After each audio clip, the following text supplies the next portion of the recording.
very good Saturday evening to all of you. How are we doing? And welcome to the stream. Vibrant Batman.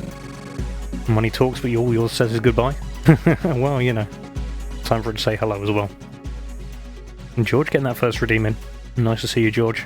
Stranded, time to see what's inside. Yes, indeed. That is what we're going to do tonight. We're going to see what's inside. We're going to open the magic box. And we're going to see what's in there. I'm pretty close. Magical electric boogaloo stuff. Yeah, I could do.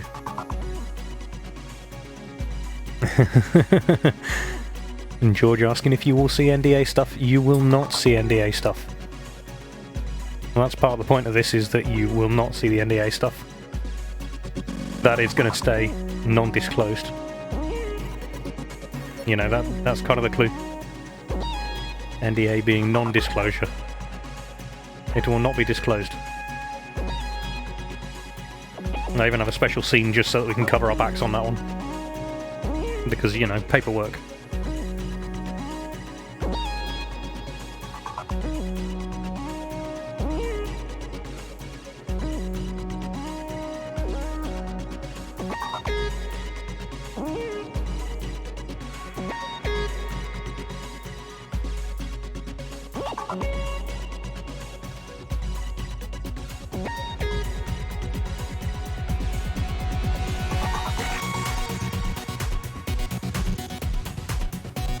I mean, that's kind of the point of an NDA, is you don't disclose things, you know. The clue is, of course, in the name. And they kind of say that.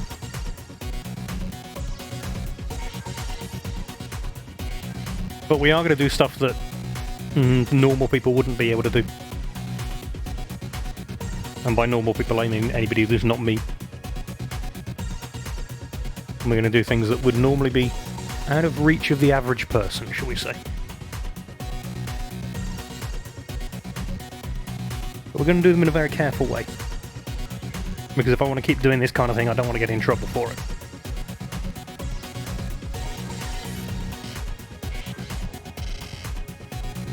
You're going to be in and out of chat because you've got to do stuff, but lurking here, yeah, that's fine. That is absolutely fine, George.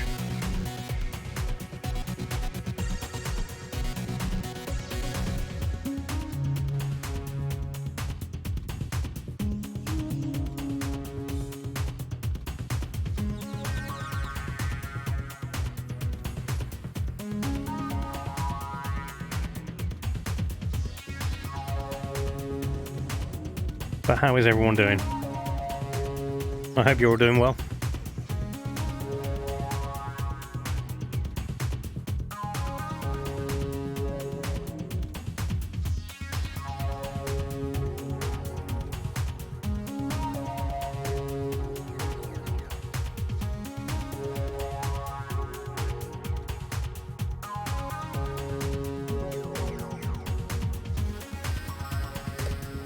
This is, of course, going to be interesting and tricky because my desk isn't huge. And we're going to be working around there being a lot of stuff.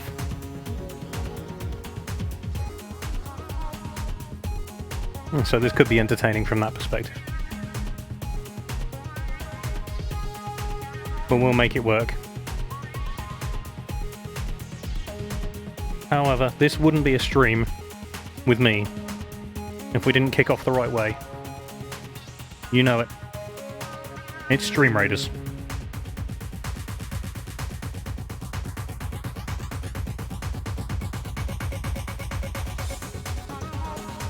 And there we go, it even loaded.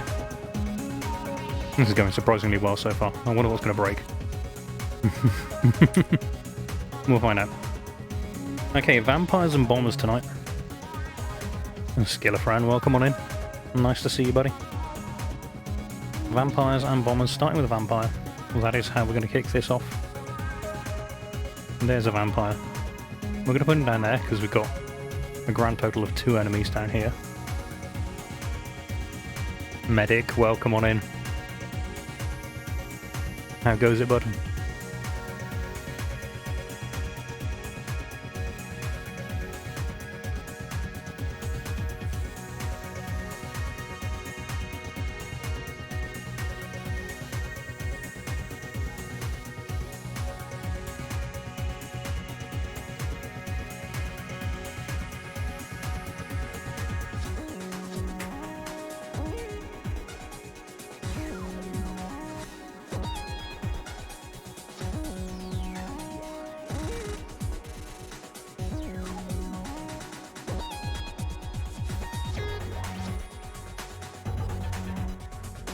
Batman needs another haircut. Well, you know.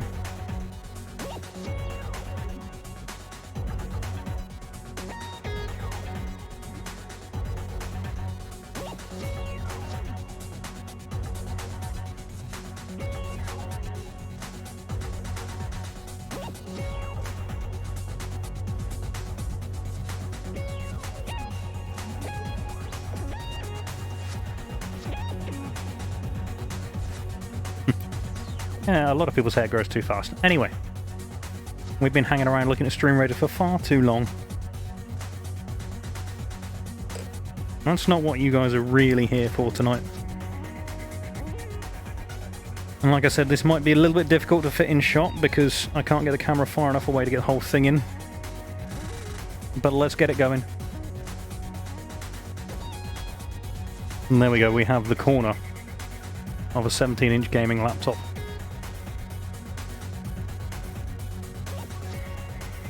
And can I get this any further out? I don't think I can. What I can do though is release it from the clamp. Bring it back a bit so you can see it is a full-size gaming laptop. There is all of it there.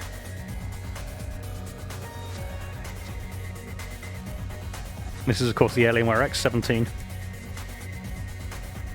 This one's a few months old. The model's a little bit older than that, it's been around a short while now. But the outside is not what you want to see. We can show you. Got a shiny mechanical keyboard. It needs a clean, but it's got a shiny mechanical keyboard. It's also got a very, very nice 4K screen, which had a bit of a clean earlier and has already managed to get some muck on it, so I'll just clean that off. We're not going to worry about that because we're going to take it apart, so that is the laptop we're going to be taking apart. The honeycomb fans, yeah, well, if honeycomb is what you like, there is some honeycomb. There is quite a bit of honeycomb. Now, where did I leave the most important tool of the stream? I think I may have dropped it on the floor. I did. That's okay.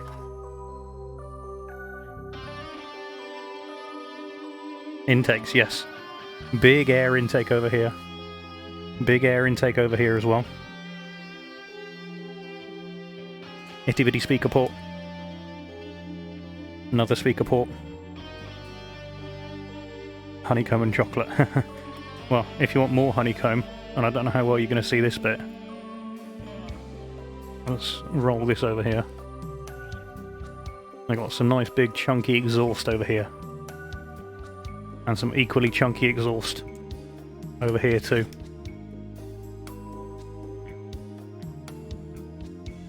The idea is the air comes in from the bottom and in from these nice big vents on the side here that you can just about see but not very well. And it goes whizzing around inside a bit and then all goes shooting straight out the back.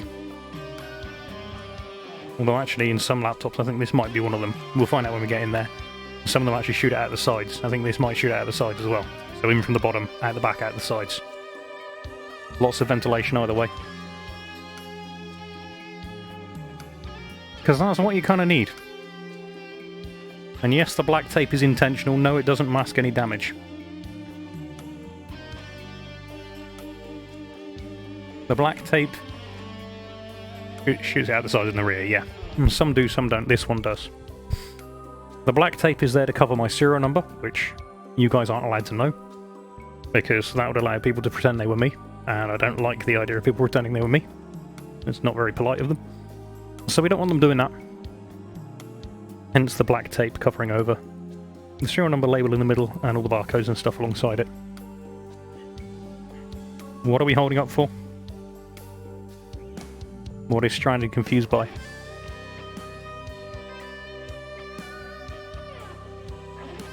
I see someone sounding confused.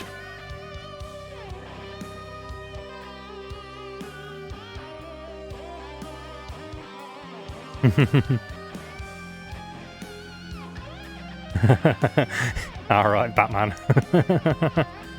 Yeah, we don't need to know. So, anyway, this laptop, we're going to start taking it apart. So, we're using a screwdriver. And I've checked that this screwdriver is the correct size. And what we're going to do is start by taking out the screws. The reason I know it's the correct size is because it's a tight fit into the screw head. Now, these screws are all slightly different, so what we're going to do is we're going to build what we call a screw map, which is that over here, next to my light, I'm actually going to lay the screws out in the positions they come off the laptop, so that when we put it back together, we put the right screws in the right holes, because they're not always the same.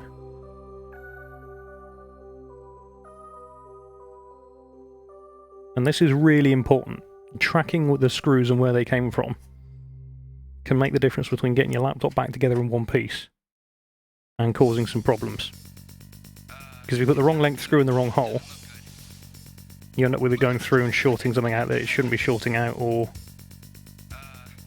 causing other issues.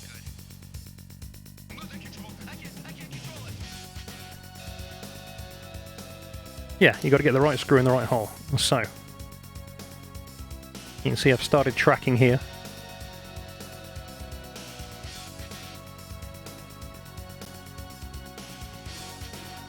That's a nice smiley face so far. Like I said, not all these screws will come out completely. This one, for example, stays attached to the bottom casing. It's what we call a captive screw, because it can't escape.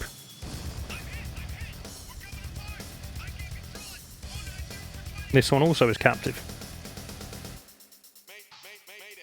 And then we've got two more at the back here.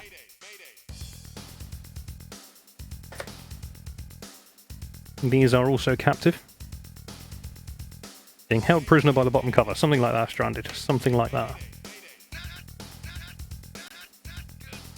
Okay, so we got our... That's supposed to be captive. We'll have a look inside in a minute. We'll find out why that's not captive. So for the moment, we're going to put that in the right place on the tracking grid. The other three are well and truly captive. That is what we would normally call a problem. But in this situation, we're not going to declare it a problem. We're going to declare it a learning opportunity. Now, at this point, there is going to be a great temptation for you guys to grab a screwdriver. Do not do that. If you grab a screwdriver at this point, people will yell at you, me included. The screwdrivers are not the correct tool for this job. They're the correct tool for a lot of jobs, but not this particular job. What you want for this is a plastic spodger. Now, you can buy specially designed plastic spodgers that will cost you far more money than they should do. Or, you can buy specially not designed plastic spodgers. Guitar picks. I have these in two different thicknesses.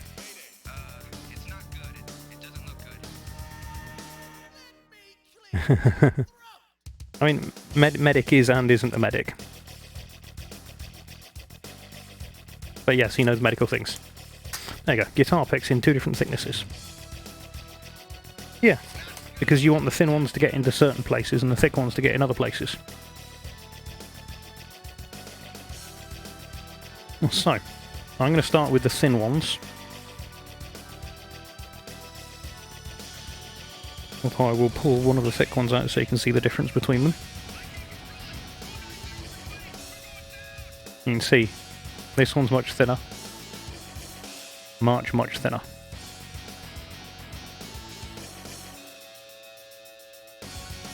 And that's really important because, to begin with, you might not be able to get the thick one in the gap.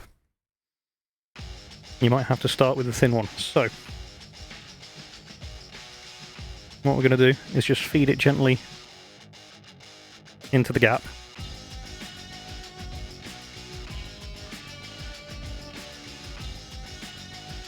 Now at this point these thin ones are very flexible.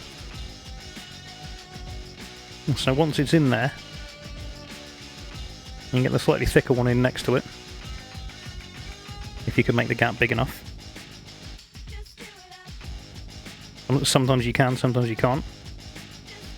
And if you can't get a thicker one in, Geeky, Jimmy, welcome on in. If you can't get the thicker one in the gap, you can add a second thin one.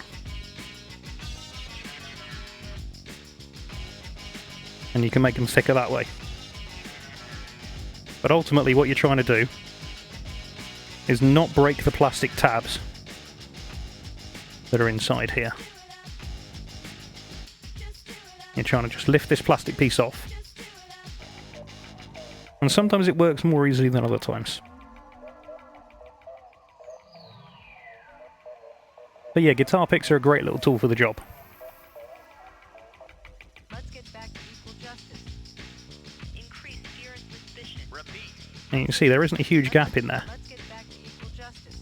You can't see very well, but there isn't a huge gap. Let's get back to equal justice. Increase fear and suspicion. Repeat. Increase. So what I'm going to do Fear and suspicion. is bring one of the thicker ones in.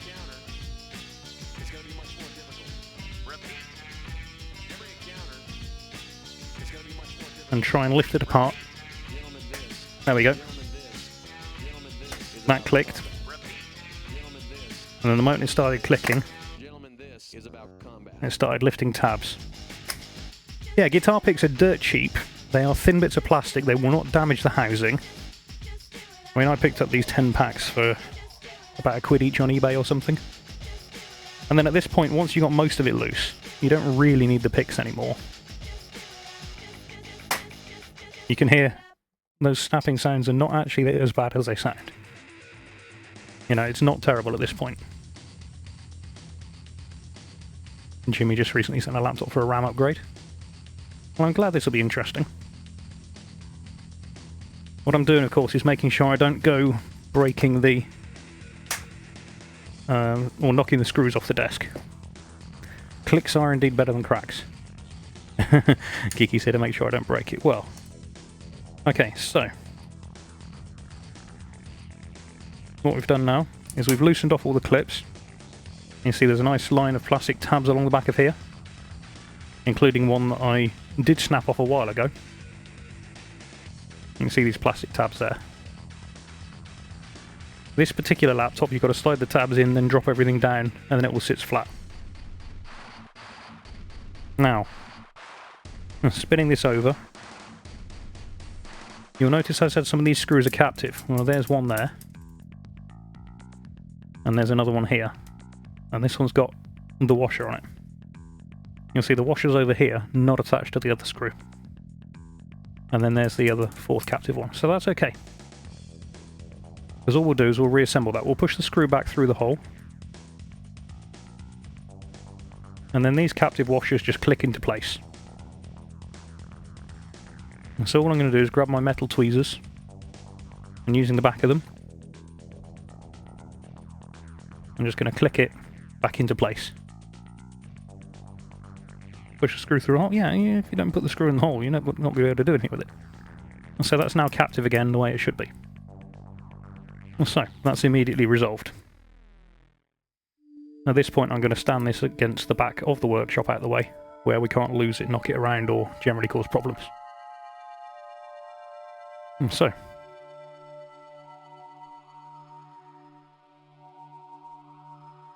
looks similar to taking the side off your R13 with the tabs? Yeah, yes and no. Yeah, so the inside of a laptop is very sensitive, to the point where we bring in the anti-static wrist strap again, because we do not want to go blowing anything up, causing problems, or generally zapping things. And so, when you are working inside your laptop, one of the first things you want to do is you want to disconnect this thing, your battery. No magic smoke release. No, Ewok, that's not how this works. And so, we need to find out where this battery is plugged into, because we want to unplug this, because if you can work on it without there being power inside, it's much better. And take a can of air to what? The battery? No.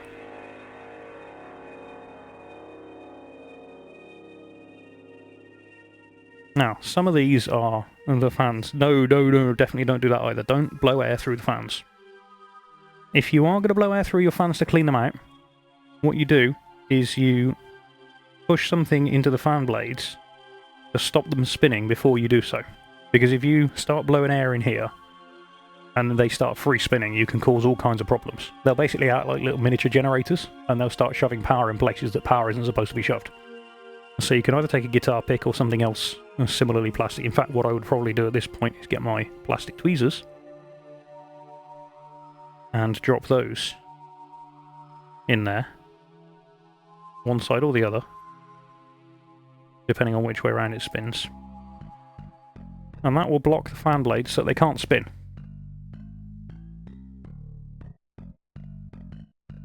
And that's really, really important, because if you're blowing air into a fan, do not let it go spinning. It will cause all kinds of problems. We don't want to see that. Anyway.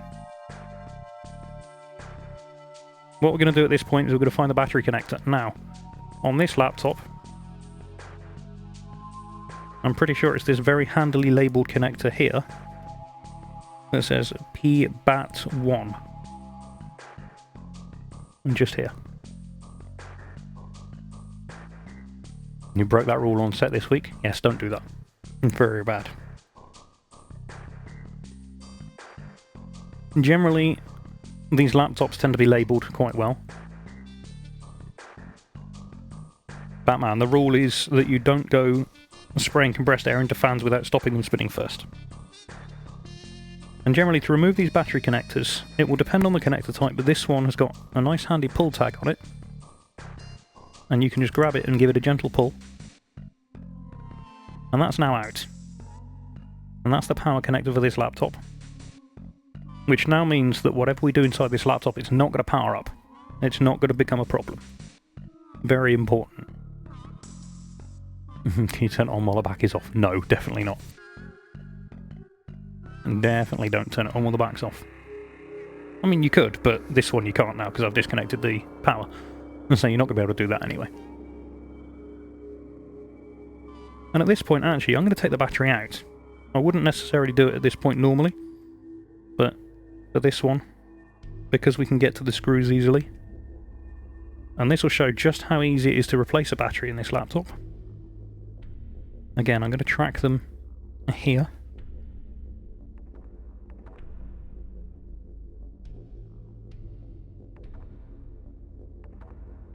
Oh, absolutely, the service manual's fantastic.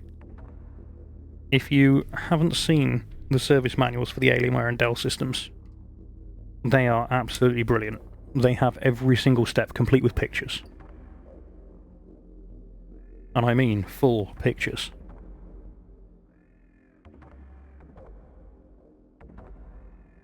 And so, that's 3 of the 6 screws out.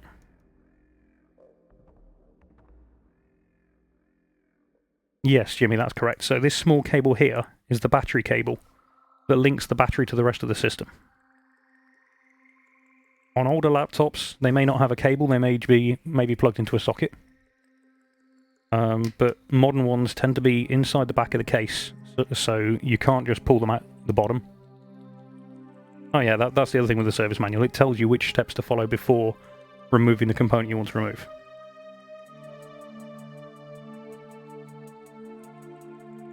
They are fantastically well written.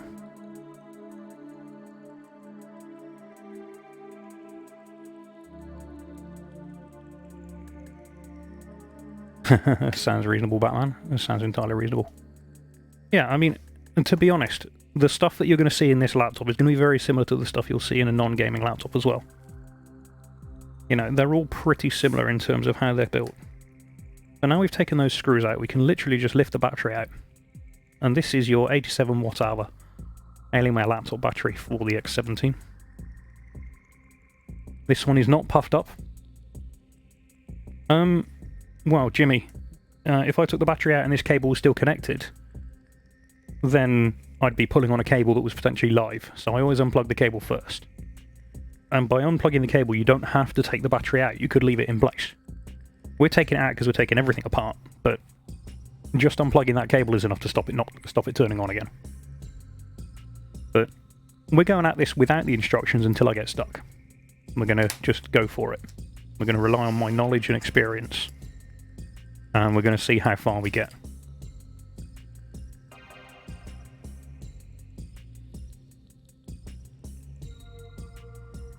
But yeah, as long as you disconnect the laptop battery from the motherboard, Seamus, welcome on in, the rest of it should be absolutely fine. That's like any other battery, you know, if you unplug the cable that runs between your car battery and the rest of your car won't start. Do I need to run out any residual power? Yes, but also no. Realistically, any residual power that's left in here now, with the battery removed, is going to clear pretty quickly. There shouldn't be much in there anyway. The battery tends to stay in circuit, so it's not generally required. If I wanted to at this point, I would flip the laptop back over, hit the power button a couple of times, and if there was any spare power left in any of the capacitors, it would clear. But we're not going to, because generally caps drain fairly quickly, especially if they've got resistors near them anyway. Plus there's also a chance that there is a secondary battery in here for keeping the clock running. And if there is a secondary battery in there for the clock, then clearing the residual power won't clear it fully anyway, because the clock will still be running on the second battery. And so I want to see if there is one, and fine, and if there is, remove that before I try anything like that. It does mean I'm going to have to reset the time when we put it back together, but that's something I was going to have to do anyway. So, we've taken the battery out. What's the deal with the pick in the fan? So, if you're going to clean out your fans with compressed air or anything like that, you should not let them go spinning round and round. So, and take your tweezers or a guitar pick or something else and stick them in the fan blades to stop the fan blades spinning. The idea being that you can then run compressed air through it to clean it all out without the fan blade spinning, because if the fan blade starts spinning, it acts almost like a small generator. So, you know how things like dynamos work, where when you spin the motor it generates electricity? Well, these do exactly the same thing. And you'd end up generating electricity from a fan and shoving it backwards into places it shouldn't be. You do not want to do that, that's really bad. So if you're going to clean your fans, stop them spinning before you clean them. That, and you can spin them too fast, potentially damage the bearings, that kind of thing as well. All things you shouldn't do. So just by blocking the fan blades before you start cleaning them, it just makes it that little bit safer. Incidentally, that's not how I would clean dust and gunk out of laptop fans. I'm going to be controversial here, and I'm going to say you do not blow air in the way that the fan normally sucks the air in. Because if you do that, you're just pushing the dust and stuff further into the heatsink. What you do is you blow air in through the exhausts. And so in this case, I'd blow air in through these side pieces and through the rear pieces here, which would then force the dust backwards out of the fan blades, or backwards into the fans and then out through these middle pieces where it first came in from. And that way, you're not getting it stuck inside. Really important tip, that. Really worthwhile thing to remember. So, while we're here, let's have a look at what we've got.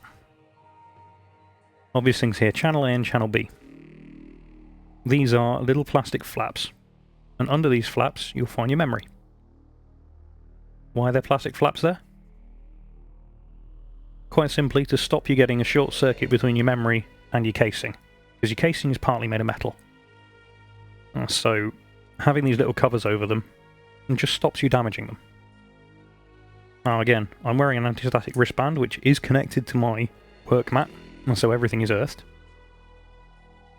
So what I can do is I can just pull that back a bit. We're going to knock the memory, or well, we're going to take the memory out, we're not going to knock it out, we don't knock things. And the way this laptop memory comes out is you've got these two little clips, which you just pull sideways.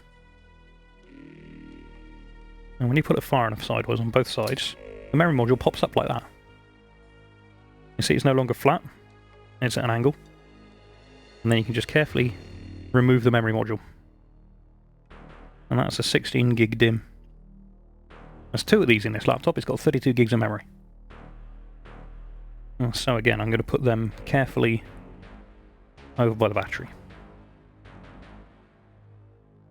And so again, it's the same on this one. And pull one tab out sideways. pull the other tab out sideways, and then the module just pops up, and then you just slide it out.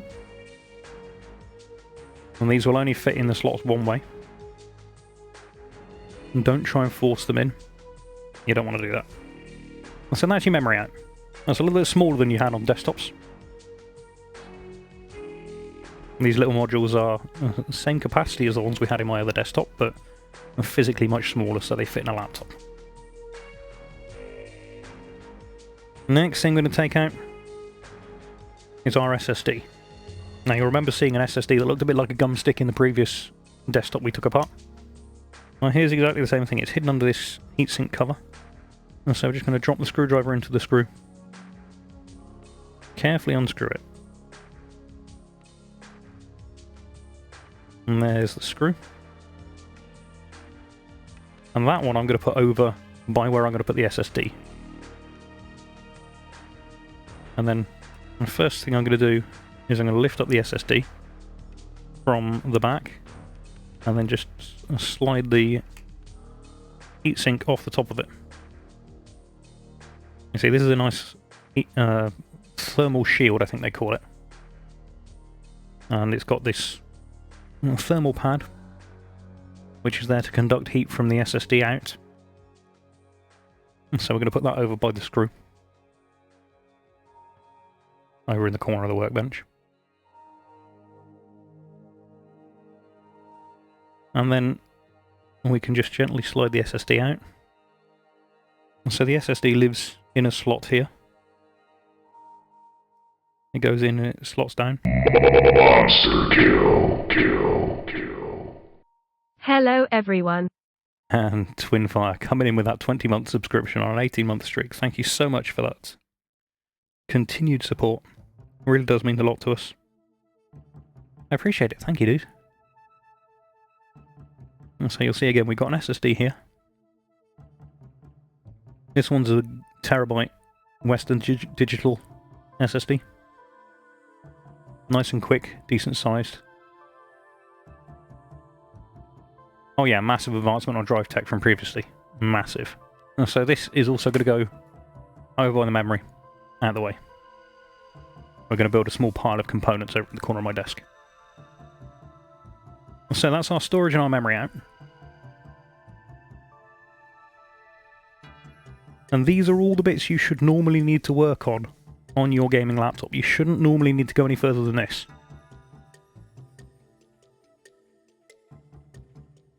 This is pretty much all you would normally need to service, because everything else is built onto the motherboard, and we'll go into a bit of detail on what we've got here.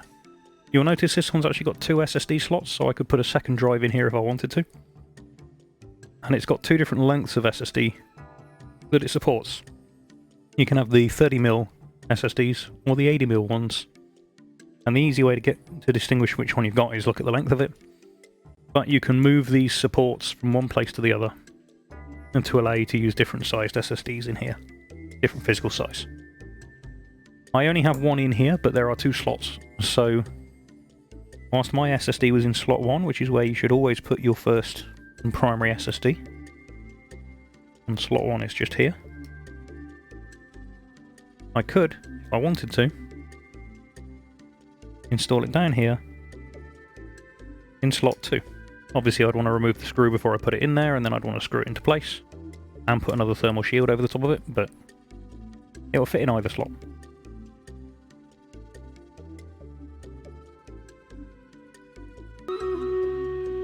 And that is Stream Raiders. We're going to take care of that.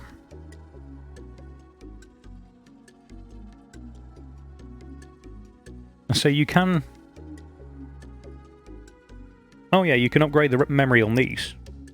You can absolutely upgrade the memory on these. Let's do Stream Raiders. We'll come back to this in just a moment.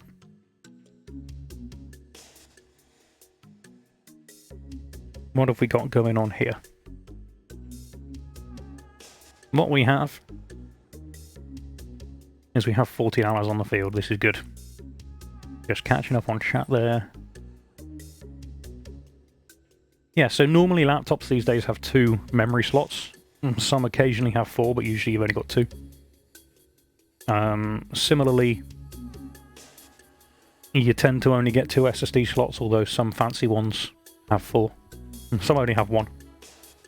And yes, you can buy a second thermal shield separately. Generally, it varies from SSD to SSD, but some of them come with their own thermal shield, some of them don't. But in this case, these come with the thick shield separately. Laura, welcome on in. It is great to see you. We are looking good here. We've got a couple of enemies. I'm going to drop a curse on those enemies so we can kill them a bit quicker.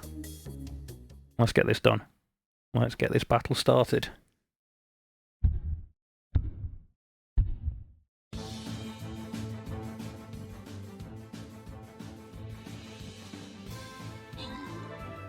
Yeah, some of them have 2.5-inch drives, some of them don't. The more modern ones don't tend to have 2.5-inch drives. That was a quick battle. It was a very quick battle, but that's fine. I got the most kills. Strandy got the most assists. I got the top spot. No, that's okay. These are going to go out at random. Medic picks up that 25 gold. Everybody else gets 6. I get 10. And of course, you'll get a personal chest.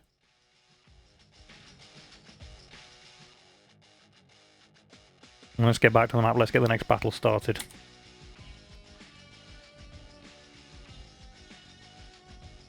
What are we looking at here? We have got more vampires, more bombers. I can't place another vampire yet. Let's go find my bomber. There he is. I'm going to drop him just about there.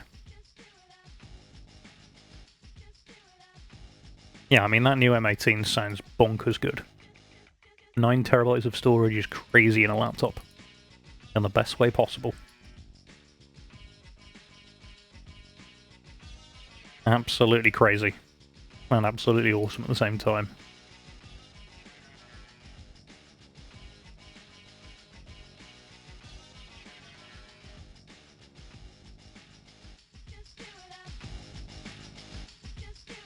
M16 has the same as well, very nice. Yeah, 9 terabytes is a lot of storage. Anyway, throw some units on down. Get them in on the battlefield.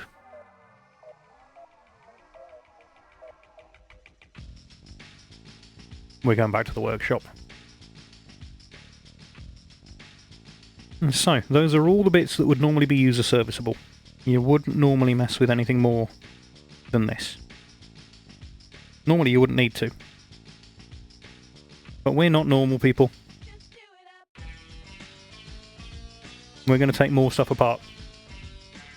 And so the next obvious one to me are these speakers. Now you can see this connector here, this little white one, looks very fragile, and if you grab hold of this black papery bit and give it a pull, you are going to damage something.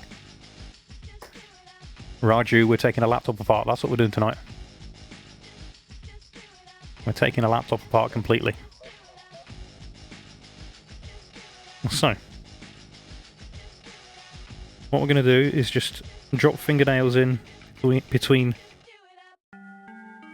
these little T-shaped pieces here and the rest of the connector and just gently slide it out. That means this cable's now loose. And you'll notice with these laptops, and with most laptops actually, you get these lovely routing tabs everywhere that hold the cables in place. And you can just slide these cables out from the routing tabs. And then immediately you see the speaker assembly has started lifting out. Let's move this into shot a bit better. Now with these speakers, these little rubber O-rings will come off. They're there to prevent vibration between the speaker and these little support stands here, because you don't want the vibration going through the wrong part of the laptop. So what we're going to do is we're going to carefully work our way down. And this is actually where I'm going to get the guitar picks back out. Because you may or may not be able to see that this cable's sandwiched between a number of these connectors, or these little tabs. And actually I want the thicker picks for that, because the thin ones are really flexible. And getting these cables out, they can sometimes be a little bit stiff. But you don't want to pull on them. I'm being very careful here not to go pulling on these cables and damaging them. I'm just slowly feeding them out through each of these little tabs.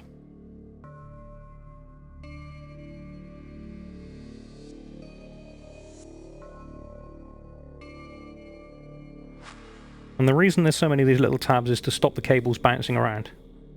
No, the small thin SSDs are the modern generation of SSD. They're what we call M.2 form factor, which is the new current generation form factor SSD. And they were designed to be faster, to be smaller, and to work better. Desktop motherboards these days have got slots for them built into the motherboards. So, the big desktop we took apart the other week also has M.2 slots on it.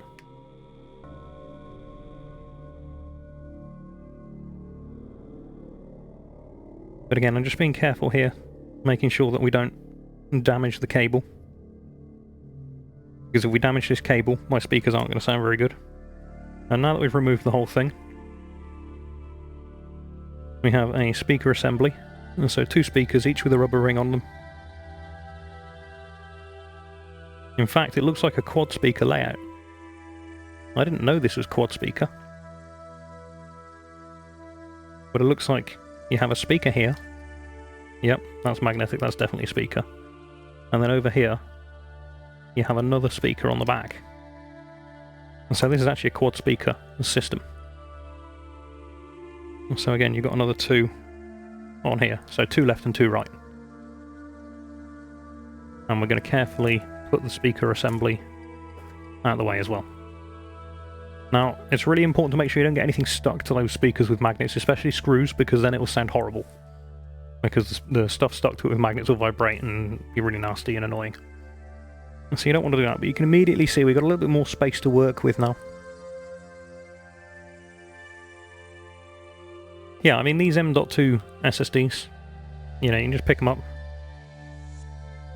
They are a reasonable thickness. Obviously don't get a screwdriver and start rubbing it back and forth across the top of them. If you take the label off, there's a load of components underneath. You will rip components off the board. That would be really, really bad. Don't bend them like a stick of gum. If you put any force on the edges, you will cause damage. I am not. I'm just holding it. If you start pushing on the edges here, and then in the middle here and here, you will break it. And this is a terabyte. This is a 1 terabyte SSD. It says so right there. Welcome to the modern generation of SSDs. That's a terabyte of storage in something the size of a stick of chewing gum.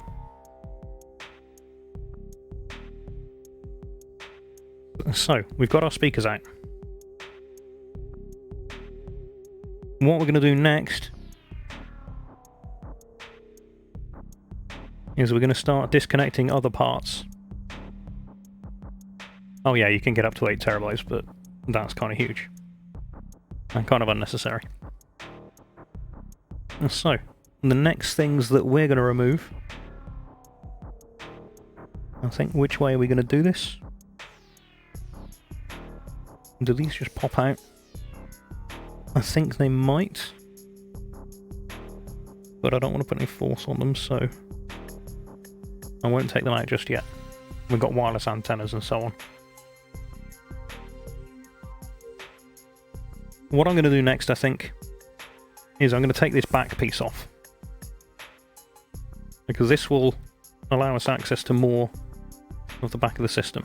And so, let's see if we can get a better view of this. You can see there's a screw at this end there. And you can see there's a screw at the other end. And all I'm going to do is undo those 2 screws. And it should let me now pop the back, what they call the port or I/O cover, off. Now normally I would unscrew these with the system the other way up, but because we've got no bottom on the system, I don't want to damage the components that we've exposed. And so, even though it's slightly less good for visibility, you can see the screwdriver spinning down there.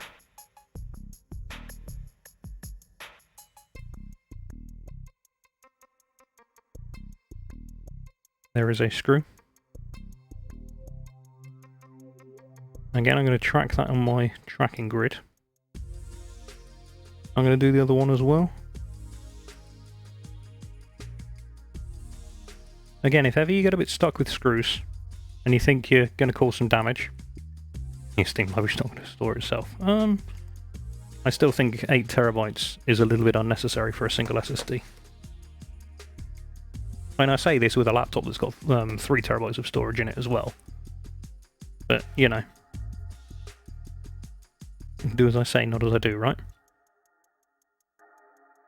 So. We've taken off those 2 screws, and I suspect there may be a couple left holding this on. So what we're going to do at this point is we are going to refer to the manual. And I will throw a link to this manual in chat. Because you'll see how brilliant this is.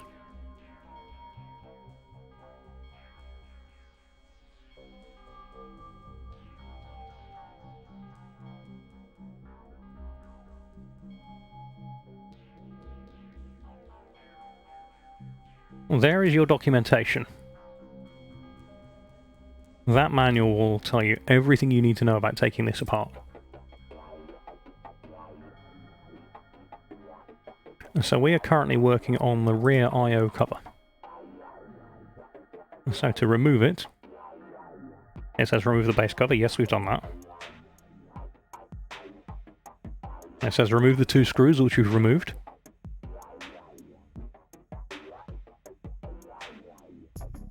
It then shows me the cable I need to disconnect, which is really important because we do not want to go pulling cables out. In fact, there's 2 cables that we need to disconnect.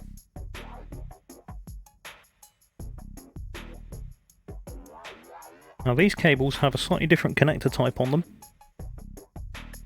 And so there's one here, and all I'm going to do is gently lift up this plastic cover. And once you lift it up, you can just slide the connector out. Do the same again here. I'm using this pick just so you can see it better. And so you just push the pick in, it lifts up that slot, or that little cover. And then you can just lift the cable out of it.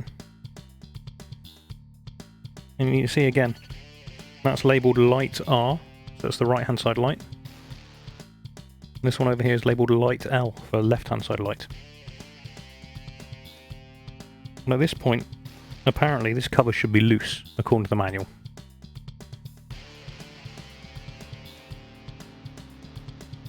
Firmly grasp the sides of the computer with both hands and push the rubber feet outwards to release the I/O cover from the palm rest.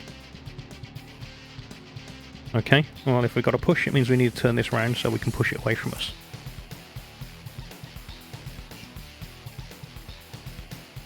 And what it says is hold it with both hands and then push on these rubber feet. I'm not sure I like this. I'm not at all sure that I like this. This feels very tight.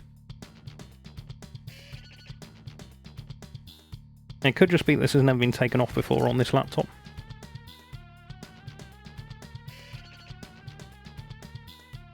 Yeah, I can see it starting to come loose. That's taken a lot of force. But you can see here on the corner, it is starting to come away.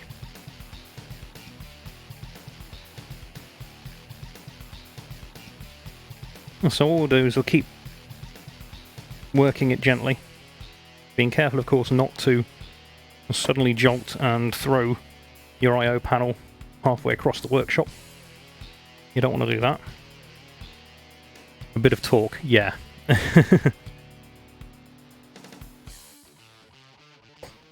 Now this is the point, actually, where because I'm working on a safe work mat, I can pop it down on the other side.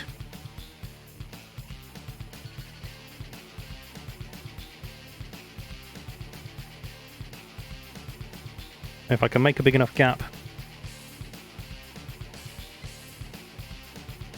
in the edges. Okay, so what I can do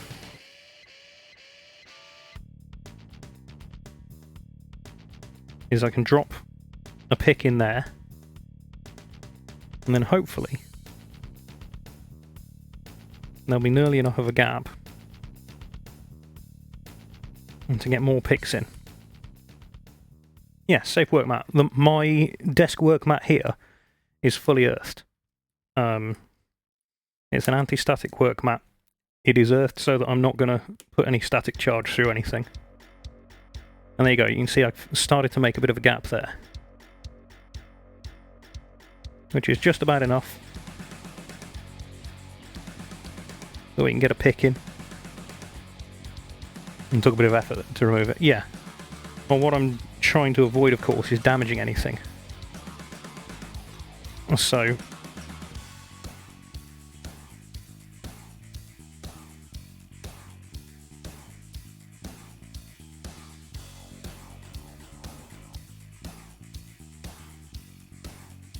I don't want to use too much brute force. I'm trying to drop support characters. Good man, Batman.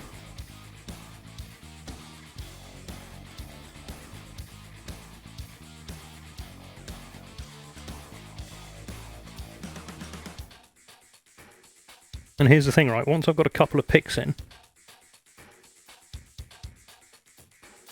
this second one gives me a point to work on.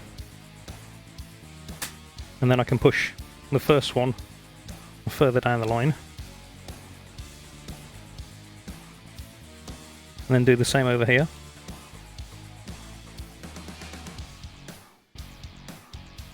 And with each step we're loosening off more of this panel.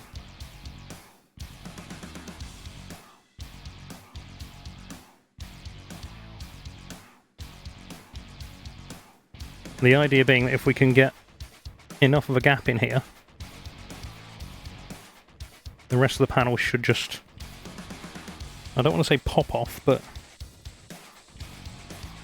it should come loose.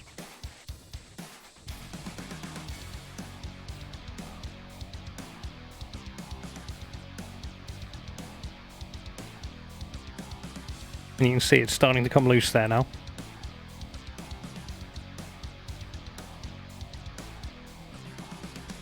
And that, I think, should now be loose enough so we can flip this back over again.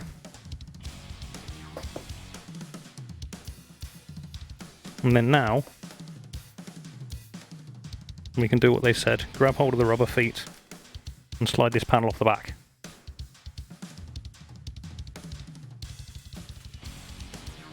And there we go, there's our port cover. And complete with the cables. And the reason there are cables in this is because this entire outer ring here actually lights up. It's full of RGB LEDs. It's what they call the stadium light, because it's the shape of a stadium and runs all the way around the edge of this exhaust. You've got to be careful, of course, when you're moving it around that you don't catch these cables on anything. So again, I'm going to place this carefully out of the way over in the corner with my pile of stuff. And now when we look at this, we can see our USB ports, our HDMI ports.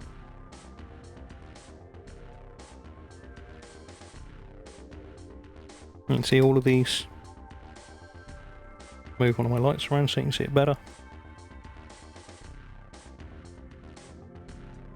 There you go, so you can see all the ports. You can also see the heatsink exhausts.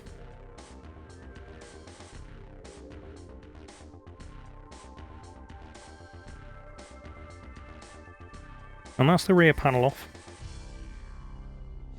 So now we've got everything taken apart that we need to take apart in terms of anything you might possibly need to replace. Because that rear panel and the speakers are the only other things you would normally need to replace. But we're going to carry on going further. Because, you know, we don't want to have problems with this. So some of these cables can come out from either end. Like, for example, this one here that's taped to the motherboard. Or rather, this one that has tape over it to protect it from damage. And this stuff is called Captain Tape. And it's designed to stop things from shorting out.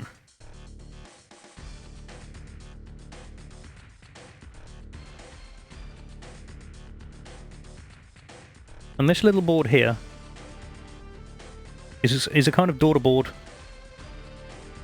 that just links some components into others. And so you can see your touchpad here links into this board. Your keyboard links in with this cable here, I believe, and possibly this cable as well. And then this I/O board links back to your main motherboard.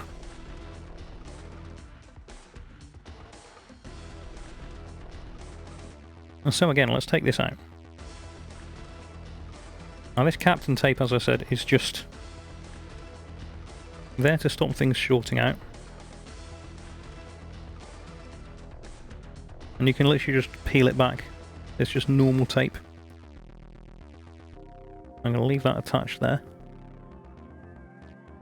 Now, which type of laptop connector is this? Because there are many difficult types of laptop connector. This, I think, is another lift type. And so you'll see there's tiny little tabs at the end there, which you can lift. Again, I'm using the pick just so you guys can see a little bit better. Normally I would just get my fingers in there. But you can just lift this one to hinge it open, and Captain Tape.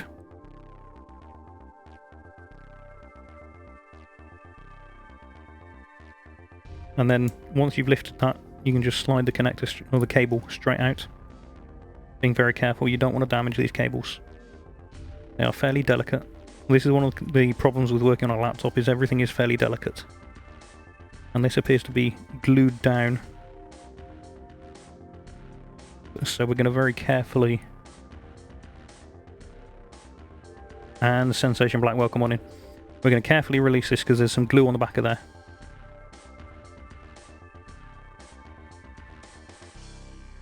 And again, we have these annoyingly delicate connectors here, which just lift up.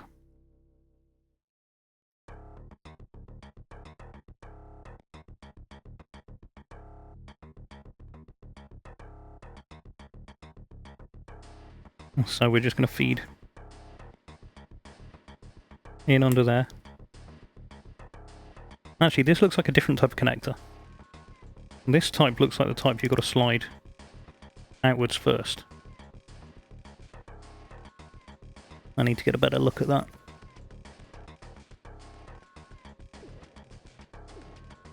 Or is it?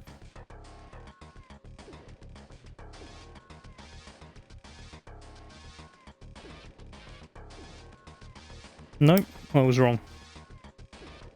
It is just the type that you lift up. It's just this one's a little bit stiffer. Yeah, again, the service manual's really handy. But all I'm going to do is just pop the pick in there. Again, I'm using this pick so you guys can see what's going on. And then that just hinges open. And then this cable will just slide out.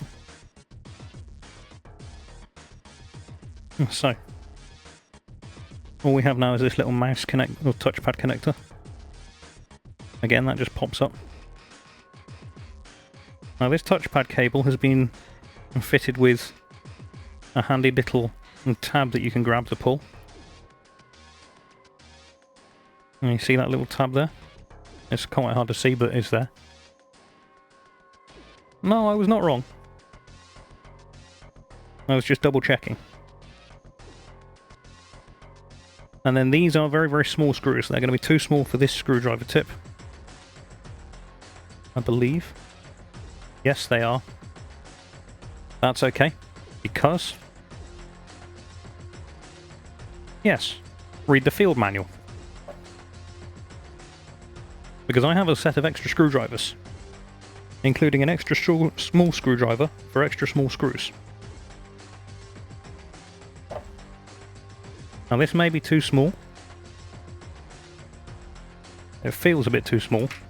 There's a bit too much wiggle on there. So we're going to go with the next size up, we're going to try that.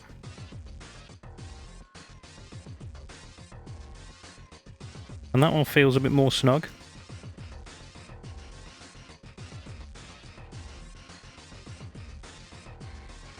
It's important you don't use screws that are too small, or screwdrivers that are too small. Because if your screwdriver is too small, it will just spin around in the slot on the head. And if it does that, then you will end up breaking the screw head, rounding it off, and then you'll never get it out ever again.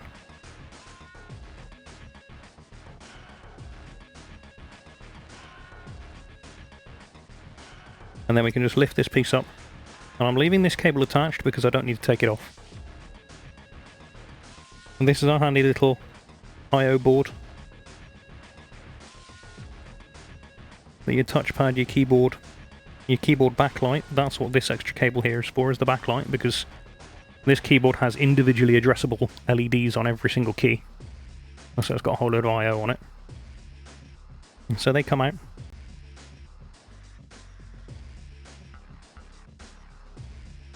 Now we could take the touchpad out at this point, but we're not going to. Because the next most likely thing for you to damage is going to be the keyboard. And to get to the keyboard, you need to take the motherboard out on these. And to get the motherboard out, you need to unplug everything else that's attached to it. Now, some of these connectors, like this one, have got a handy little plastic tab on them. Yeah, definitely don't strip screws. These tabs are here, so that you can literally just grab hold of them. And you're supposed to be able to just pull upwards on the tab. Although they're usually fairly slippy. There we go. You can pull upwards, and then the cable comes straight off. And you can see this line of pins on this connector drops straight into that line of sockets there. They can be a little bit stiff to remove, but they're just gentle pull, and they come straight out. Again, this cable's got the same plastic loop on it. So that's the same idea. And you grab the loop and pull straight up, and out comes your connector. And these are really delicate, you don't want to damage them. Most of the connectors in a laptop are really delicate, so you've got to be careful. So, we've got those two out. Over here, we have another different type of connector.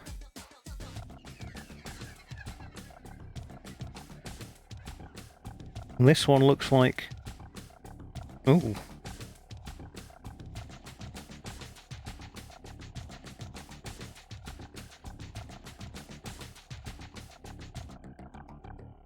This one looks like a very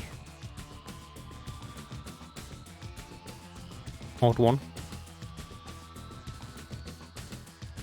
I think this is the kind where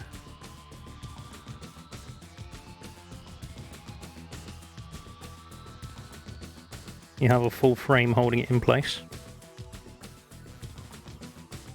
Again, be very careful doing this kind of thing. There we go. Okay, so there's a metal latch that comes up. You see that latch there? That comes up, and once that's up, this entire connector just slides straight out.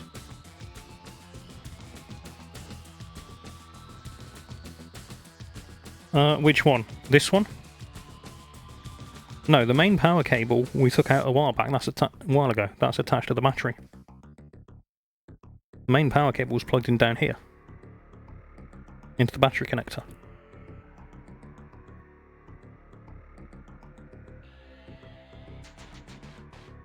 These are audio jack and I/O board. So this one goes to all of your rear ports. So your USB ports, your HDMI ports, that kind of thing. They're all linked on this long connector. And then this shorter one goes off to the side of the laptop where you've got your audio socket. And again, most manufacturers do this, but these are really nicely labelled. It tells you what these connectors do.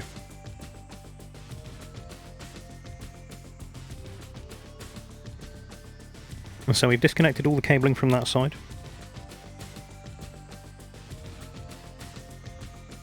Except for... there's a CPU fan connector here. Again, this one's got two little tabs you can get your nails into and just slide it out sideways, like that.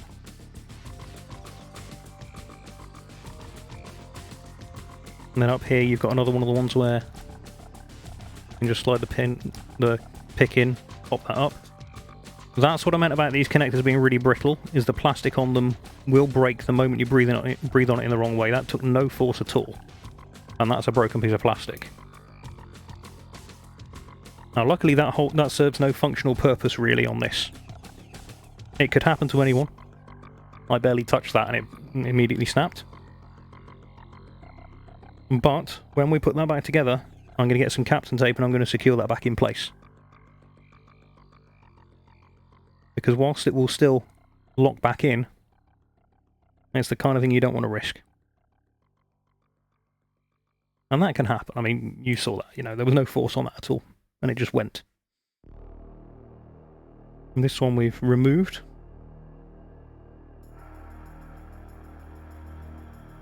Over this side, we have the same thing again. We have another little fan connector.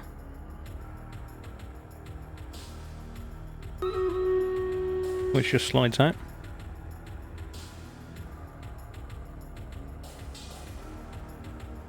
And then this one over here looks to me like it should just slide out sideways.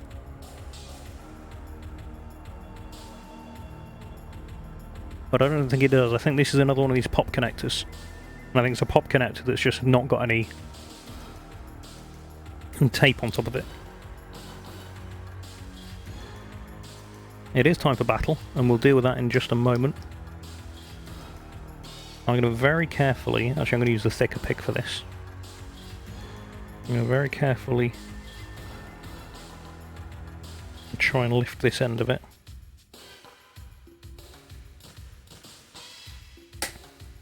Right, that does not want to lift. And so that may not be that kind of connector then. This is why you use plastic tools. It's not a slide-out connector. We're going to do Stream Raiders, then we're going to refer to the manual. Clegg, welcome on in. That's how we're going to do this. We're going to do Stream Raiders, then we're going to refer to the manual. Because we want to make sure we don't damage anything.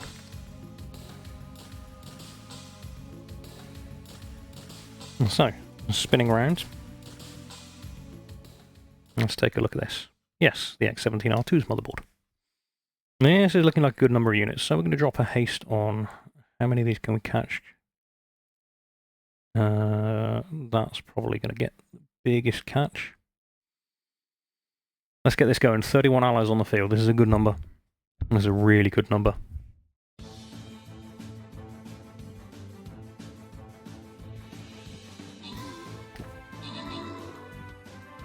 That was a massacre. That was an absolute massacre. And there we go. We got Medic with the most kills. We've got Twin Fire with the most assists. We've got Medic on the top spot. That means the rewards, as usual, will go out at random. Batman picks up that 50 gold. Everybody else gets 6. I get 15. And, of course, you'll get those personal chests. That's the empty Coke bottle going to the bin. I'm going to go for this scroll chest. Get you guys some bonus scrolls.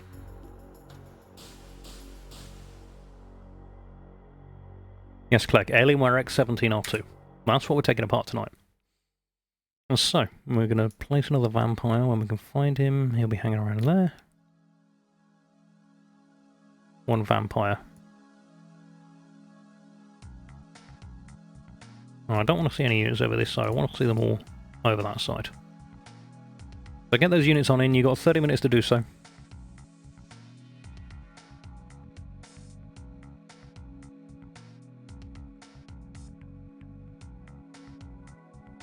We're going to see this in a bit. And for now, though, we're going to carry on taking things out of our laptop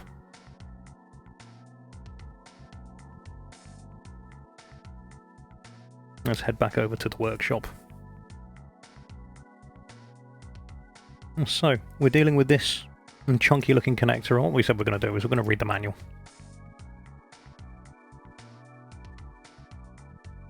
We're taking out the system board, so the manual has pictures for everything. Right now what we're on is the power adapter port.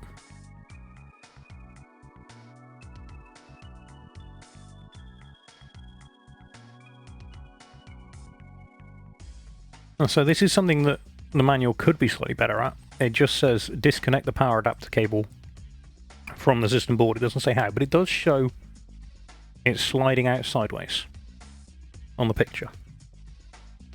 And so it could be better, it could be worse. I think that needs to slide sideways. Of course, one of the problems is you can't see very well. And I don't like pulling on this fabric.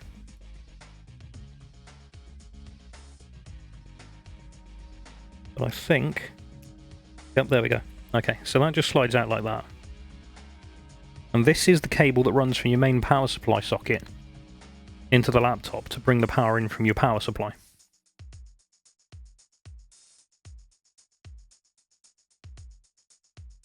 So, that cable's now out as well.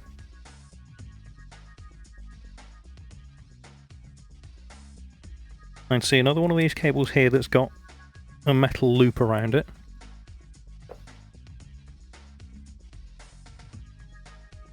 If you look closely in there, you can see the metal loop.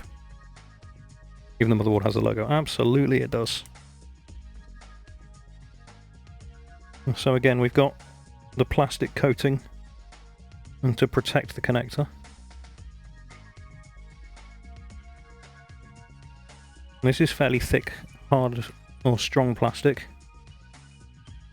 And so again, I'm just using the pick to show you.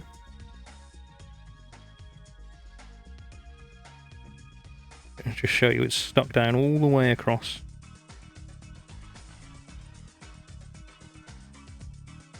But underneath there, we've got another one of these little bars that lifts up. You lift that up from both sides. You see that little bar there? And once it's lifted, this whole cable just slides straight out.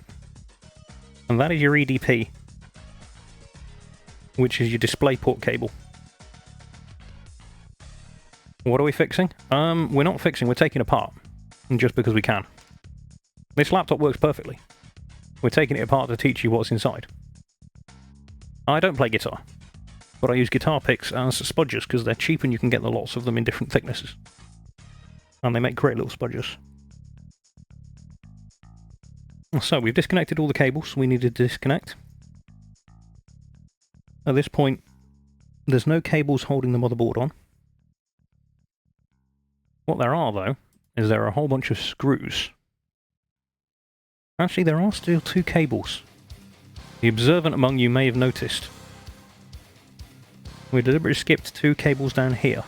And these are nasty cables. Because they are so delicate, it's unbelievable. Hopefully it'll work again once I put it together. It will work again once we put it together. There's no hopefully about it. We're going to undo this screw, and then I'll show you what's underneath here. So, screw comes out complete with bracket. And this little bracket is just there to protect the two cables that are underneath it. And so again, I'm going to put that carefully to one side. And these little cables are possibly the most delicate cables you're going to find inside this system. They're coaxial antenna cables for your Wi-Fi and Bluetooth. And yes, they do cover both. And they run across to these side pieces here where the actual antennas are. Yeah, lots of parts and pieces, but actually not as many as the old laptops used to have.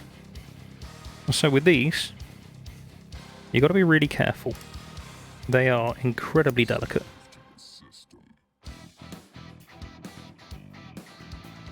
And I'm just gently lifting. I didn't even put any force on that, and that popped out on its own. So that tells me it wasn't plugged in particularly well. Again, that one popped out on its own. But these things, I barely touched the connectors, and they removed themselves. So these Wi-Fi antenna cables are the easiest things to break inside of one of these systems. Which is why I'm going to leave them where they are for the moment.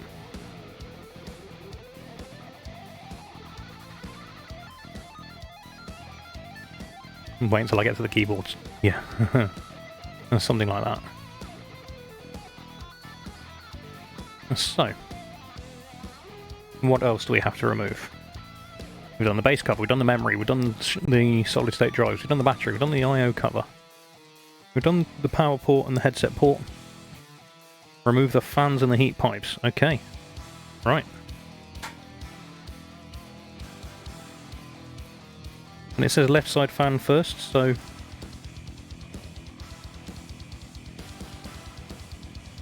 left side fan it is.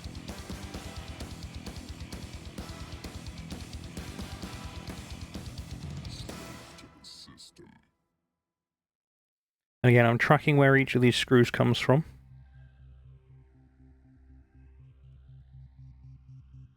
So that when I need to put them back away later, I put the right screws in the right holes. If you put the wrong screw in the wrong hole, you're going to end up with problems.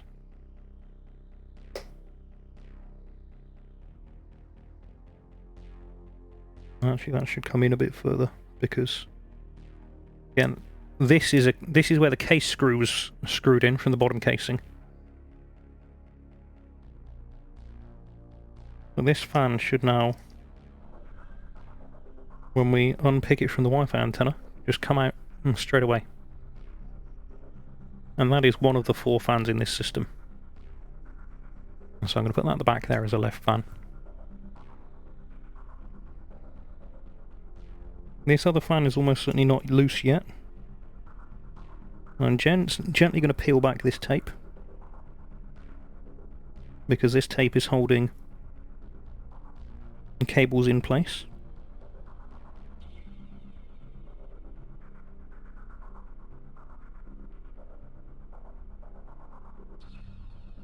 But I want to remove it without damaging it if possible. Again, with these sort of things, don't rush yourself. Go slowly, take your time.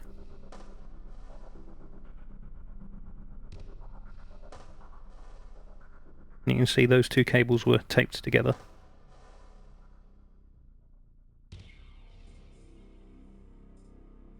Now this won't be loose yet because this will be attached to the motherboard still.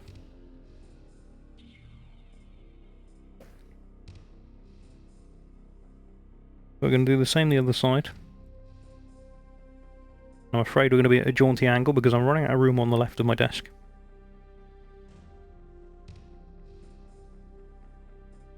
Did I buy a new camera or am I using the phone? I'm using the phone. We've got new software, but I'm using the phone.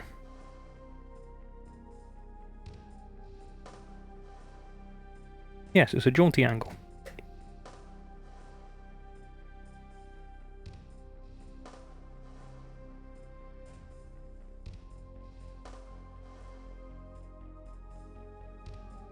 And then we did take out this corner one here as well.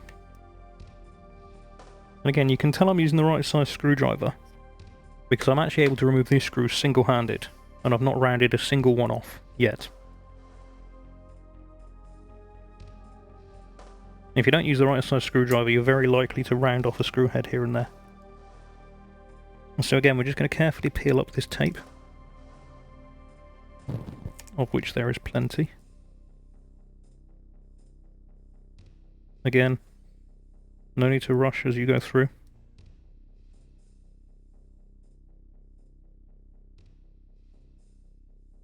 Just take it slow, one step at a time.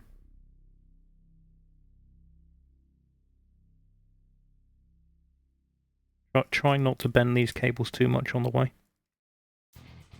I'm sorry, I know you've got a lot of view of a hand and not much else, but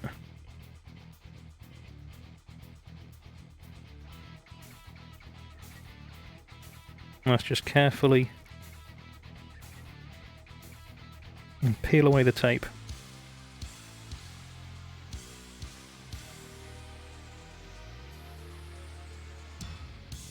Proper tool for the job? Yeah, maybe. I always encourage people to use the right size screwdriver. If you use the wrong size one, you will cause damage to your screw heads.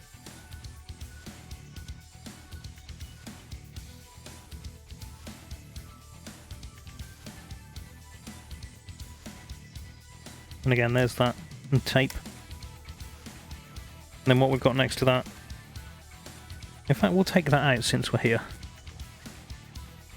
Just to show you exactly what we've got over here. Much more complex than the M15. It's not that much worse. It's just I'm taking time over it and explaining what we're doing as we do it. There's a couple of extra fans, but not a lot else.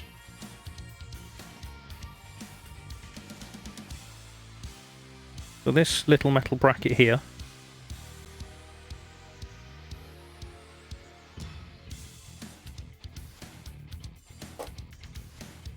held on with these 3 screws is covering our power socket. A lot more tape and firmly attached cables. Yeah, well, you know, this is the first time this one's been apart as well. In fact, actually on this side, this should just hopefully lift out. I don't think it's screwed in anywhere, looking at it. Again, we're going to use our trusty guitar pick, just to loosen it a little bit. And then carefully give that a wiggle. That appears to be taped in. Yep. And there was some tape on the back of there. And that's your headphone or headset socket. It's got a global headset jack on this one. So it's got sockets for everything.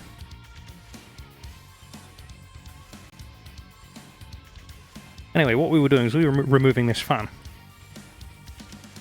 And so we'd unscrewed it almost completely.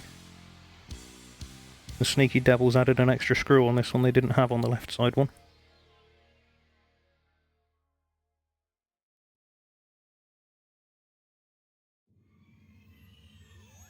So again, I'm popping that in the right place on my tracking grid. And then just carefully easing the fan out from under the Wi-Fi cable. And there's the right fan. Yeah, the copper fins on the back. Everyone loves them. So, at this point, we've got a lot of cabling going everywhere. We've got a big chunk of stuff to remove. And we can finally start taking out some more of these screws. And I'm going to check exactly which ones. I think it's all of them.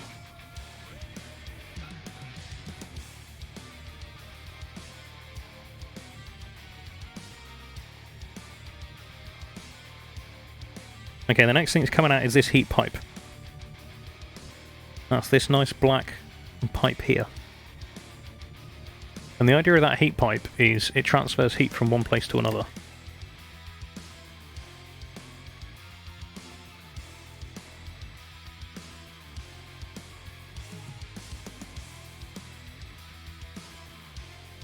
And again, we're going to be very careful with tracking these screws as we take them out.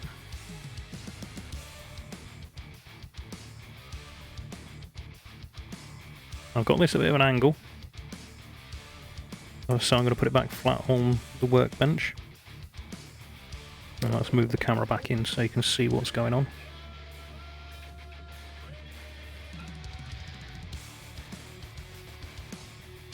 Give you a bit of an idea of how much stuff there is inside this system. And there's a third screw over here.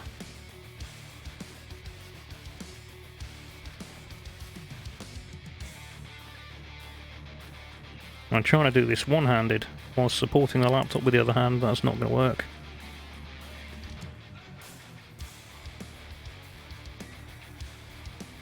You'll have to trust me on that. I can't risk dropping the laptop, so I'm afraid I had to finish undoing that one without you seeing. Because I would much rather remove it safely than risk dropping it.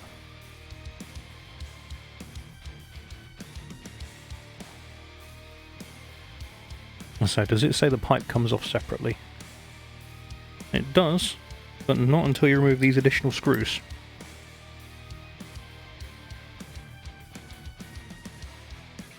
Which are here.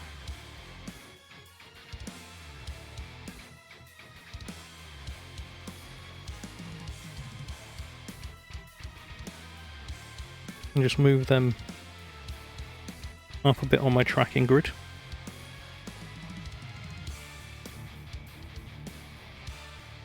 And here.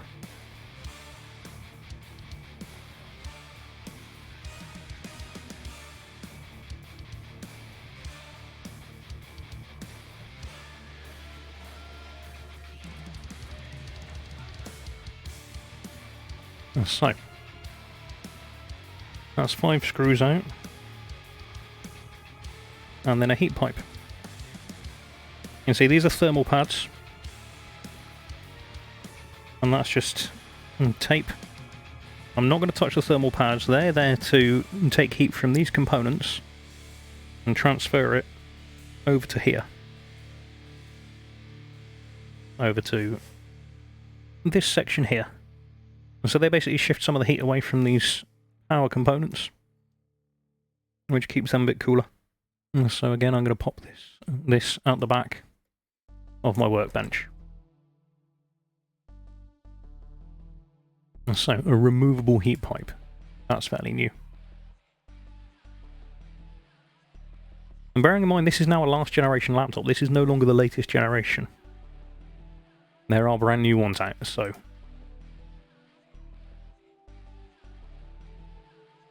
we're no longer working on the latest and greatest. Although you can't get the new ones that easily yet. You can get some of them, but not all of them. And so, the heat pipe is out. All the cables are out.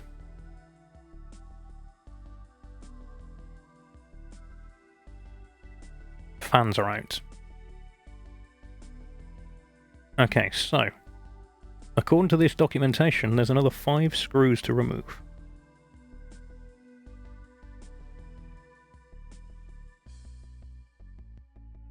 And we've done 2 of them already because they were attached to the fans.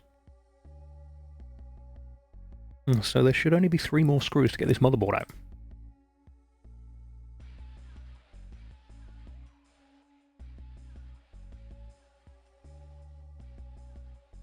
One at the back here.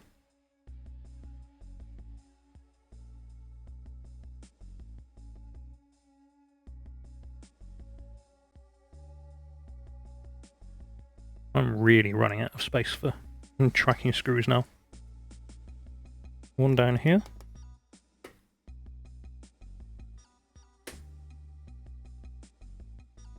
And that little click sound was just a screw locking back into place. Not that one, that's an SSD screw. That doesn't need to come out. This one,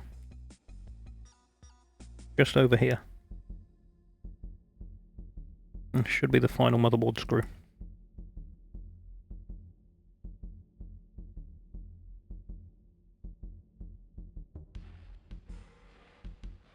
And then at this point, theoretically, if we've done everything right,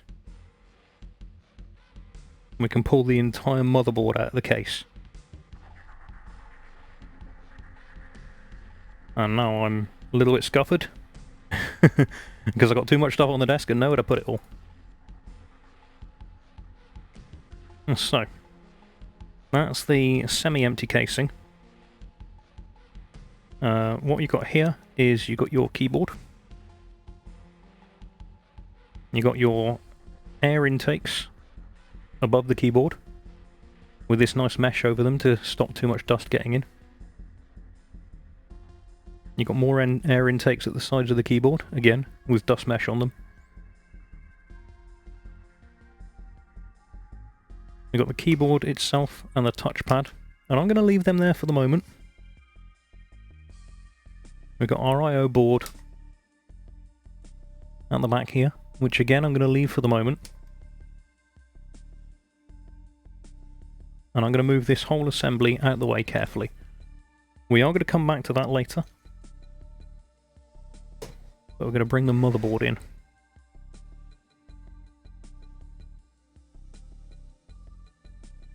And this is the bit that we've just taken out.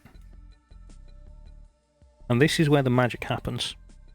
This is the smartest bit of the lot. So, you've obviously seen this side quite a bit.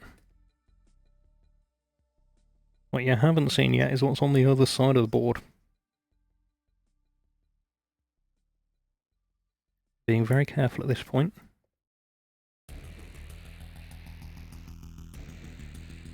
This is where all the hardcore stuff lives.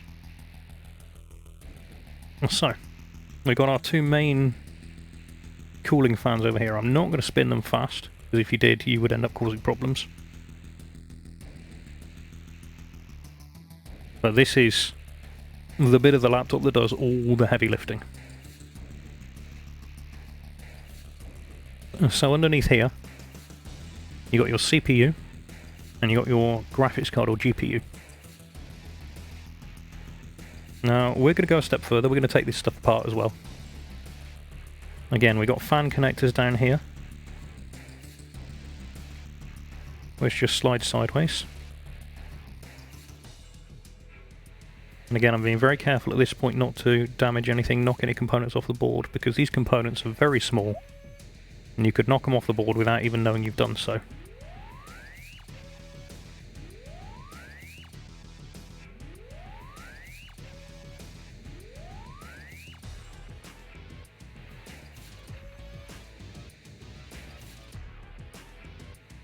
That one's a little bit more stubborn than the other one.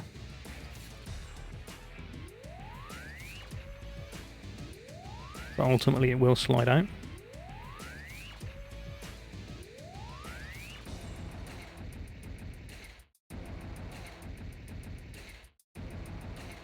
There we go, that's two fans unplugged. Now, at the back here, you'll notice you've got screws holding in these two metal brackets. There's a screw there, and there's a screw there. We could take those off, but all they do is they provide some support for your USB connectors. For specifically the USB-C connectors. One just there, and one over here. So, we're not going to take those out, because there's really no point. Got the wide heat pipes, yes. The very, very wide heat pipes. Avenging Pineapple, no, I didn't break it at all. This laptop works perfectly fine. Welcome to the stream. We're taking it apart just to teach people what's inside a gaming laptop. Just because we can. We're doing a full teardown and then reassembly. Nah, no droppage going on here. This started out as a fully working system at the start of the stream. I was playing games on this 2 nights ago. And drop stuff all the time. Oh, be more careful. But no, I didn't drop anything here. Now, what you will notice if you are really, really eagle-eyed and observant is that next to each of these screws there's a number. There's a number 5. There's number 7 down here. There's number 6 here. There's a 4 next to it. There's a 1 there. There's a 2 there. And there's a 3 there.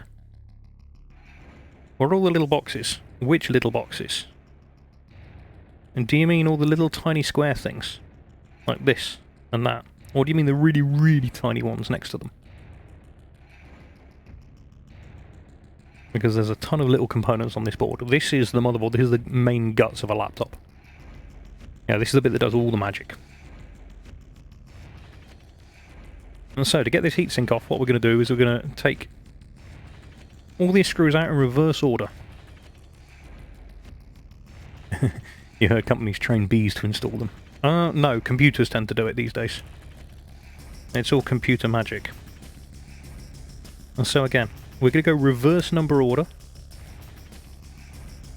So starting with 7, and I'm going to track these up at the top of my desk because I'm running out of space. And so 7's out. 6 is now out. And these need to go in a specific order to maintain the correct amount of torque. And so we're taking out 5 next.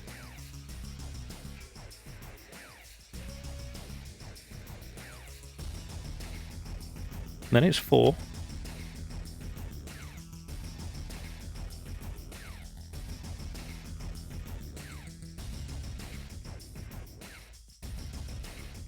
And it's going to be 3 over here. Bees are very clever. A friend of mine's a beekeeper.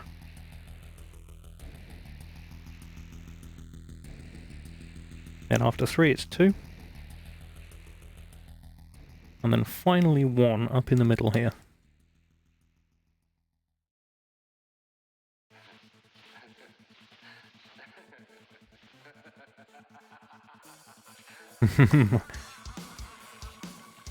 Holden, welcome on in.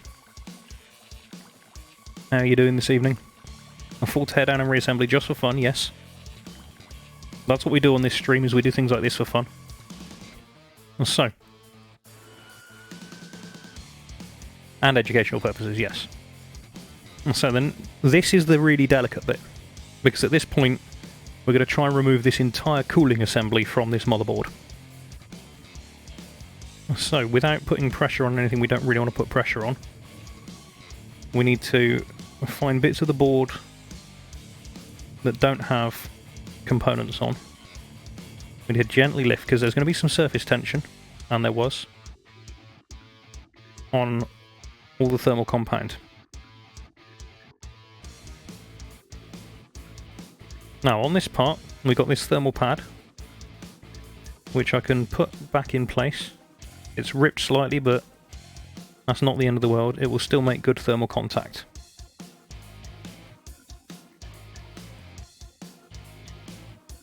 So, that's not the end of the world. If I was feeling really picky, I would go into my box of thermal compound, or thermal pads, or bag of thermal pads. And Stranded knows I've got a big bag of thermal pads. So, I've just put that back in place. That will be fine, because the components don't really get unreasonably hot. And we've got 2 different types of thermal paste on this, you will notice. There's this grey thermal paste over here, which is standard thermal paste. Yeah, it's non-conductive usually. Not always, but usually.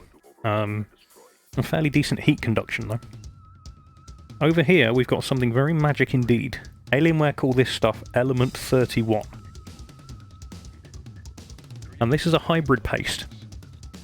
It's part standard paste and it's part gallium. And gallium is liquid metal.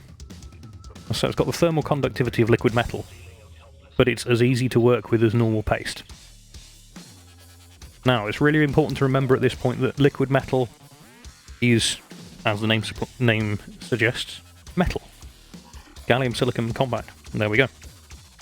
And so, liquid metal being metal, it is electrically conductive. And you do not want to get that over your components because it will cause problems. This is the motherboard. And you'll see again, you'll notice over here, there is this plastic barrier around the edge of the CPU. Labelled CPU barrier. And you can see there's some liquid metal over here that's seeped out onto it. Seamus, the reassembly will be NDA'd. There's bits of the reassembly I'm not allowed to show you. The cleaning up and dismantling, anyone can see. But when I start putting it back together, that's where the magic happens. That's the bit I'm not allowed to show you. But basically, at this point, what I've just done here could potentially void your warranty. I'm not saying it will void your warranty, but it could potentially void your warranty, because if you mess this bit up and you end up with liquid metal where it shouldn't be, you end up with a problem. And Alienware's recommendation is that you do not take your heatsink off of your motherboard if you're running Element 31, because at this point this is where there's the biggest risk of damage to your board. And you cannot buy Element 31. You cannot get it from Alienware, you cannot get your hands on it at all. The only way to get this replaced is get a service tech out to do it for you. There are reasons why they can't sell it. T1000 liquid metal, no, not quite. There's reasons Alienware are not allowed to sell it to the public. You can get a tech out to replace it. Depending on your warranty status, you know, you may have to pay for it. But you cannot buy Element 31. So if you have an Element 31 equipped laptop, then you are going to find that you shouldn't be taking the motherboard apart and removing the heatsink from it. Unless you know what you're doing, you're happy to potentially void your warranty if you get it wrong. And 2 rows of square chips. These up here, they are power inductors. As are these over here. I can't quite tell what the other ones are next to them, but it's all power control circuitry. Power smoothing, power control, making sure you've got the right voltage in the right place. And enough of it, enough current to do what you can do. So yeah, taking it apart, we're allowed to demonstrate. Now, we're going to do Stream Raiders, then we're going to come back to this and we're going to carry on looking at it. And before I start doing anything more with it, I will walk you through some information. But let's do Stream Raiders, and then we can come back to this. So, what have we got? We have 40 allies on the field. That's a great number. But I'm going to throw a defensive spell there because we've got a lot of enemies as well. Let's have some defensiveness. Let's take out the music. Let's start the battle. Let's get this going.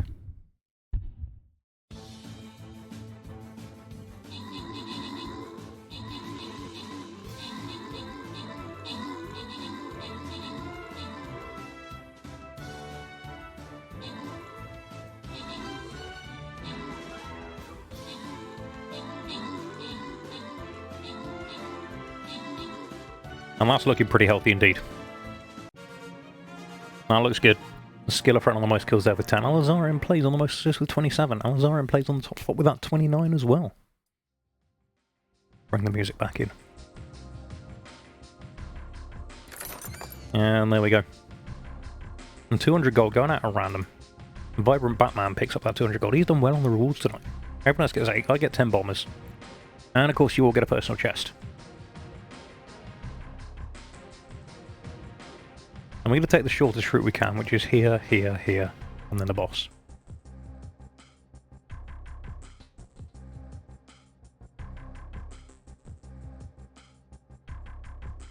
And so, what have we got? I need to place more vampires, which I can't place. I also need to place more bombers, so I can do one of them. There's a bomber. Let's put him smack dab in the middle.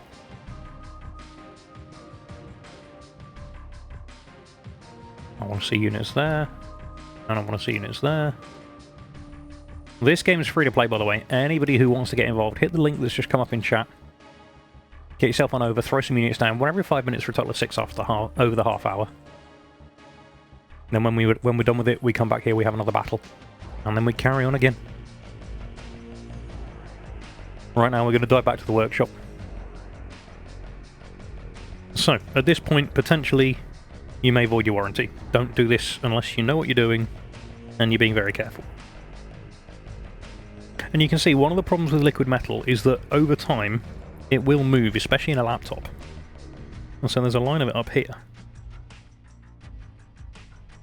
If that metal had ended up on those components underneath this barrier, it would have shorted them out, you would have ended up with a dead motherboard. That's why this plastic barrier is in place on top of it all. It's to protect it from this kind of thing. Now, there is a big warning in the service manual about this part that says do not use alcohol to remove this. Because if you use alcohol to remove the Element 31, you will potentially end up with liquid metal everywhere. Because it will dissolve the silicon component, and the the liquid metal component will just go everywhere. So you can't do that. That's a really bad idea. But what we're going to do is, I'm actually going to do something a little bit interesting. And I'm going to try and salvage some of this stuff. And we're going to do something very dangerous and have a play with it. Because we're not supposed to play with it. And the way I'm going to salvage some of this to play with...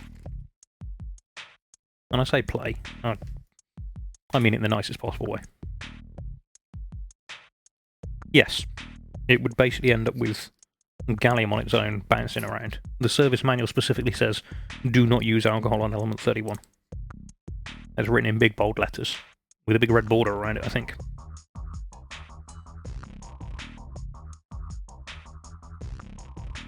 So, the stuff over this side I can clean off with standard thermal compound cleaner, which you've seen me do before and I'm going to do again in a minute. The stuff over this side, I want to rescue some of it. So, I'm actually going to start by rescuing some from the heatsink.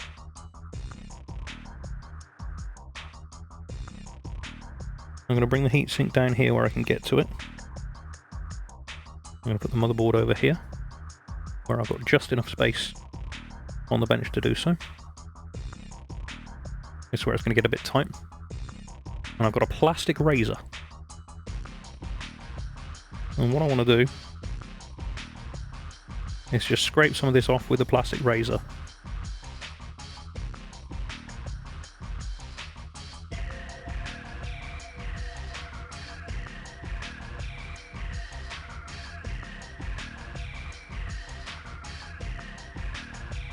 When I say play, I don't mean like play games with it.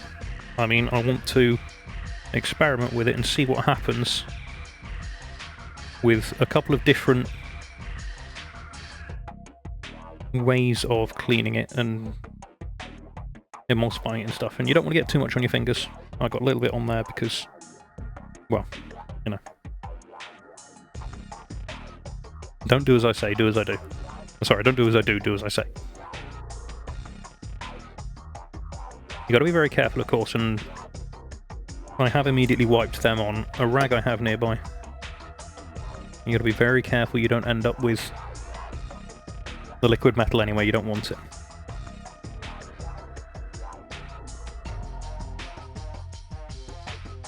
Again, I'm just going to carefully lift some of this stuff off the board and off the chip. Like I said, I'm using plastic tools so that I don't do any damage.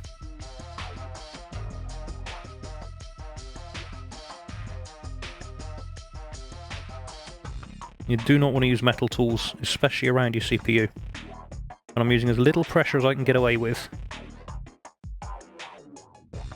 And just so I can remove some of this paste.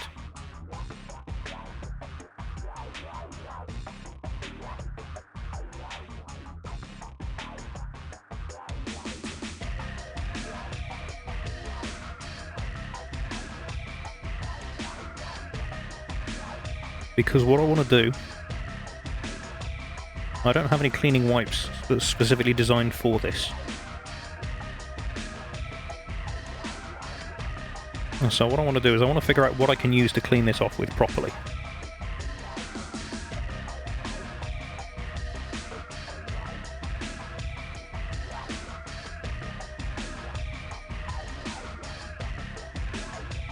And this is just a standard kitchen saucer.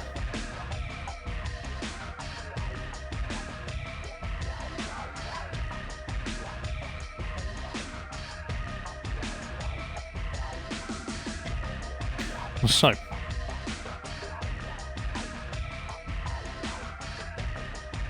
let's bring this back into where I can see it, and let's put the motherboard back over here for the moment. We're going to carry on cleaning that up in a minute, because there is more cleanup to do.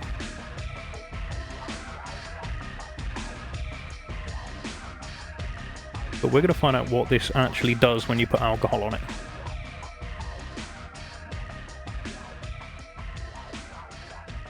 Because I've got some alcohol here. So, what I'm going to do, the best way of doing this actually,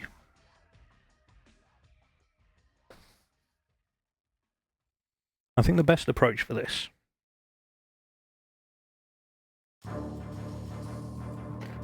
is that what I do is I grab a bit of kitchen paper, which I should have a roll of here somewhere. Where have I put that roll? There we go. One roll of kitchen paper.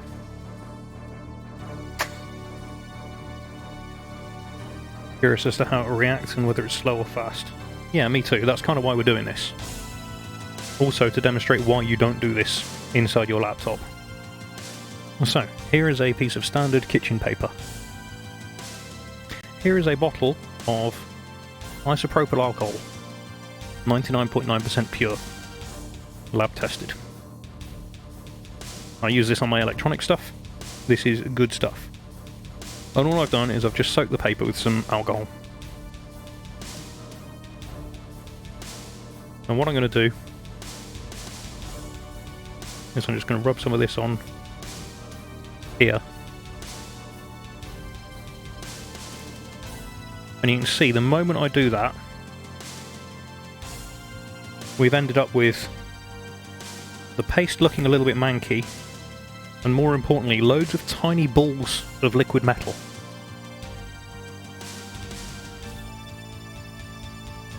And if those little balls of metal get all over your motherboard, you can see them there, that is a really bad thing to have happen. You don't want that to happen. So, isopropyl alcohol, definitely a no. Definitely a big no-no. Don't do that with Element 31.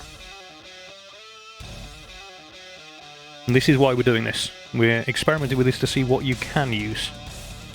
It is pretty quick. So, we're definitely not using isopropyl alcohol. At all. Very, very bad. And that's why the manual says do not do this, because you shouldn't do it. And you know, when they write in the manual don't do this, there's generally a good reason for it.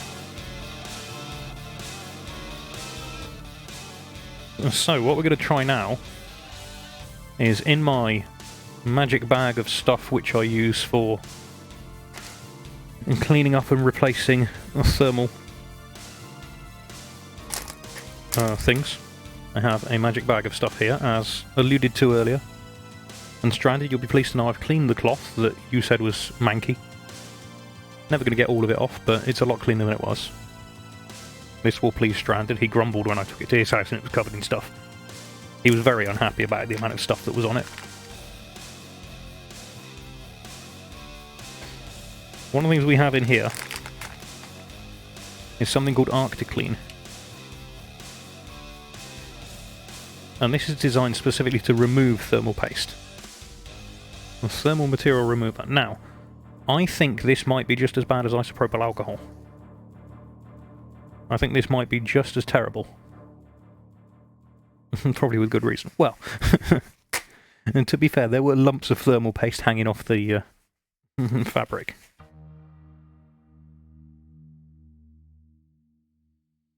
What I'm going to do... it wasn't manky. It was the bit used for removing large blobs. What I'm going to do is I'm going to drop some ArctiClean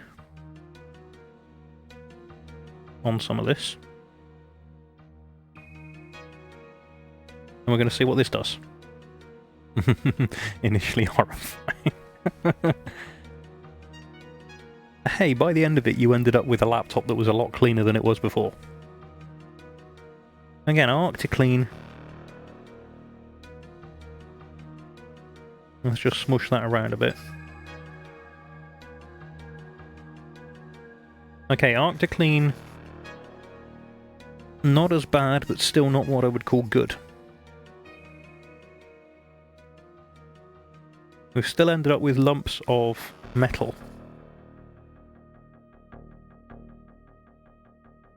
And that is equally bad. Because we don't want lumps of metal inside. Oh yeah, there were clumps in places. And so we can't use ArctiClean either.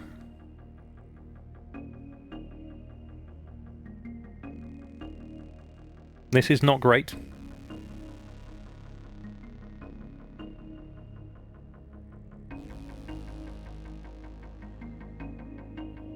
Yeah, so that's the thing, right? If you use the right equipment for the job, the equipment might start out looking manky, but the job gets done properly. That's just me cleaning my razor blade off.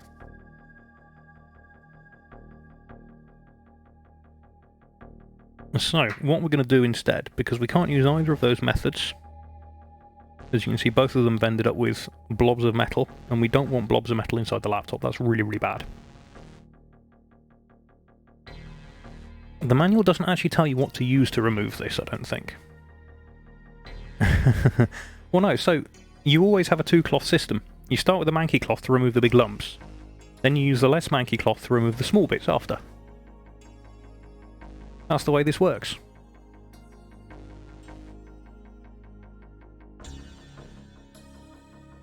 So, what I'm looking for here now, fan and heatsink assembly. What does this actually say? Caution, the heatsink may become hot during normal operation. Allow it to cool before you touch it. Yes, well said.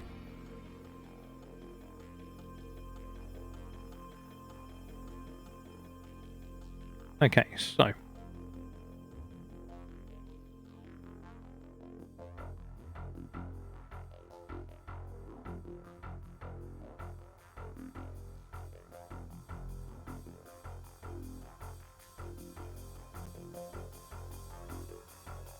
I'm looking through the manual at the moment.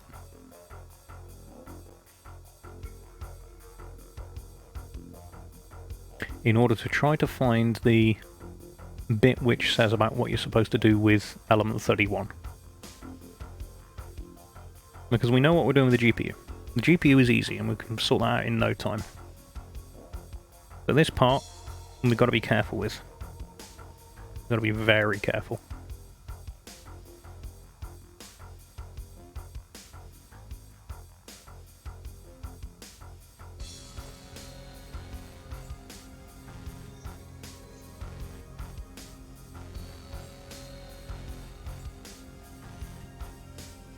Oh yeah, there's a third cloth for when it's almost spotless.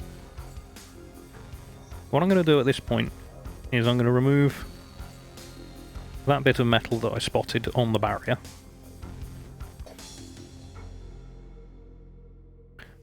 And this is the aforementioned manky cloth. I'm going to start by cleaning up bits we know how to clean. Because these bits are easy. So the GPU. We can just drop some arc to clean on there. Leave that to emulsify for a bit. Actually, I might put a little bit more on there.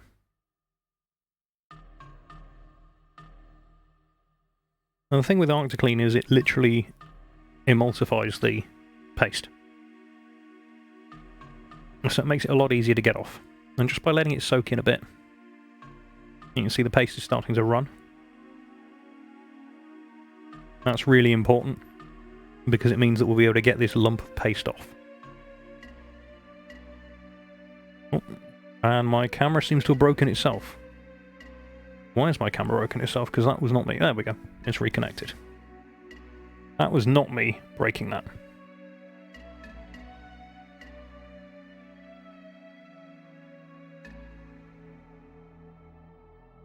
So at this point, we can use our dirty cloth. You can see we're removing great big lumps of thermal paste here from our graphics card, or our graphics processing unit.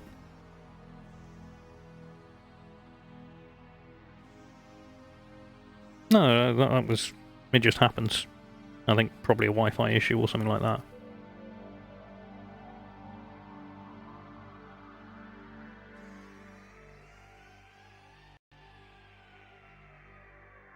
Now this is a microfiber cloth. It won't leave fibres and mess everywhere. Oh.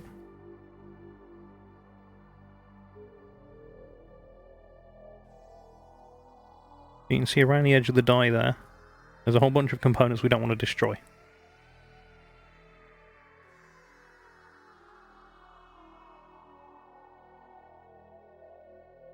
So being really careful here.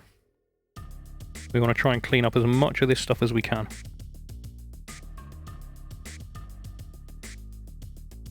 That's why we have the really big manky cloth. I'm also trying to make sure I don't go dumping it in the element 31.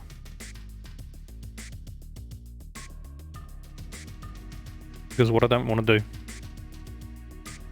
No, the SMDs don't really care about a bit of thermal compound.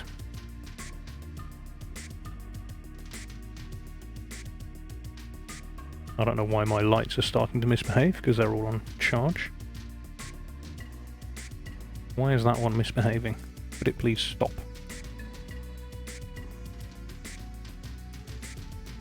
It's a little bit on the warm side.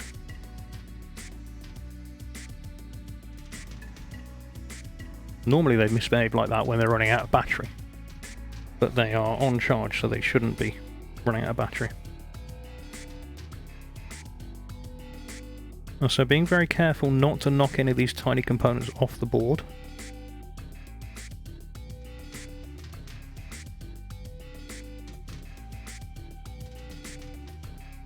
If you can't tell, you like clean things. Yeah, I mean, that's kind of a requirement. What we're going to do is we're going to grab one of the most commonly used things on this stream for cleaning up bits of electronic like this. The manky looking toothbrush, because that's got bristles that will remove stuff from in between these components without damaging the components.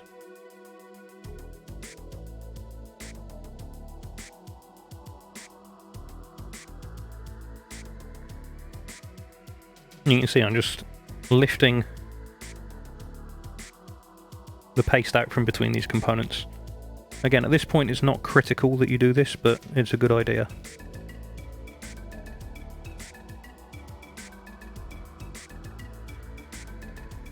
What we're trying to do is just get the paste out from between them. And just clean up as much of it as we can. The bit we care about is the big silver die in the middle, so... You know, the rest of this is just for the sake of doing a proper job. Because if a job's worth doing, it's worth doing well. If it's not worth doing, give it to somebody else.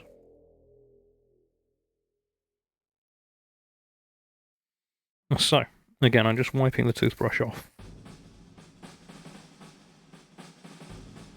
Must be shiny. Yeah, well, we haven't got to that bit yet. Will you stop flashing?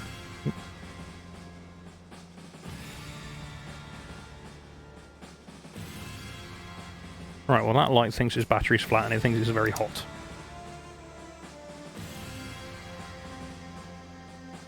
I think it wasn't charging properly.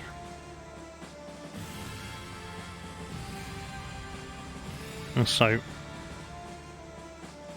we'll let that charge a bit.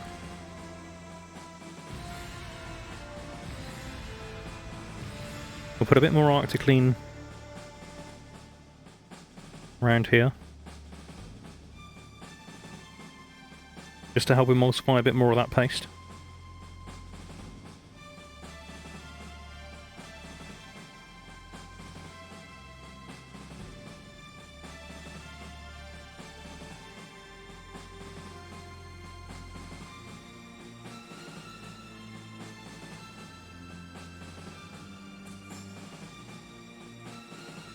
And we're still using the manky cloth for removing the big lumps of compound. This is only step one. I'll clean off these chips that got a bit on them as well.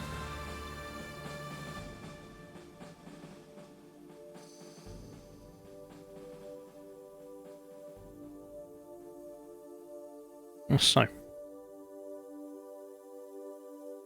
now that we've done all the manky work on that bit, we're just going to move this to one side. I'm going to bring the heatsink back in. Now this has had a little bit of time, again, for the arc to clean to settle in. And this is why we have the manky cloth, because there's a lot of compound on there that needs to come off.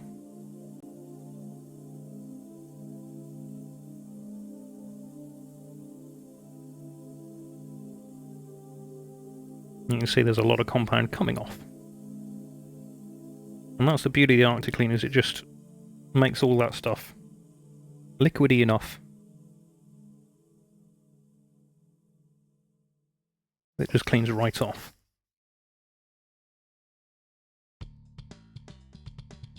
Like that.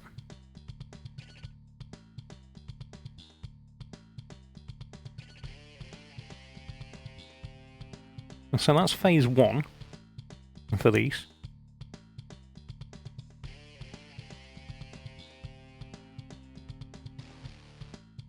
And let's have a look with the toothbrush.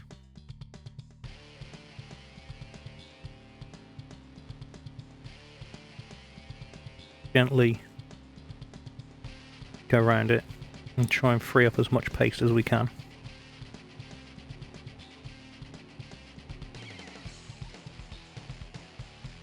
Being really careful not to lift any of these tiny components off the board.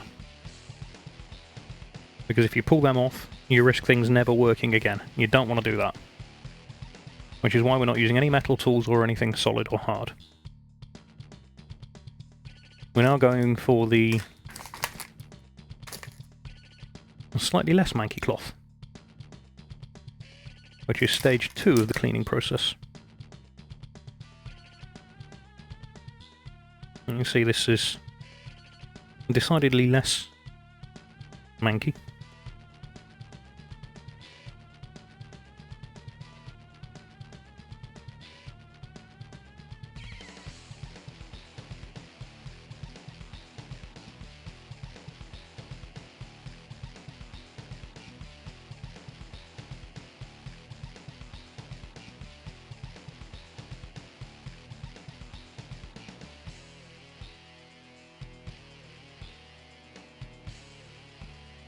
And that's much shinier and better. You can see how shiny that is now. We're going to do the same with this piece. Just make sure there's nothing left on there.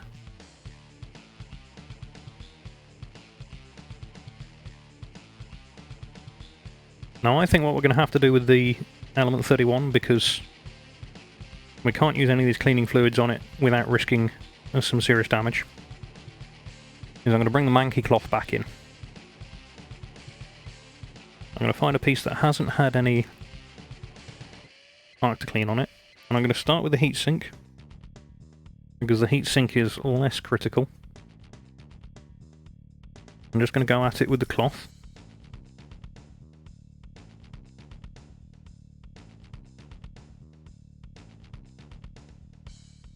And try and take as much off with the cloth as I can. You can see we've got a nice load of residue there.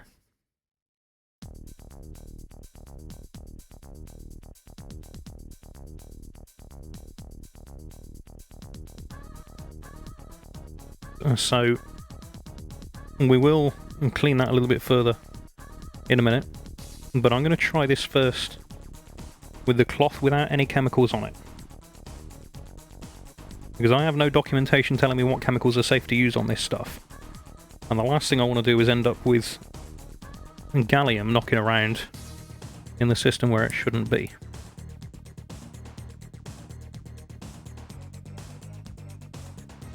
So we're going to be very careful.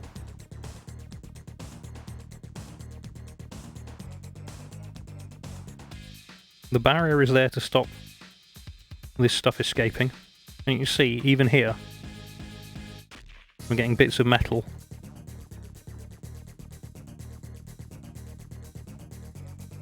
on our cloth where we'd like them to not be.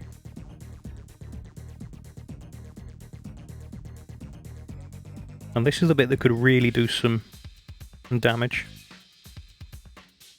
And this is the bit that could potentially void your warranty, so unless you know exactly what you're doing with this stuff, don't mess with it. If you have Element 31 on your system, either trust that it's going to be fine, or get Dell's technicians in to repair it for you. Or redo the thermal paste if you feel it needs to be done.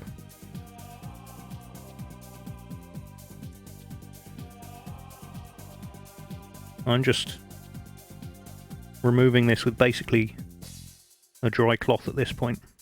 I've not used any chemicals on it at all. And it's all pretty much just come off on its own. You can see that's nice and shiny as well.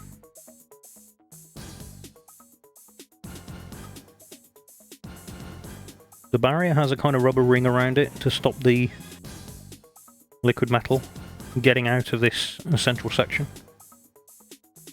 which is a really good thing to have.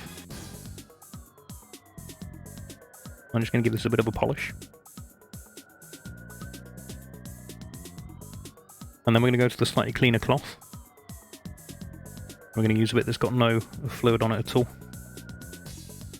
Give it another little polish. You can see that's now pulling more paste out.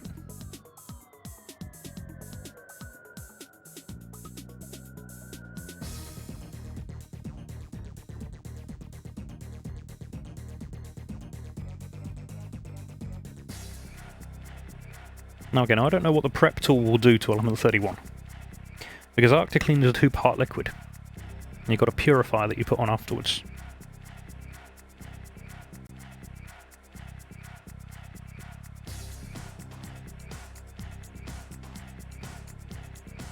UV dried epoxy or something. Yeah, exactly.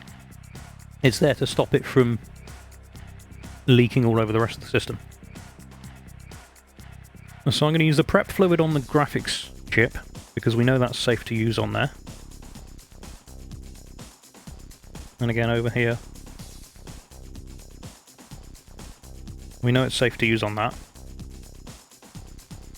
I do not know if that prep fluid is safe to use with the surface element 31's going on, so I'm not going to.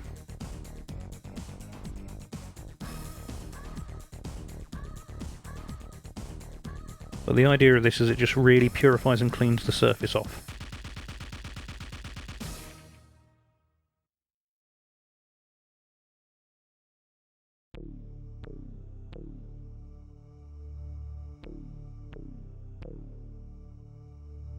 And again, we're just going to give it a nice polish.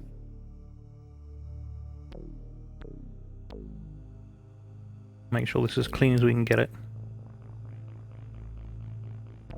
It's now been prepped.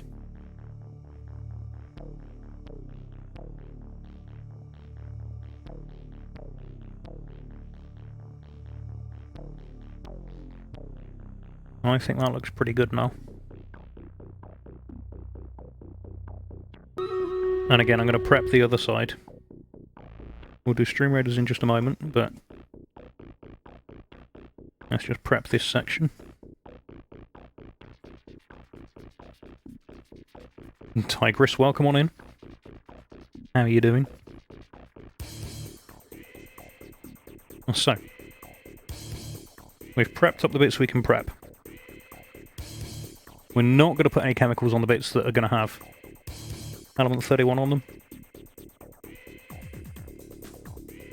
because we don't want to mess that up. We are going to do stream raiders, and then we're going to get back into the next bit of this. So stay right where you are, we're going back into stream raiders. No magical black gunk. No. I have no idea what that black gunk was, I still never found out. Again, we're going to have a defensive spell here. Did you ever figure out what that black gunk was? Stranded, because when we took that apart and started cleaning things, even after it was immaculate, there was some really strange black gunk on it. Let's get this battle started. Let's get this going. Remember, this is the part where you guys are in control of what happens on the stream. You guys run the units in. You get to determine how the battle will go. Whether it will be a success or a failure is entirely down to you guys. And it looks like we're going to be successful. Looks like an absolute massacre in our favour, which is what we like. That's kind of how we want stream raiders to run, really. And we got Medic with the most kills. We've got Twinfire with the most assists. We've got Scabbers on top spot. Scabbers, welcome back into the stream. We are going to toss these rewards out at random. Remember, if you take the most kills and most assists and the top spot, you're guaranteed a reward.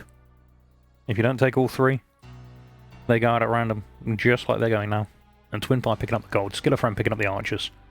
Everyone else gets 5 gold. I get a tank scroll. And you all get those personal chests as well. Which, hopefully, you'll all enjoy. And we get some tokens and some rewards. And a unit upgrade. Upgrade our Templar. Very nice indeed. And so we're going to kick off this next. We've got 2 golds here, or a silver and gold there. 2 golds. Definitely 2 golds. Let's kick this next battle off. Now, I've got to place another vampire, but I should go and hand in my bomber quest first. Just in case I've got another placement thing to do. Oh, set battle plans. Well, that I can do. We've been doing that anyway. So, I need to place another vampire. Where is my vampire? There he is. We're going to do it a bit differently this time. We're going to go down this bottom right corner. Normally we like to start top left, but we're not going to go there, there, or there. We are all going to go down here. You've got 30 minutes. Get those units on in. And we are going to go back into the workshop. You can only find references to copper oxidation, but that apply to uncoated copper heat fins. It could well be. I don't know what your you said it was... Was it Gelid Extreme you were using before? I think you said it was Gelid Extreme.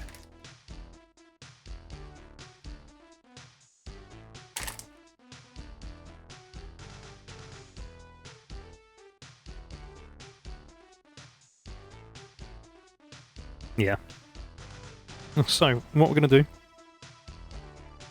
is on this part, the GPU, we know what we're doing with that. We've got our usual Kingpin KPX thermal paste.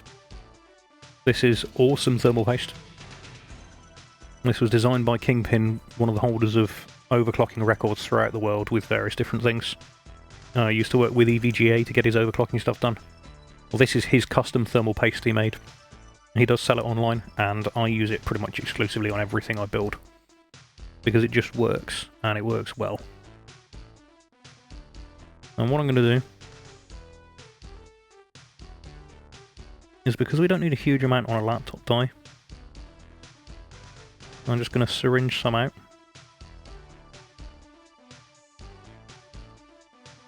I'm going to put a nice line down this end of the die. Just wipe off the excess. Now this may be enough, it may not. If it's not, we can always add a bit more. Yes, the 30-gram tube. You don't normally get tubes of heatsink paste this large, but I figured if I was importing it from the USA and paying exorbitant import fees anyway, I may as well import a decent amount of it, and you'll have to excuse the noise there. That's the bag of cooling equipment rattling a bit. Whilst I try and find my spatula. There it is. My bag of cooling equipment contains a spreader. And all we're going to do is just carefully spread this paste. We want a nice even layer.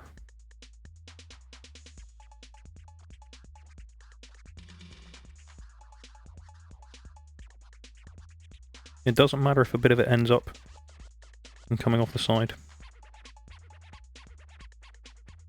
We want a nice layer so that you can't see any of the dye. The cooling goodie bag, yes. The big bag of cooling stuff. I was trying to find this bag very useful. I did go and visit him when he was repasting his laptop, or rather, he took his laptop apart so that I could bring my paste over so we could do a proper job of making it good.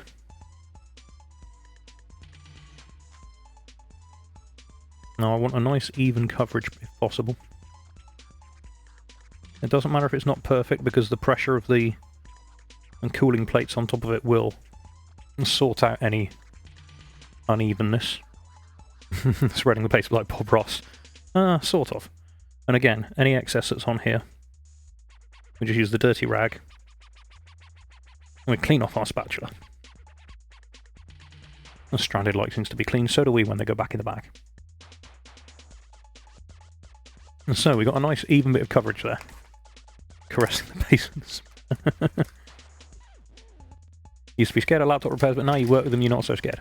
Yeah, I mean, as long as you take it slow, don't do anything unreasonable, and don't rush yourself, generally, there's not a lot to be worried about. I mean, we've had one connector housing snap a little bit tonight, but that was a housing that would have snapped the moment anybody took it apart, because I don't know why it had gone brittle, but it had. We literally touched it and it popped. They are very delicate, some of these connectors. Now, unfortunately at this point, I am going to have to push a button that none of you guys are going to like very much. Because I'm not allowed to show you this next bit. You've heard me talking about something called Element 31. And Element 31 is Alienware's proprietary thermal paste. It's the stuff that's part liquid metal, part silicon. And whilst I'm allowed to show you taking it apart, because it was already on my laptop anyway, and anyone who bought one would get it with them, end users are not allowed to get their hands on this stuff. So you can't buy it, you can't get it yourself. I got hold of this through some very interesting conversations with some people, on the condition that I didn't show you guys what this looks like before it's applied. I do not work with Alienware, but I reached out to the right people in order to make this happen, so that I could get hold of some Element 31. Now, like I said, you cannot get this stuff normally. Do not even ask. The answer will be no. If you try and approach them and say, hey, can I have some? They will say, no, we're not allowed to sell it to you. I spoke to the right people in the right way, and they knew that I was specifically going to do certain things with it, and therefore they were willing to make an exception for me, but you will not get hold of this stuff. So I've been told I'm not allowed to show you this bit, but as soon as I got the heatsink back on, the camera will come back. This is just the condition of me being able to get that so that I could do this teardown, because if I hadn't been able to get hold of the Element 31, I would not have been willing to take this laptop apart for you guys to see, because replacing Element 31 with non-Element 31 would have been a really bad idea. So you'll have to bear with me. Basically what I'm doing is unpacking it now. I've not even unpacked this myself before, you know. This is a voyage of discovery for me as well as you. But this bit is the one bit I was told I was not allowed to show you. And therefore, out of respect to the people who did me a favour and sorted this out for me, I am not going to be able to show you this bit. That, and I don't particularly want a team of lawyers knocking on my door and saying, hey, come on, what are you playing at? You know, lawyers can be very tricksy people at times, and if I don't have to argue with lawyers, then I'd rather not argue with lawyers. You know, because that'd be a really bad idea. So, whilst you guys can't see this, what I can tell you is that I'm applying thermal paste to the CPU.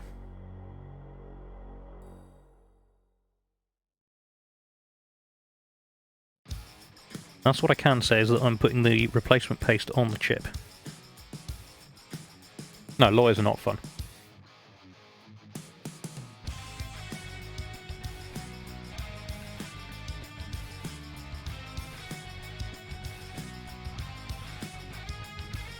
And in fact, I'm told that even the container it comes in is proprietary, which is why I wasn't allowed to show you the tube either.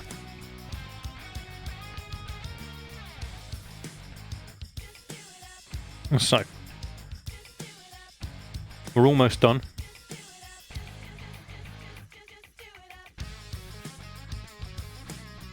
And this is an appropriate track for this. This is a very appropriate track for this. Love it.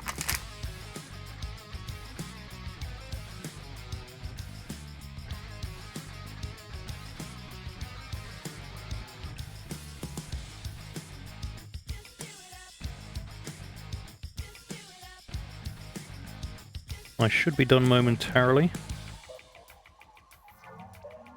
Please hold. The video will return shortly. No, gallium would still do you some nasties. It's not as bad as mercury, but it would still do you some serious unpleasantness.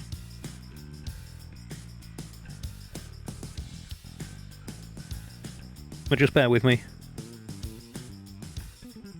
We're almost at the point where I can bring the camera back.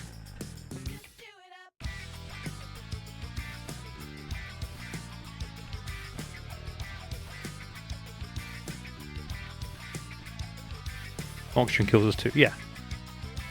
I will check with my contacts and I will answer that for you later, Stranded.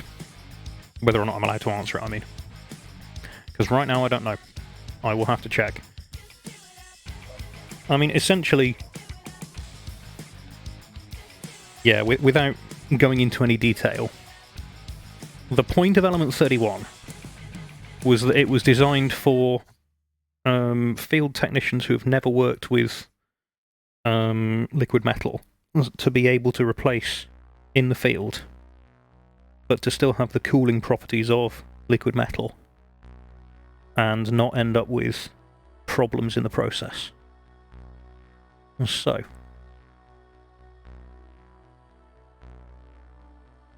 now that I've done the bit I needed to do, dumb people, yes indeed, it's very bad of you, we can now bring back the video.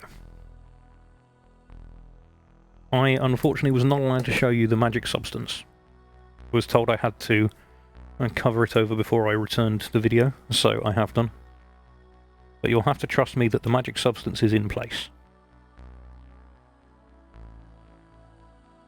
And now what we need to do is we need to screw it back in. Or screw the heatsink back in. The magic thermal source, yes.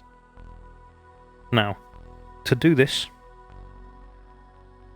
it went fairly quickly. Yeah, I mean, it was only a small area I had to cover, Seamus. It was only the middle of this where the CPU sits that needed the paste on it.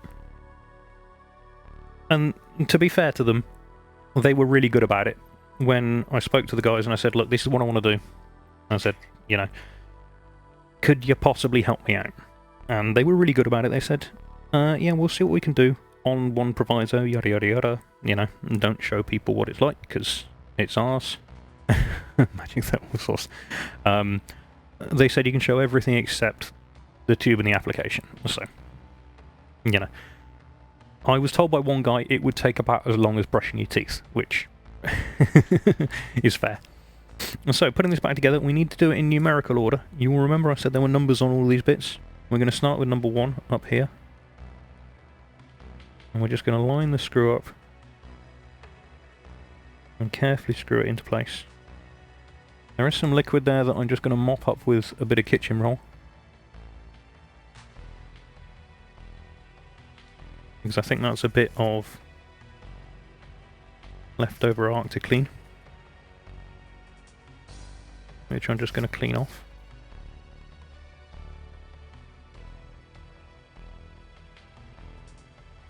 And so screw number 1 is in place. We can now move this without it falling off. And screw number 2 goes in next.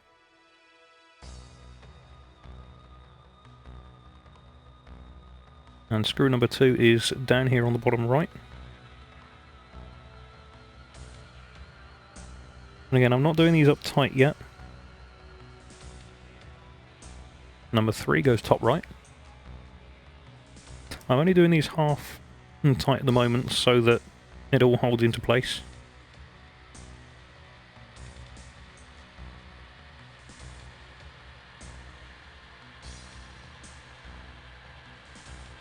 That's 3. Then we've got to do 4. Down here at the bottom.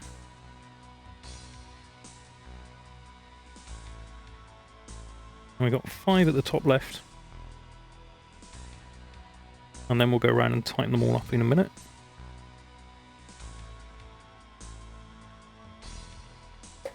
Again, making sure it just clicks into place a little bit, doesn't cross thread. And then we've got 6. Down here in the middle. And then finally 7 bottom left. And it is really important that you do these in order, because that way you make sure you've got even mounting pressure across everything. So again, we'll tighten up one.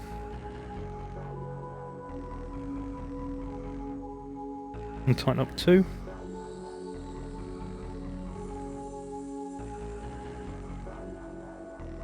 And tighten up three.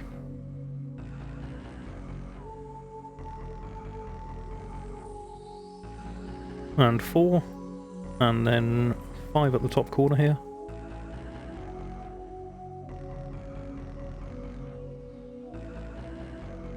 And six down in the middle. What happens if you don't do them in order? Well, that's not an idiotic question, that's a brilliant question, actually. So, if you don't do them in order, you're not guaranteed to have even pressure across everything. There is a chance you could do a couple of them at one end, so if I started here and just did these two at this end, there wouldn't be much mounting pressure at this side. And if I just did this side, there wouldn't be much pressure at this side. But you'll notice it's an arrangement of sort of spring pieces. The idea is that everything sits nice and flat and you get even pressure across all of this die here and all of this die here. And having that nice even pressure, it just means that everything is going to sit nicely and flat and you should get decent coverage with everything. So, that's the most difficult and dangerous bit done.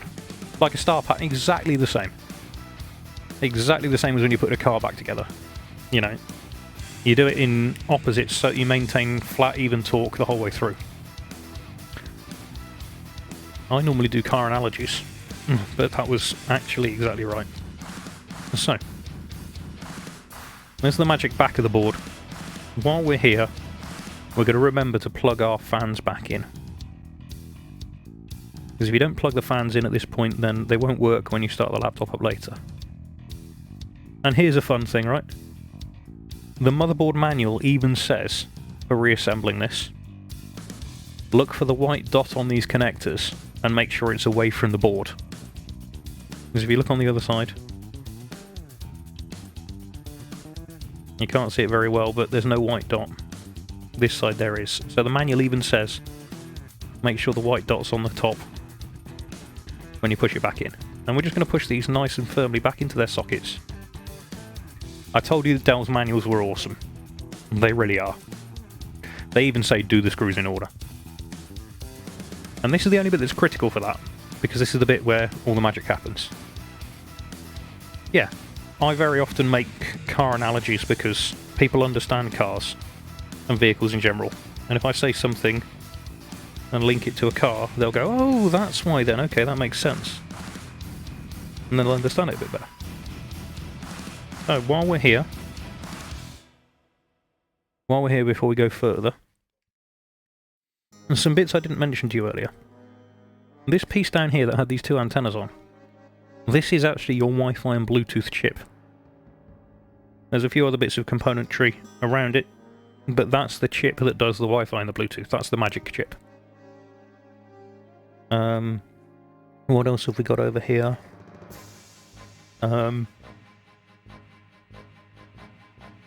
This, I assume, is part of the chipset. I can't be sure, but it's got a heatsink on it, so it's usually related to chipset-y things. You can see that we do have certain ports on the board. So you've got your Ethernet port, you've got your USB-C ports, you've got your HDMI port, you've got a mini display port, but not all of your I/O ports are on here. There are some that are on the chassis. So, if I can get it in place and put it down without destroying anything, you'll see that up here you've got a USB port. And over here you've also got another very out of focus USB port. So not all the ports are on the motherboard. Yes, 2 RAM slots right here. There's 2 SSD slots as well, just there. And remember, as I said before, I am wearing an earth strap. I am keeping myself anti-static earth the whole time, because this stuff is delicate and you don't want to go damaging things. What I will do now is just move this out of the way carefully. And I mean carefully because that's the most expensive bit of the system. That's got your CPU and your GPU on it. And I'll just show you what we've got on here. Because this is the lid, this is the screen, the keyboard, the touchpad. That little dodgy connector that we had the end break off of the housing for. That's for your power button, which is under here. There's a power button, there's an RGB LED set here. That's what this connector is for. Now, we could take the keyboard out, but to do so, you can see how many screws there are on this. 1, 2, 3, 4, 6, 7. There's a ton of screws on this keyboard.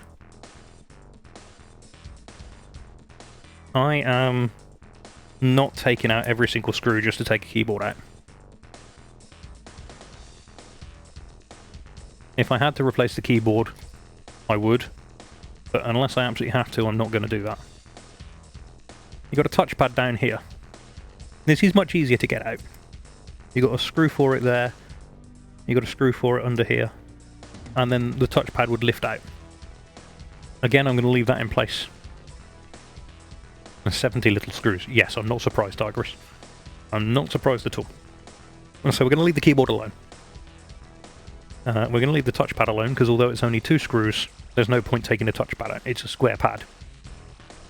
We're also going to leave the screen in place. Because while the screen would come out by removing these 2 screws here now, because we've already taken 2 of them out from this side which hold the power socket in, you're not going to see much if we do take the screen off, because all you'll see is... Actually, no, go on then. The heck with it, let's take the screen out.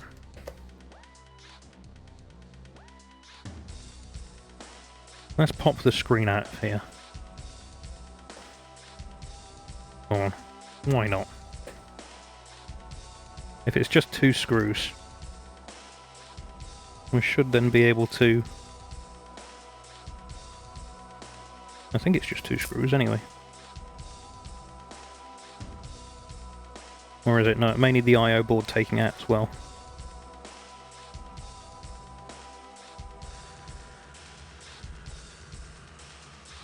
Let's flip this over. Ah, no, right. No, so to get the screen out, these corners have got to come out and to unscrew the hinge on each side. And then the screen would just lift off of the base plate. I'm not going to do that because there's no real benefit from showing you that. And to be quite honest, the only time you'd remove the screen is if you're replacing it anyway, so I'm not going to do that tonight, I'm afraid. Especially because I want to get this booted up again before the end of the stream and make sure everything works. Mice and keyboards don't come in USB-C as standard. Well, it's interesting you say that. Have you seen the Alienware... I think it's the 720M, which is the tri-mode mouse that's been around for a short while now. It's got a USB-C dongle. And the 2 brand new... Well, the new 620M mouse as well, which also has a USB-C dongle. Both of those are USB-C as standard wireless mice. And they also have a cable mode, which I believe is either USB-C or A, depending on what you plug in. And the new 920K keyboard as well, yes. So there are starting to be more wireless peripherals. And Stranded, does that give you a good enough view of the keyboard? Because I think the answer to how many screws are there is either yes or lots. Both yes and lots seem to be appropriate answers. I can't take this cable out because it's taped on. Does that give you enough of an answer to say yes, lots and many? Because I think that's about the answers you're going to be giving, right? How many screws are there? Yes. Stranded, rapidly counting the screws. And you'll notice, as well as the motherboard having a bunch of screws that go into it, it's got this nice little pin in the middle to align it with. You have to deal with non-techie whiny finance people. Well, if you say to your non-techie whiny finance people, well, if you want your mouse to plug in, then you need to buy me an Alienware 720M, then, you know, they will say, okay, well, if it's the only thing that plugs in and is compatible directly, then we'll buy it. You know, and you can argue that it's much more reliable than giving people adapters they will then promptly lose again. Anyway, at this point, we're going to bring the motherboard and cooling assembly back in. And I'm going to very carefully lift up this little tiny cable, which needs to sit just in there. We're going to bring this down and gently line it up. You can see everything lines up absolutely perfectly. I am going to just gently lift up the back of the board again. Free off these cables, make sure nothing's trapped, because it feels to me like something might be attached there that shouldn't be. In fact, let's lift the board, yep.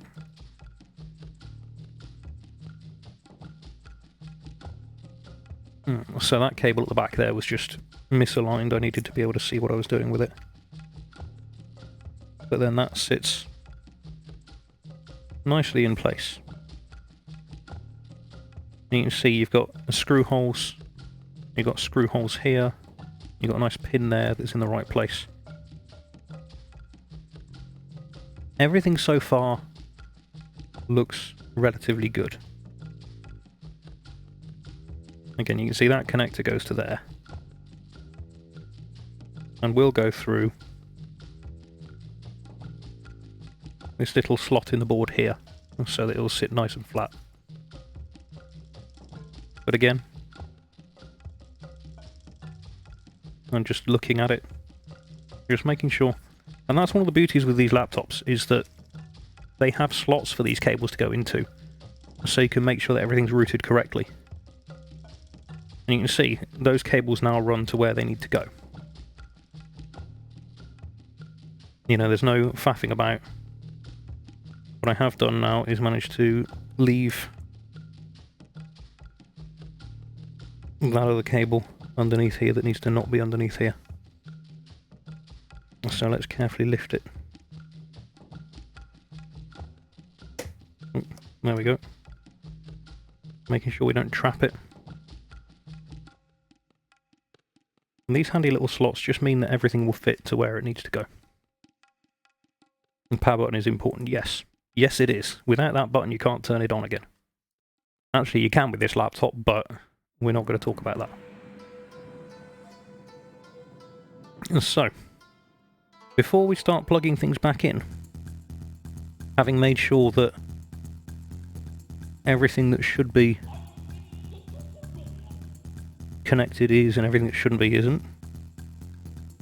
And so again, this one will go over here for that socket.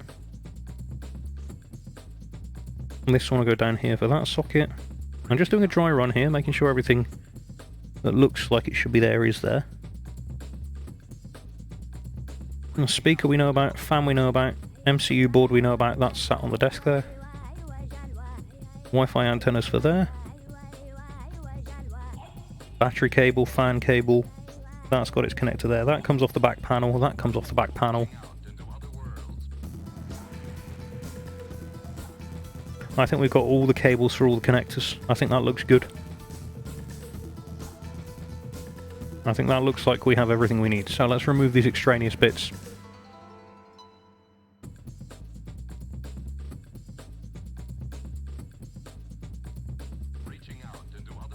Now, again using, you'll notice up the top here, it says M2 by 4L on the board there. And you'll notice that down here it says M2 by 3L. 3 long and 4 long. And so the longer one here goes in the top. There's another awesome thing that you see on well-built machines, is they even tell you which screw goes in which hole, just in case you don't do what I did and make a tracking grid. Incidentally, and just so you guys can see what I mean by a tracking grid,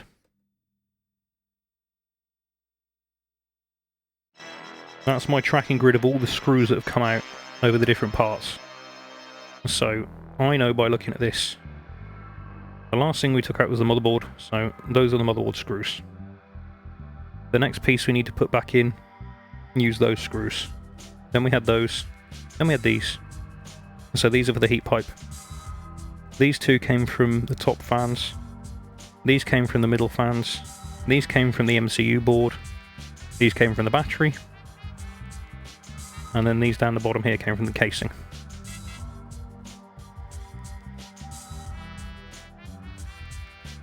And then over here I have the 3 screws that came with the power connector holder. We've got the 1 screw inside the Wi-Fi antenna holder. We've got our SSD screw by our SSD heatsink.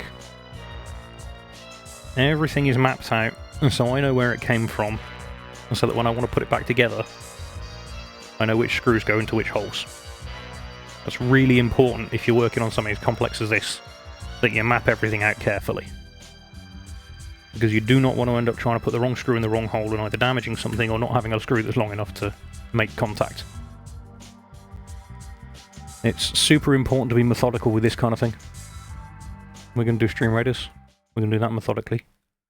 We are going to throw a haste down on this 27 ally set. Not as many units as there are screws in that keyboard. There's 27 allies, so let's get this going. Let's get this battle done, and then we can start putting things back together. Well, 35 of us in total, 55 enemies. I think we've got this covered, because we're good like that. It could be close, but I think we've probably got this covered.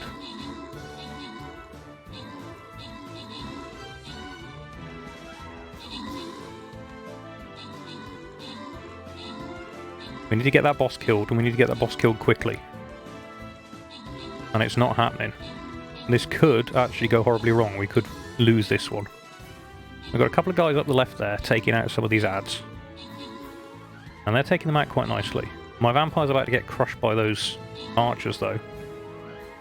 We've got to hope they take out... Yes, good. We've taken out the boss. We need to take these archers down before they...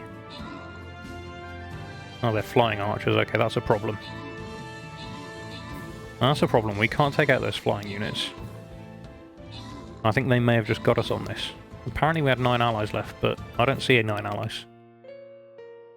You got NVIDIA broadcast downloaded? Good. Good, good. We can run through that later. We're going to rerun that battle, because this time we're going to crush it. We're going to throw some more units at the battlefield.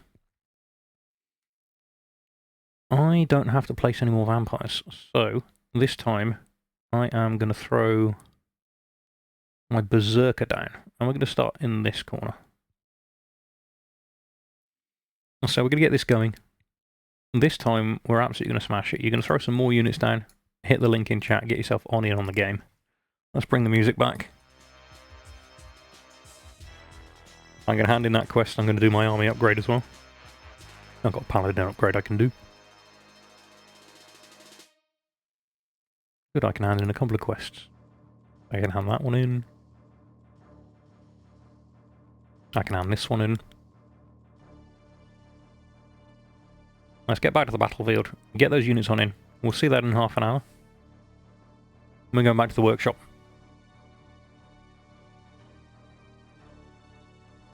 So, what we've got now is we've got our motherboard back in place. We need to screw it in. And you've seen I've got a tracking grid so I know which screws go in which holes. And so using the correct screws for the job. Very important.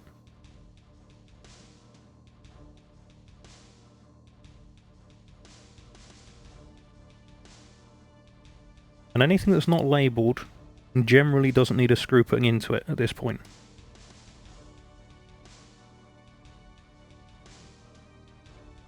And so for example these here, these 2 screw holes are not labelled because they have the heat pipe go through them.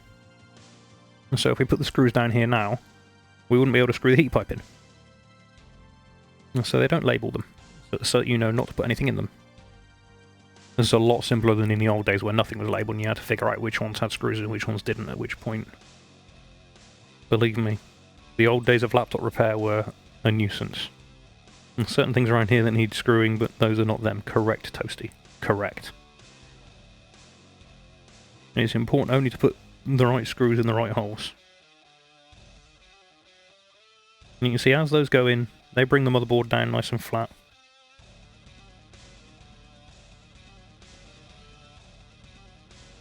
Then we can just make sure that all these cables are lined up correctly.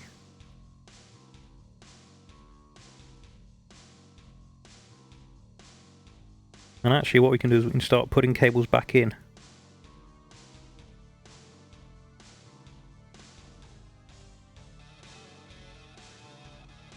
And so this cable, I think, was all the way in there. Like that. Yep. There we go. And then that just folds down and sits down on top. And that should be fine. That's actually locking in nicely. I don't need to put any tape on it. I don't need to put any tape on that because that feels like it's locked into place properly.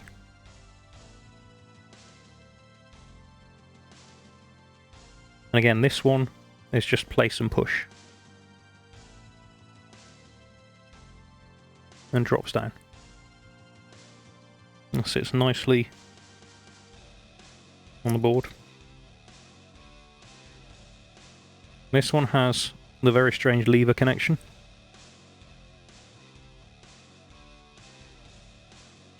So what we do is we slide this connector in from the side.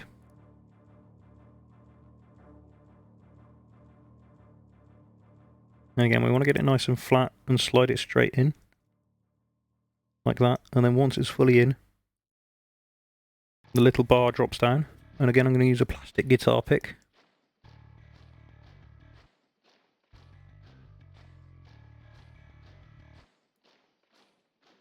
Just to make sure this locks in properly. And there you go, you can see that's now clipped in. With the thin end you can just push it down. And just keep it there, and then the tape goes back over the top afterwards. And that holds that in place properly.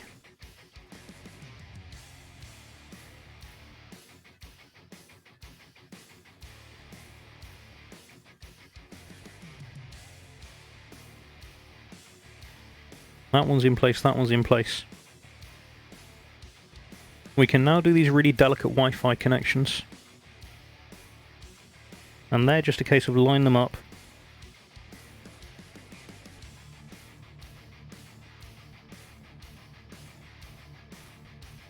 And then push nice and gently but firmly. Make sure they go down flat onto the board.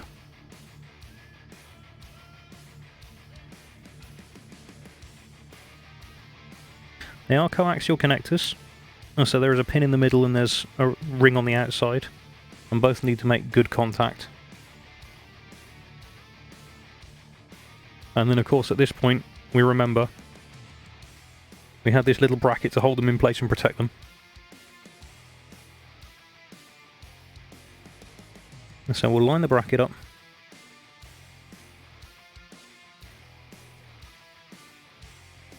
And then we'll just carefully screw that back down.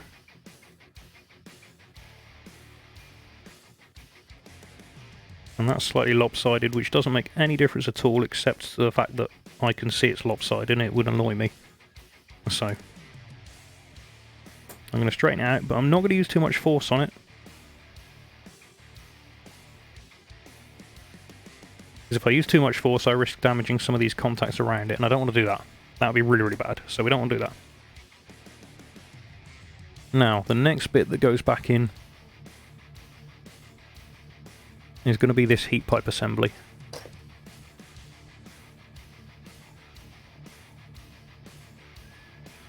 And this goes in up here. It sits nicely in place. And again, we know which screws go where because we've tracked them on our grid, but they are also labelled M2 by 4L and M2 by 3L. so you know what to put where. Oh yeah, Toasty makes robots for a living. And fixes robots. I just realised that was out of shot. I was just doing that screw and that screw.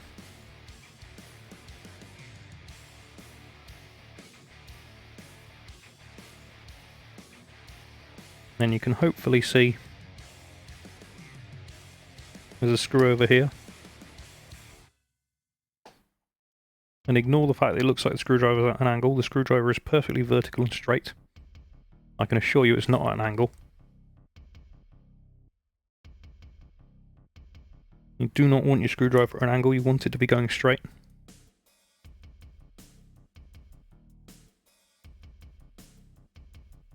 Again, if it doesn't immediately start screwing into place, just go anti-clockwise a bit until you hear it click and feel it click. And then the thread will line up with the hole.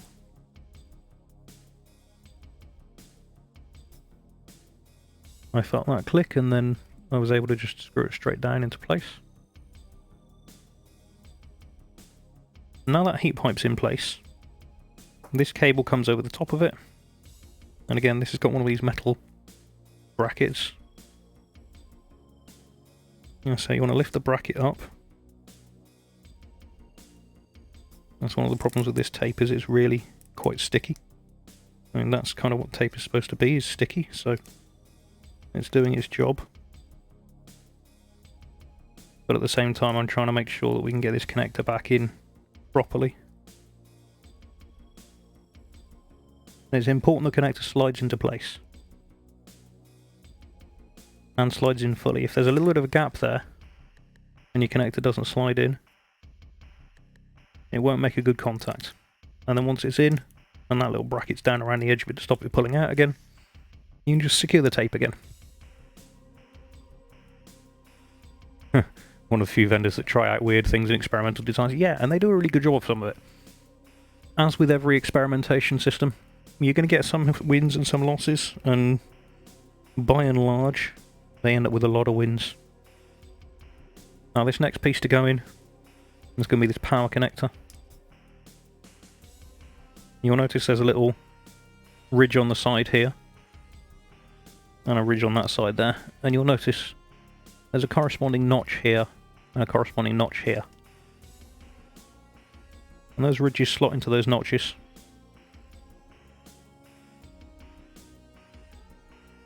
I wonder if I can get a better camera angle for you on this, without knocking everything off the desk.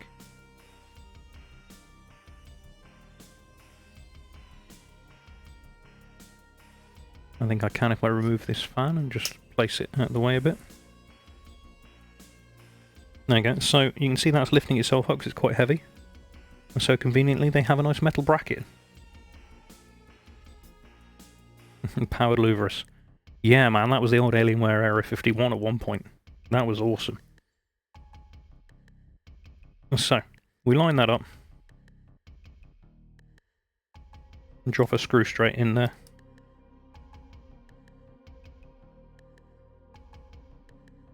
And again, if you don't force it, and you don't cross-thread it, these screws will go in really easily, and you won't break any of the screw threads. I mean, you look at that. I've not damaged any of these screw threads or screw heads tonight.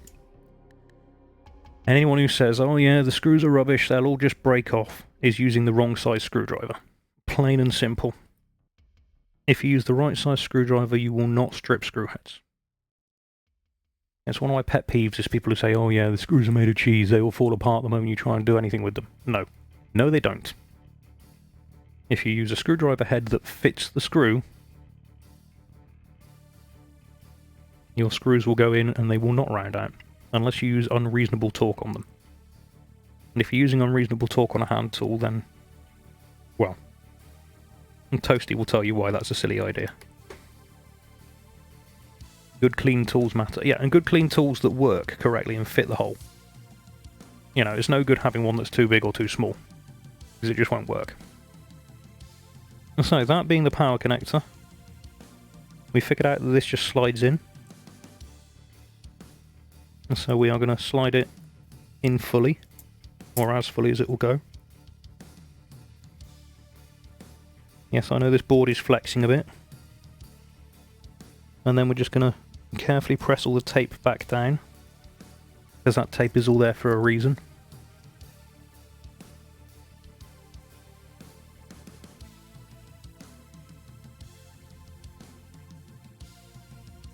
There we go. That looks nice and secure. It's screwed back into place properly and taped back into place properly. The next bit we need to do is our global headset connector. And again, this one's got some little tabs. Actually, it's got a hole in it as well. If we look up here,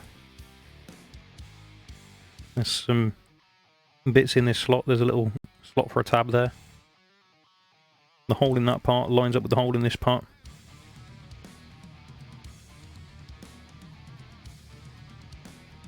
And so that sits nicely in. The end of that ribbon cable is taped into place, so that's okay.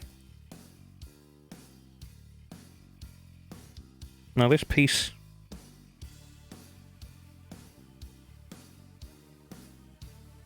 actually ran underneath this other piece. A little bit fiddly, but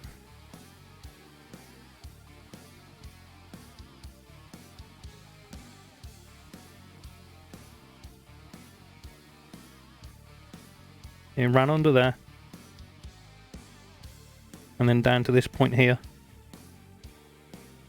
Again, you just line it up carefully, and then assuming you've lined it up correctly,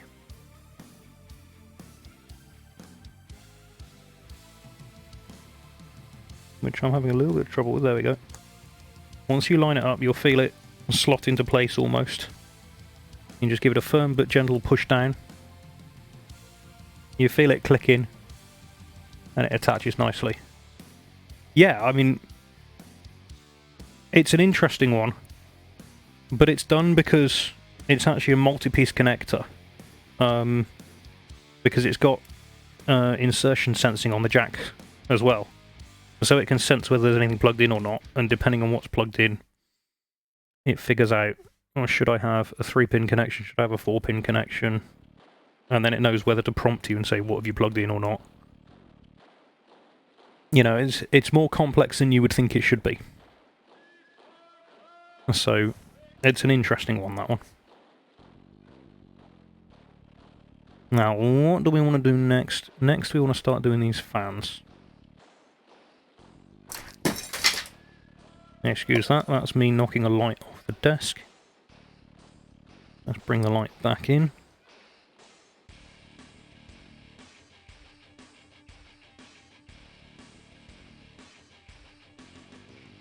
Make sure we can still see what we're doing.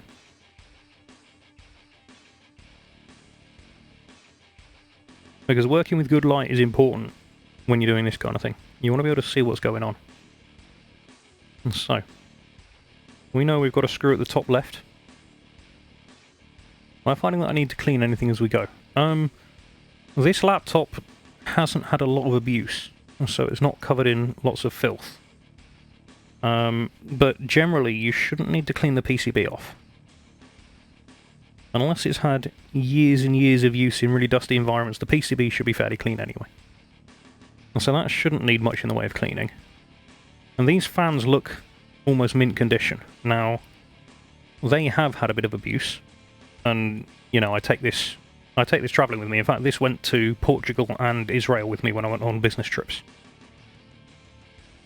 And it got used in hotels over there, it got used on the plane, it gets used on the train as well when I'm travelling, it gets used when I'm away from home. The other day I spent a night in London, it got used in the hotel overnight there. You know, I take this around a lot. This laptop doesn't just sit at home and do nothing. And it gets moved around at home a lot and used a lot.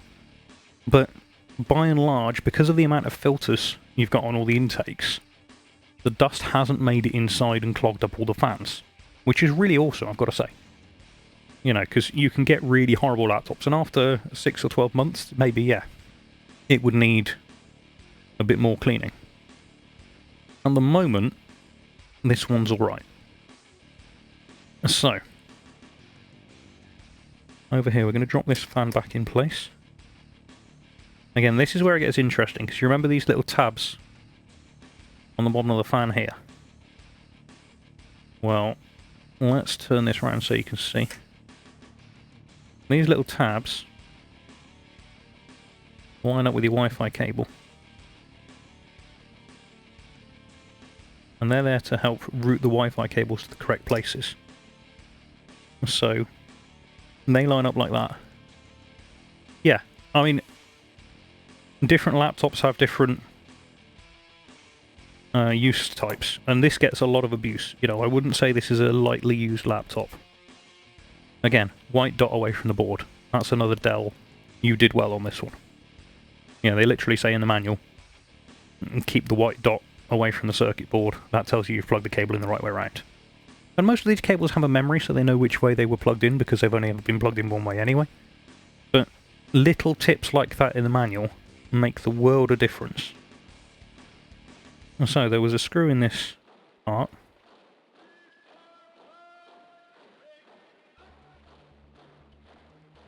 There was a screw up here.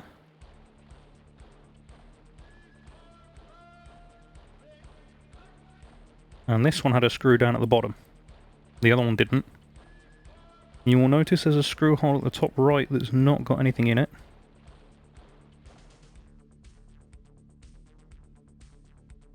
Up here. And that's because that's where one of the case screws goes through the whole lot and holds everything together. Not all of these screw holes should have a screw in yet. So that one doesn't. Fairly sure there's one up here. Might be that outer one, might be the inner one. One of these two up here. Again, will be a case screw. I think it's this inner one, actually. That outer one I don't think is a screw thread that has anything screwed into it. So again, this is why you want to track your screws. Look at your screw grid. Make sure you're only attaching what you need to attach. Again, this has got Wi-Fi antenna routing tabs on it.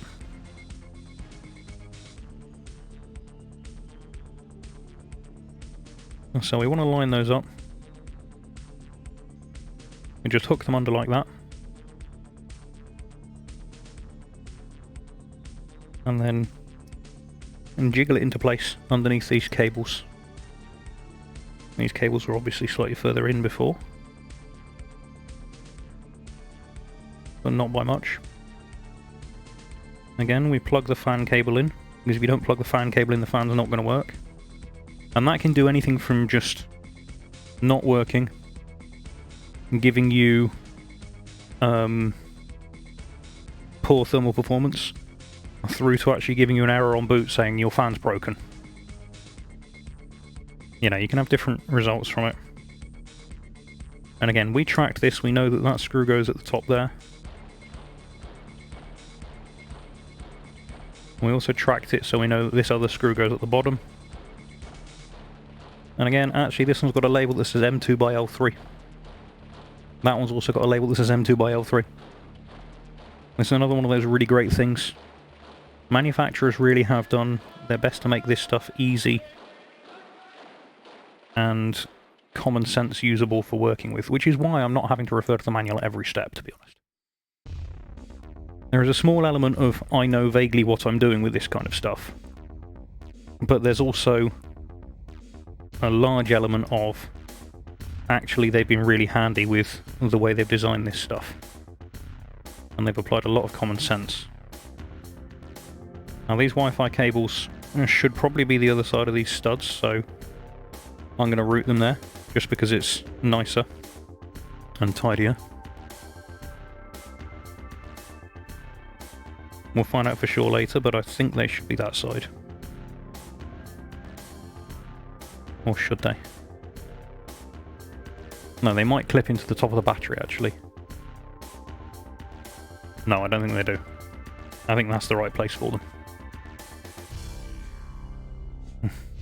Casey Lee, welcome on in. We've been taking a laptop apart for the last couple of hours. We're putting it back together. A very good morning to Australia. And it'll be morning in 35 minutes here as well. And a very good morning to you. Hope you're well. And so the next piece that goes in here is this control unit board. And this board was a bit of a nuisance because of the number of cables on it.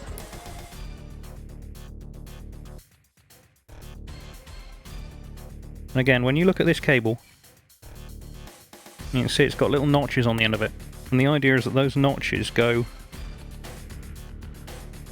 in behind. I don't know if you can see it too well, but there's little plastic tabs on these ends here that secure those notches in.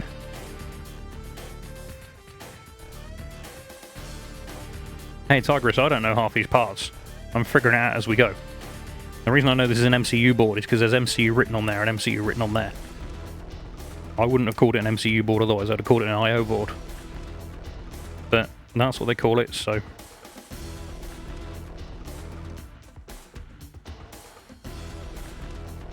You know, we figure it out as we go. So... We want to slide that connector in as fully as we can get it. And you can see again, there's a black line on the ribbon, and there's a white line on the board behind it. Marvel Comic Universe. Master Control Unit, I suspect, is what it is, or Main Control Unit. And so the two lines line up, and then we can just fold that down. Oh yeah, the service manual labels everything. And then this Captain tape goes back down on the top of that to protect it. And so, we're now going to lift up these cables, one of which has taped itself to the main board. And that cable goes under there, which is good because this MCU board then lines up and slots into place. And this is where we need the smaller screwdriver. I'm disappointed there's no clue. We are clueless. And so these smaller screws with very, very large heads with very, very small holes in the heads. I will feed that back as a don't be daft and do this right next time. Because there is no good reason, and you see that's an indication that this is slightly too small. Not small enough that it stripped anything out, but slightly too small because I couldn't torque it up properly without it jumping slightly. And the moment it starts jumping like that, you've got to be really careful. You've got to stop putting torque on it. Because if you carry on putting torque on there, that's when you will round out your screw head.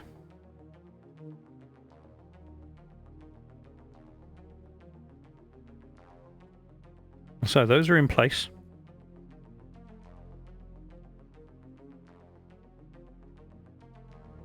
And then it's just going to be a case of connecting each of these in turn. And starting with the touchpad, which is this little tiny connector here. And again, we're just going to lift up the plastic cover on it. What are we breaking? We're not breaking anything. Wouldn't dream of breaking anything. You can see this is the one that had that little tab on it for pushing this right into line. But Crystal, it is great to see you. We are putting a laptop back together. We spent the last couple of hours taking the laptop apart.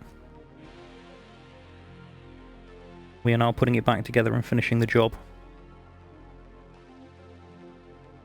We've been on this job all night.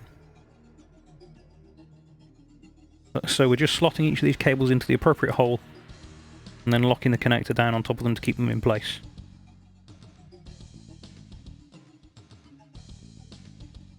And again, making sure they're fully in before you put the lock down on them. Really important, because otherwise you're not going to get a good connection out of it later.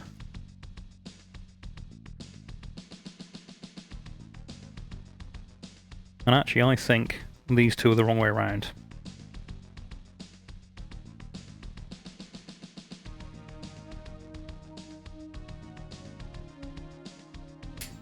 I think this MCU cable should be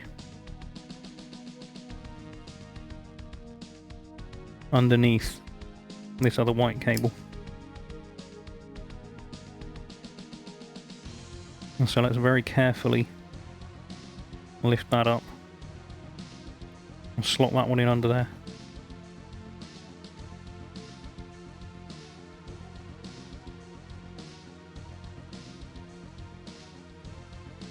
And again, we just want to line it up. That's not in fully. I'm just bringing that down so I can see what's going on with it.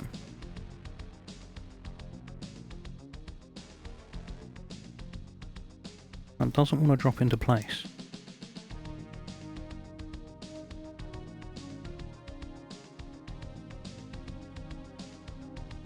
You have to excuse the lack of shot here. This cable's misbehaving. There we go. That's what I wanted. And so it took a bit of jiggling, but it's now in.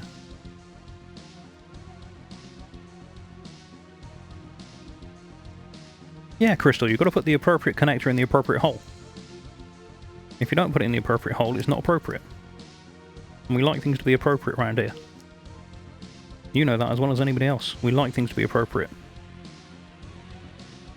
And jiggle the thing before you put it in the hole, yes. And jiggle the thing. So. At this point, the next thing we took off was our I/O cover at the back here. It's not necessarily the next thing in the instructions, but it's the next thing we took off, so it's the next thing we're going to put it back on. And this should go on a little bit easier than it came off, because it was a bit of a nightmare to get it off earlier. But all I've done is lined it up,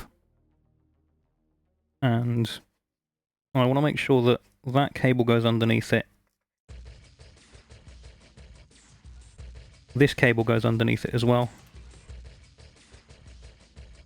We don't want to trap any of these cables. Again, this is really important when you're reassembling things. You make sure that everything that should be slotted underneath is slotted underneath. And I felt that jumping into place nicely. This side's a little bit on the tough side.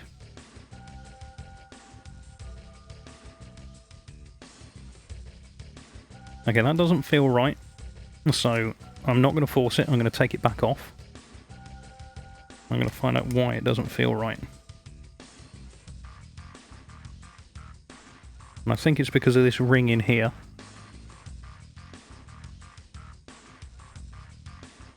There's a plastic ring inside there that needs to be nice and flat. And I think actually what I need to do is put it on from that side first. And to keep that plastic ring flat.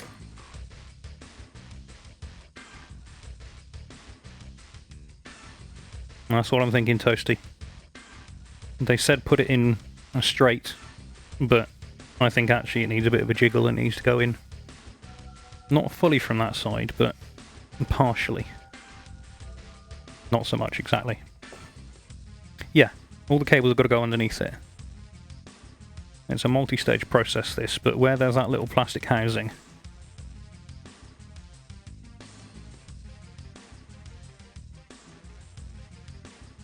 we will do stream readers in just a moment. But I just want to get this housing in place. And you can see at this point, there's a cable in the middle here that's looking decidedly less than straight. It looked good, except for this bit.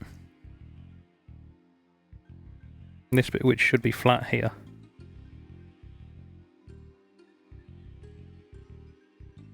And this cable should be above the other one.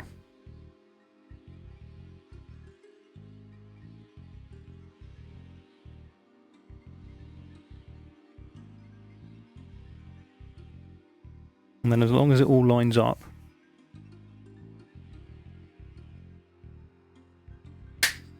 it'll click into place like that, and that's a good click. Yeah, move the dangly bits around before you jam things in.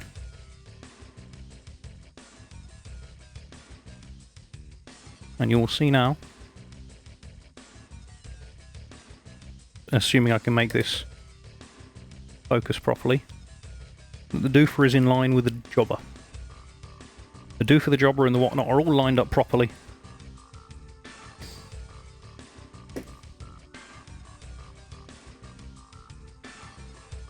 And everything should work correctly. Now, we're going to do Stream Raiders, then we're going to carry on with the reassembly.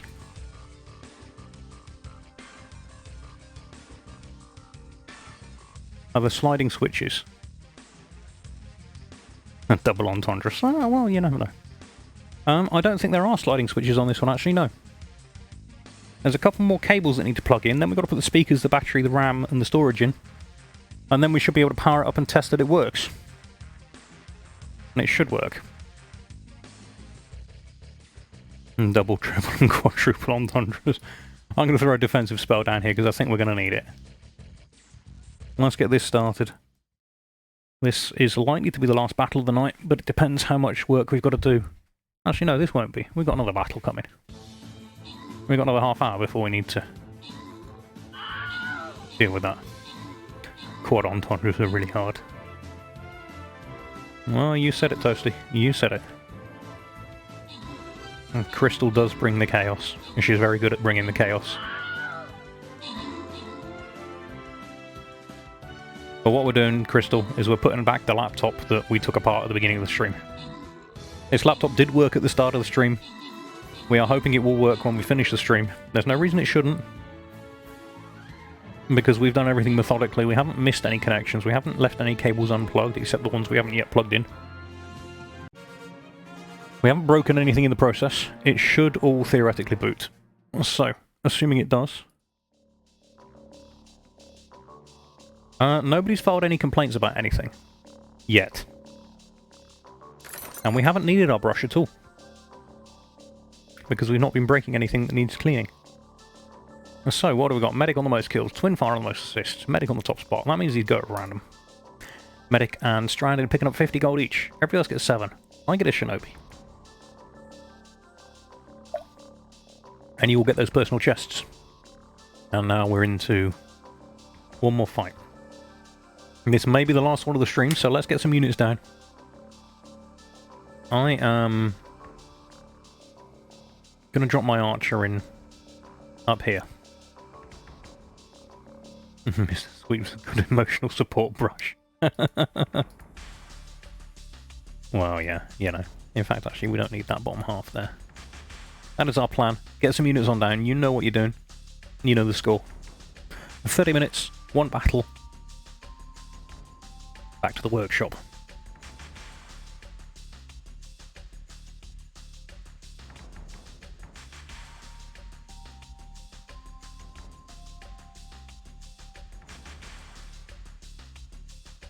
Okay. You forgot to stream raid? Well, we won that battle anyway. But keep throwing the units down. You got 30 minutes. So, what we've done is we put the back on here. Now, the back has fancy, shiny LEDs on it that make pretty colours and things happen. In order to do that, though, you have to plug them in. And so you have to plug this one in. Which locks in nicely. And then you have to plug this one in as well. Which is down here. And you can see that really doesn't want to reach very far. That's because these cables are the exact length they need to be in order to fit. They don't make these cables any longer than they've got to be.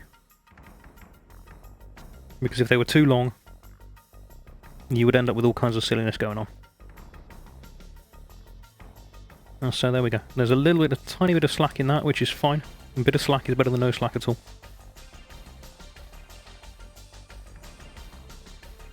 They are plugged in. Now we come to our rather complicated looking speaker assembly. And what we're going to do is we're going to start over here on the right hand side.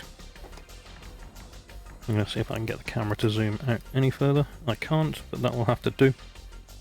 And so again, the speaker assembly itself just slots into place. And there's these two rubber shock absorption rings here. These two little peach coloured rings. They are there to avoid the whole chassis vibrating. And then what you have all the way down along the bottom of here is you have these cable grips, which are there and to keep the cable nice and secure.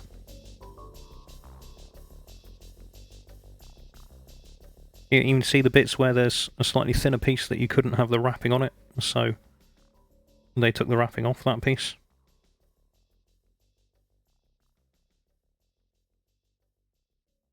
Again, just checking to see why that feels like it doesn't want to go in.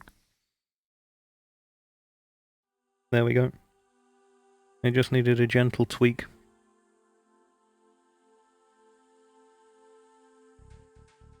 I'm using this guitar pick just to make life easier all the way down.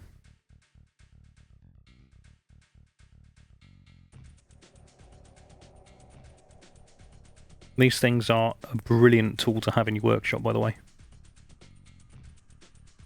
Again, you can see there's a little piece down here to hook the cable underneath.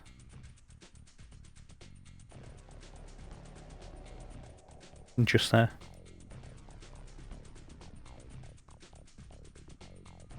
There's another thin bit where it's got to go around a screw hole.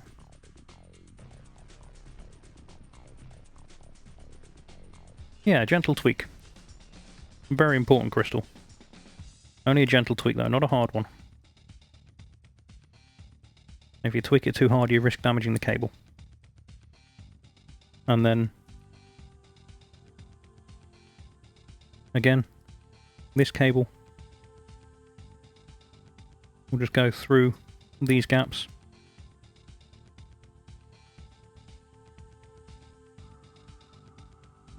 Push it down into place with the pick.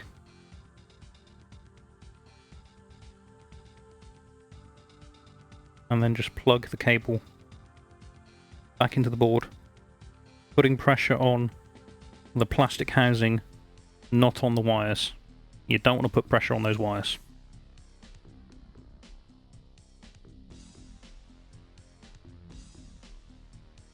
And again, that should be the speakers back in place and held down nicely.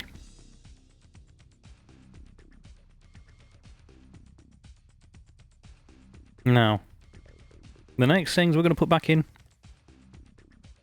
are going to be our SSD, first of all, because that was the next thing we took out.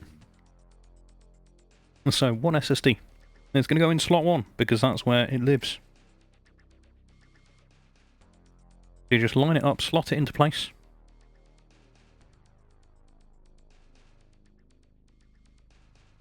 Again, we take our thermal shield. We're just going to slide the top of it into the purpose-made gap provided for lining the shield up with. Make sure it sits nice and flat. How much RAM can this handle? Well, this one's got 32 in it. I believe officially they sold it with 64. I believe you could put 128 in if you wanted to.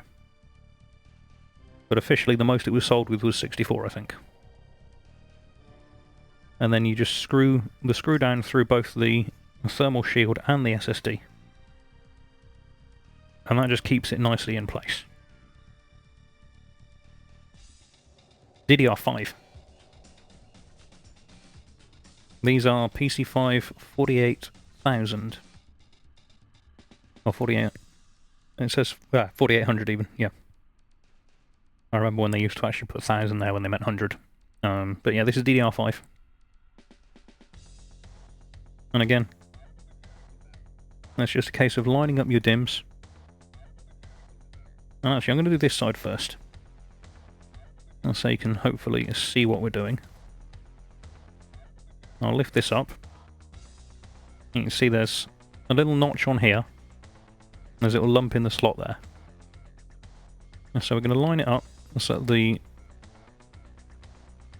little notch here will drop into that little lump in the slot. You may be able to see that there.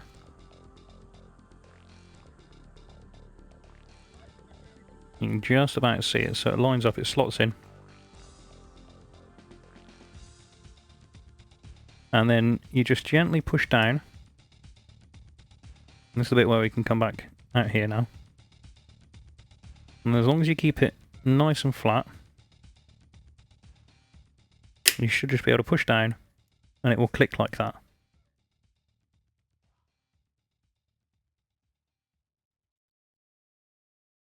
Now that doesn't feel like it's fully in place. And so I'm going to take that out and I'm actually going to reseat that.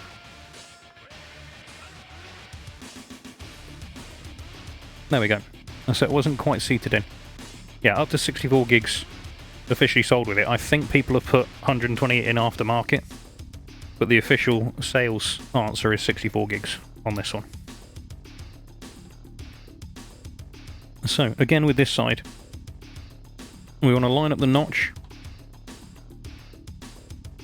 You can see there, the notch lines up nicely. We're going to make sure it's in as far as it will go. And then just roll it down, and you'll see they just lock nicely into place. They hold that where it should be. Okay, the chip doesn't support it. Right, that'll be your answer then. Because this has got the i7 chip in there. There is an i9 chip as well, but this has got the i7 chip. So that's our RAM and our SSD back in. And so, we've got a gaping great big hole still. They wouldn't leave a gaping great big hole in here, would they? Manufacturers wouldn't do a thing like that. No, they wouldn't. Before we put this in, let's have a look at the back of this, because this is interesting. Most batteries don't have a removable cable at both ends. This one does. This one, theoretically, if we wanted to, we could take the battery cable out of the battery itself. Most laptop batteries don't have that. Most of them have it inside and sort of moulded and soldered. But this is very definitely a removable battery cable. But we're not worried about that. We're not going to take it out. We're putting it back together. And so what we're going to do is we're just going to line the battery up with its slot. In fact, I'm going to feed it in from this side. There we go. Battery is lined up. We're not going to plug it back in yet. We're going to screw it in first. And again, we've tracked which screw came from which hole. And so we know...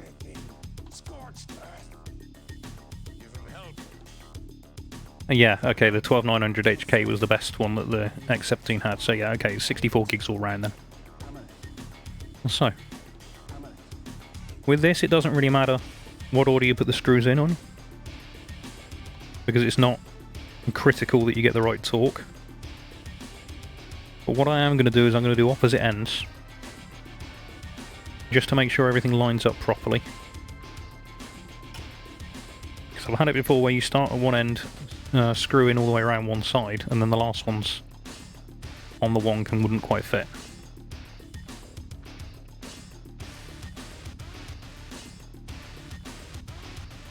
So, we're just going to line these up. You see, this one doesn't want to go in properly until it's had a bit of a jiggle. Then it will drop in nicely.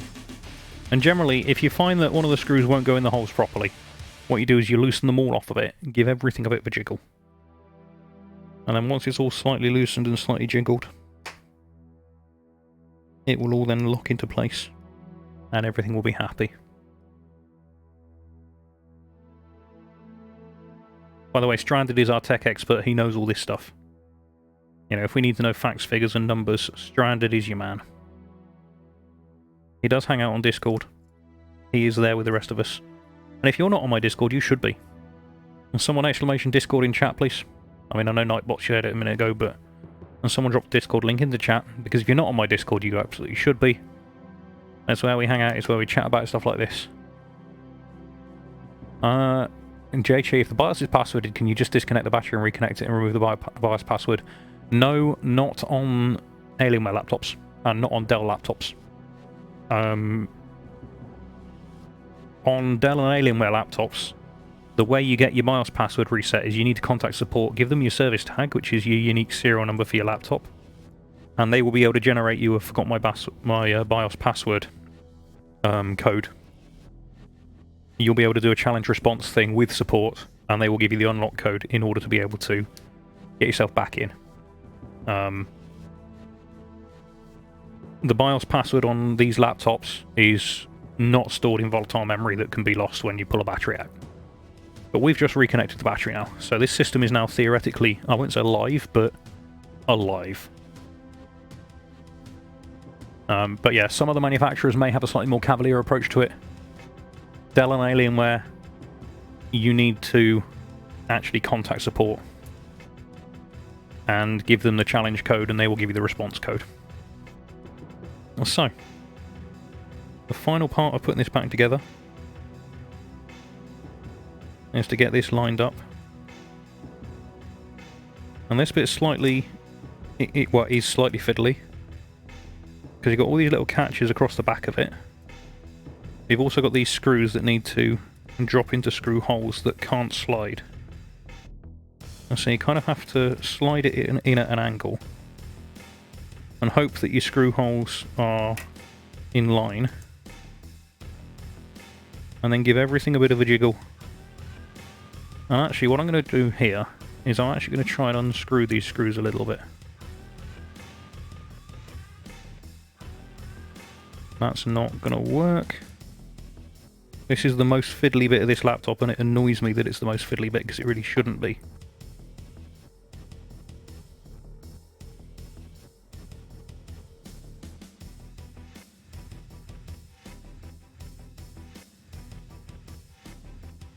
There we go, right, that's lined up. You have them at work, but the system's locked, so you added your own SSD in. Password protected BIOS. No. Unfortunately, with Dell and Alienware laptops, there is a challenge response process to go through in order to get into a BIOS and reset the password. So, I think that's now lined up. And with a bit of careful unscrewing, and just to make sure that everything sits nicely in place, we can now start gently pressing the plastic clips back into place. And all I'm doing is just putting gentle pressure on each of these pieces in turn. Some of these will lock in on their own, and some of them will need screws to make them lock in properly. It all depends how much pressure you want to put on it. I am not one for putting unreasonable amounts of pressure on stuff by hand. I am just having a quick look to make sure nothing's blocking it that shouldn't be, and I don't think anything is blocking it, but if you remember, this was also inordinately hard to get apart earlier.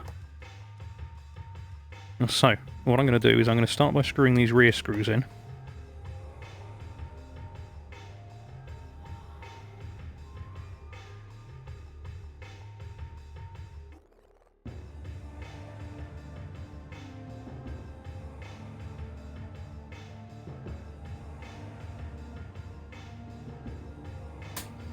And again, you go backwards until it drops into place. Then you can do the screw up properly.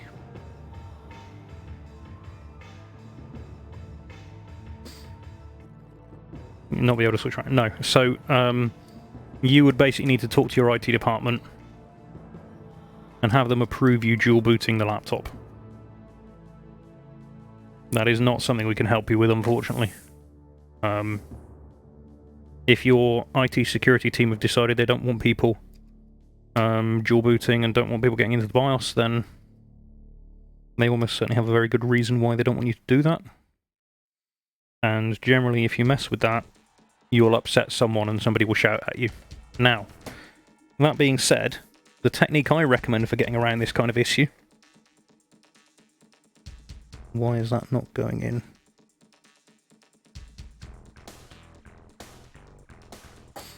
It's one of those parts where...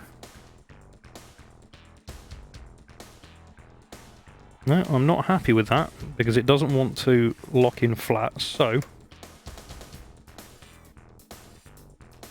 I'm actually going to unscrew these again. I'm going to take this bottom piece back off, and we're going to find out why.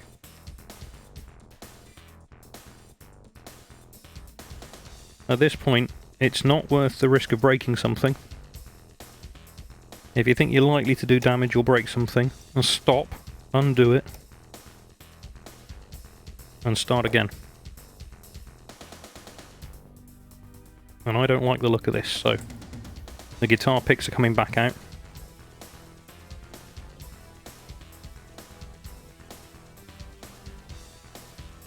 The bottom casing is coming back off. These guitar picks are really handy, especially these thicker ones.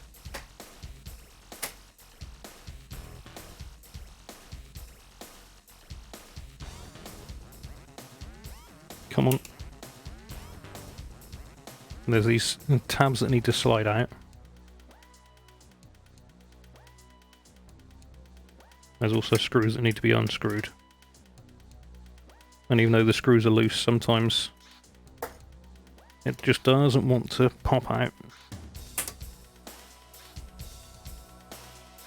There we go. Okay, so that's off again. So now we need to look at this.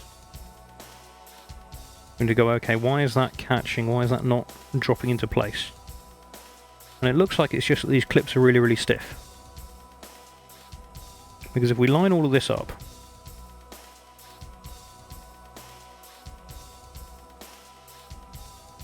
all of these clips line up with gaps. You can see none of them are catching on that speaker cable. That's really good. Nothing there is catching at all. It's just that it's a really tight fit. And that's okay. You just want to check these things and make sure you're not about to force something. Because if you force it and you break a clip, you can't put it back on again. And so you want to double check.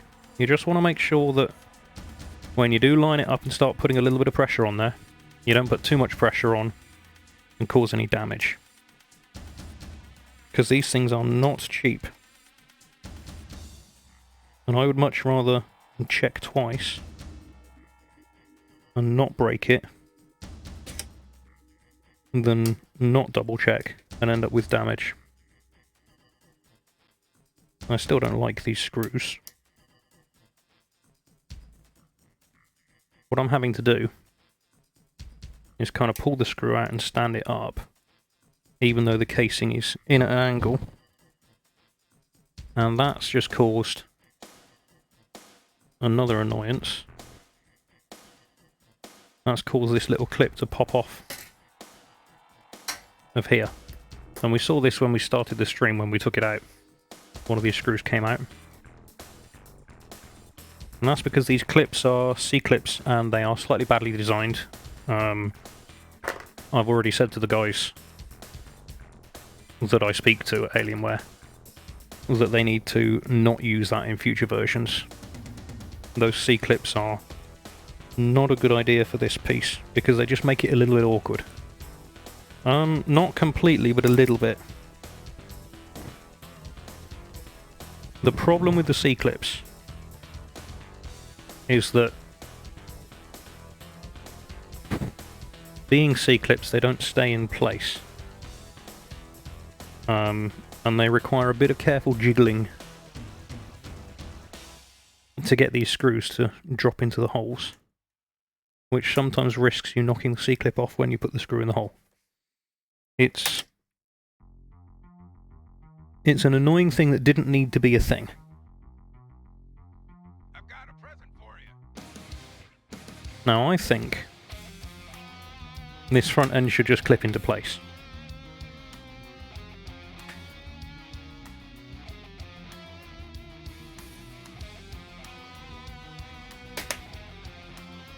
And again, the sides are clipping in nicely. I think what we need to do is just screw everything down now.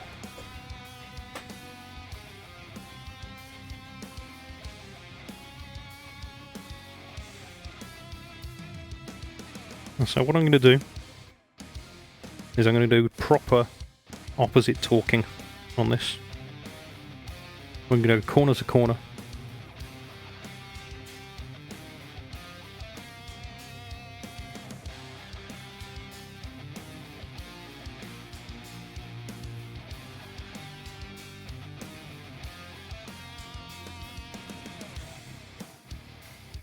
using our tracking grid.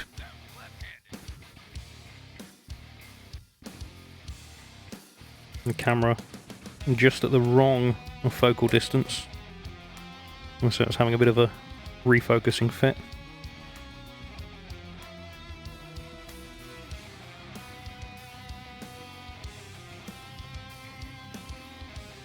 Again, you can see this is the right screwdriver for the job because you can get real amounts of torque on it without damaging anything. Yeah, captive screws at the points where there's no close articulation would have been a lot better.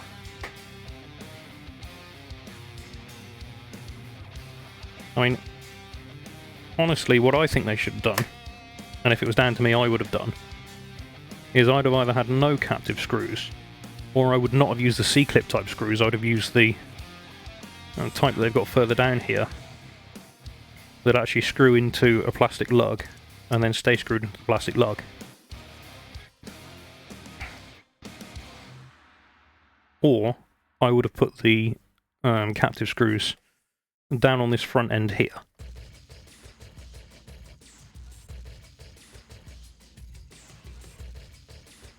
Ah. I've just spotted a problem.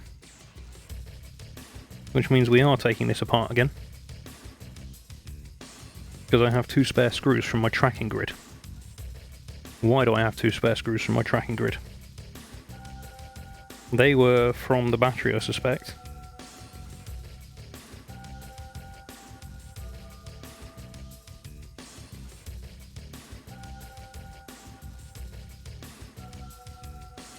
I suspect I've got 2 battery screws here still.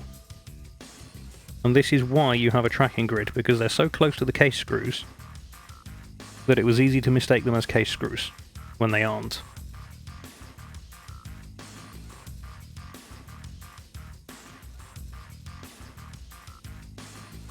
We don't want bits left over. That's not how DIY works. And actually, I know why... Okay, I know exactly what's gone on here then. I know where those 2 screws come from, because I know where I've put 2 screws that I shouldn't have put in.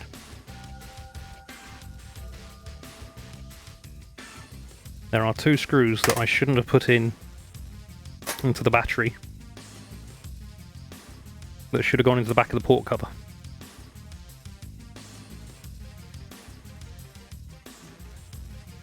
And people will do this whenever they're working on laptops. It's a fairly common thing.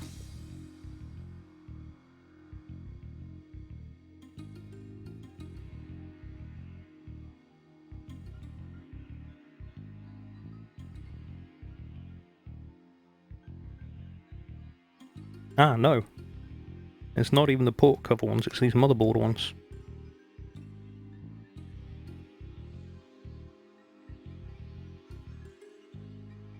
That one. And that one, I think.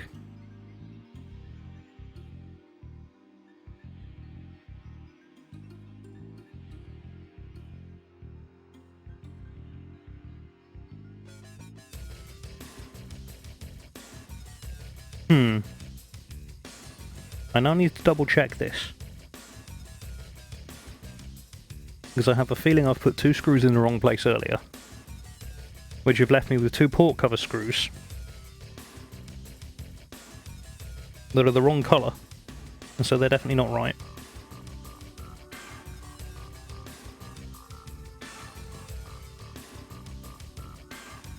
Because we didn't screw these back into place.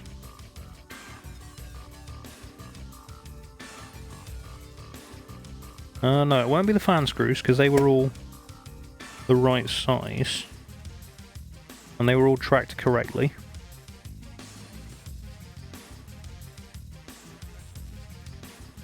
We're going to check and we're going to see if these 2 little ones fit where I think they should go.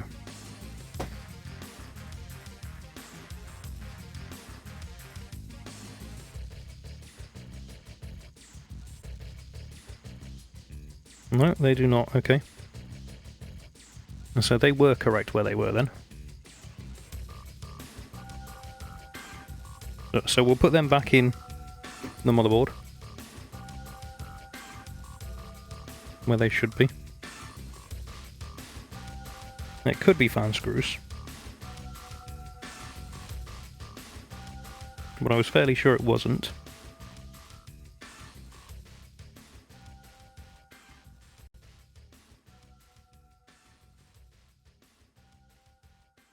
Let's just check alignment on this. I'll see if there's anything that's obviously wrong. So, that one goes to there, that one goes to there.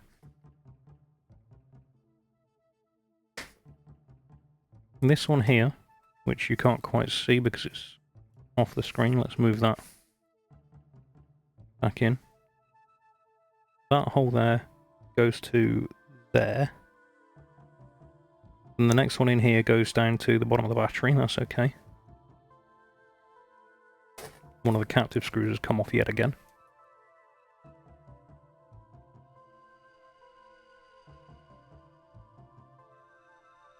That's the annoying thing with these C-clips, is they really aren't very reliable. In fact, they're a flipping nuisance. And if there's one thing I could change about it, it would be those C-clips being proper grip washers. You can see this goes onto that stud in the middle, which I was telling you about.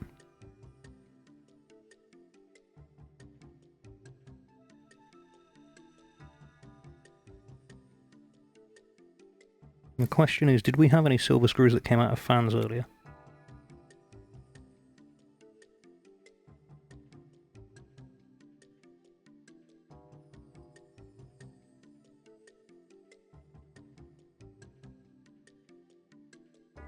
Because if we did have silver screws that came out of the fans, the black ones would go back into the fans instead. Or rather, there's black ones in there now that would need to come out. I wonder if it's these two up the top here. Which will be a nuisance because this bottom piece has got to come off again for that. I don't want to do that with that still plugged in.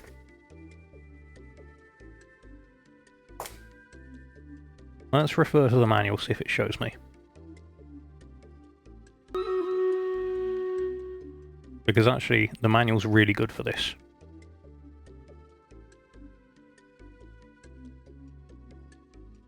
Okay, that shows black screws. And so that looks good.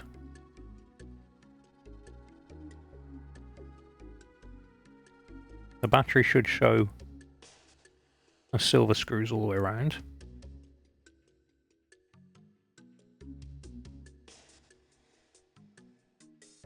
And it appears to. I'm expecting to see black screws, or not black screws, somewhere there should be.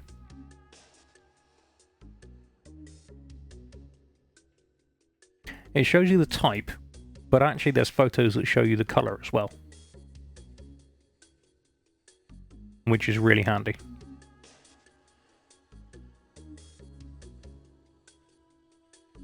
And the rear I/O cover should be two M2.5 by 5 screws. So they're very long. They are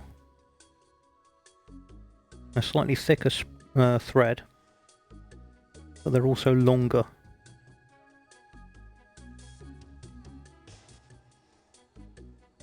But anything that was a thicker thread than should have fitted, I should have felt being wrong as I screwed it back in. And I didn't feel anything that felt wrong.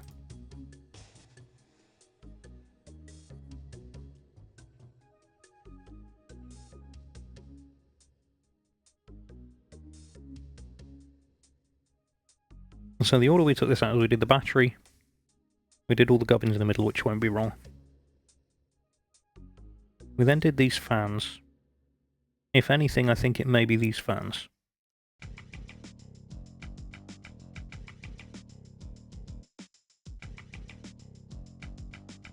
If it was going to be any of these, it would be these rear two.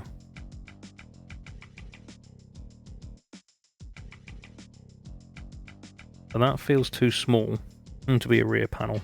A screw.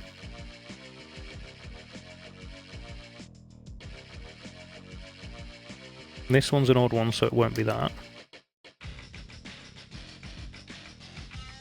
That's also too small.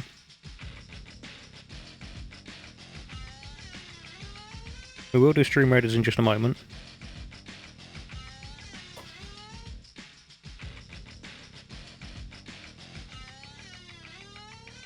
I think it might be this rear panel.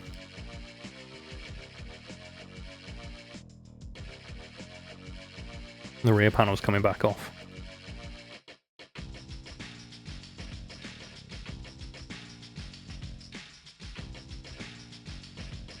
And actually, if that's got the wrong screws in, that might explain why it was really difficult to get it out earlier.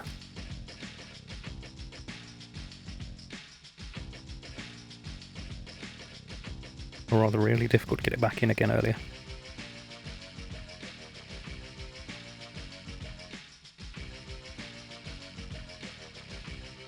You get a focus view of the screws to compare. No. They are the right screws. They've got black heads on silver screws. Right. Well done, Alienware. Confusing me by putting a black head on a silver screw. Right.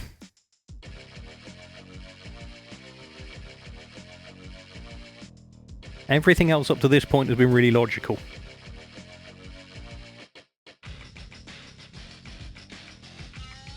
And this bit, black head on a silver screw, and all the case screws next to it, a silver head on silver screw. Those are definitely the rear cover screws, yes. I thought they would be. And I was sure I tracked them on the grid properly. But then when I looked at the thread and the thread was silver, it's like, hang on a minute, that doesn't look right. Well, it's going to be right, because it's going in the hole. It's so teeny tiny. I mean, they're alright. Yeah, geeky. I will be submitting a complaint about that. Because they are stupid. Go high five someone in engineering. How rude. Now, the observant among you will have noticed... I'm sending a complaint to the RAM file, yes. You will have noticed that when I started removing that back cover again, I unplugged the cables so that I wouldn't yank the back cover off and damage the cables. If I don't plug them back in again, I won't get the fancy lights on the back, and I might even get an error on boot in the BIOS saying I don't have my stadium lights. And so it's very important to plug the cables back in again that we just unplugged in the process of trying to figure out who put the wrong screw in the wrong hole and realising that nobody put the wrong screw in the wrong hole. And pull an Apple, put 13 different types of screw in the same device. Yeah, please don't. I'll be grumpy if you do that. I get grumpy enough as it is about stupid engineering. Luckily, there's not much stupid engineering. In fact, there's a lot of very good engineering in these. But when I see stupid engineering, I get very grumpy indeed. Like these C-clips on these captive screws that don't need to be captive at the wrong end of the case. This is stupid engineering. It's the only stupid engineering bit. High five to the face, whoever decided the power button on a Dell. Which Dell? Which particular Dell has a power button where the delete button used to be?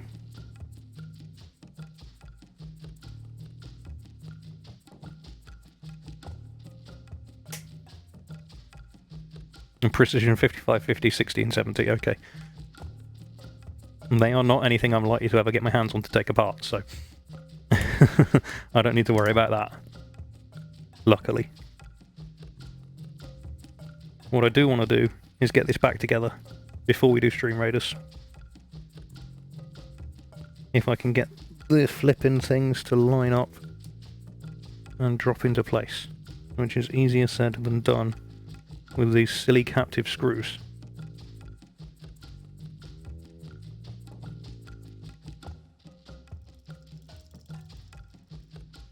And whoever decided to put captive screws at the wrong end of the casing,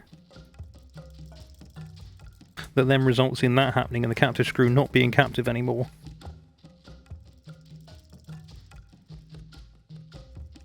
And the C-clip popping off yet again. Mutter grumble. Honestly. And somebody in engineering actually needs a slap for this. Because this is the most stupid design decision that anyone made with this laptop. The majority of this laptop is awesome. These C-clips, no. And somebody needs a slap for that. You try lining these bottom cases up without popping C-clips off, and then tell me that it's not a stupid idea. Because I can guarantee you, you wouldn't want to do it, and I can guarantee that's the reason that there were so many complaints about C-clips being stuck to speakers. It's a known problem. Slap with a wet pool noodle. Yeah, something like that.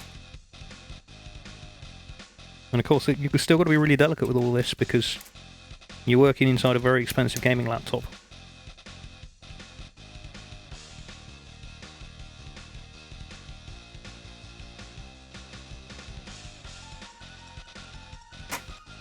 And you can't just line it up and slide it into place, because if you do that, you'll knock the C-clips off the screws, they'll end up stuck on your speakers, and your sound quality will be awful. Don't snap a tab. I'm more concerned about this happening again.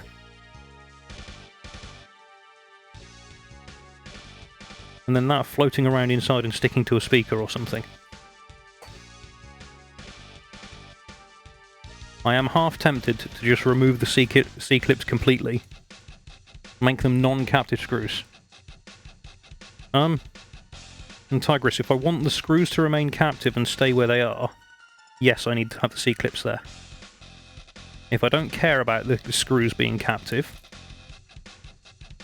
and falling out and doing that, then I could potentially not have the C-clips there.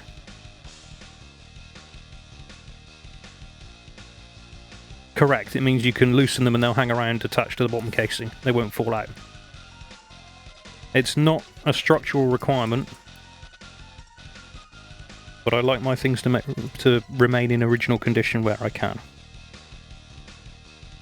Even with dumb engineering decisions involved. Which this absolutely is.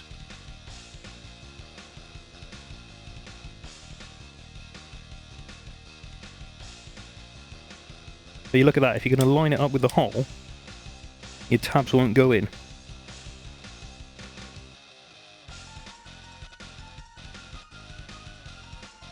I don't know how they expect field engineers who've never worked on these before to get this right.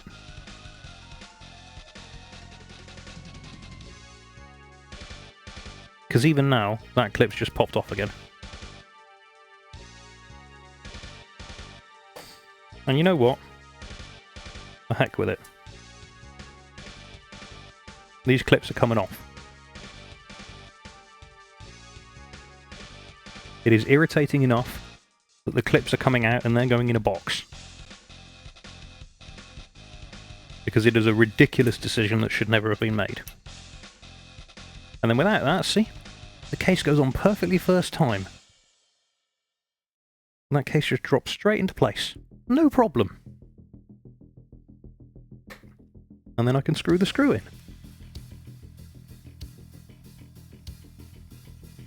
Yay, spare C-clips. Indeed, Twinfire. Indeed. You don't want to hear it on have issues. What issues am I likely to have from removing the clips? The only possible issue that I would see because of that would potentially be that when I unscrew the screws, they come out.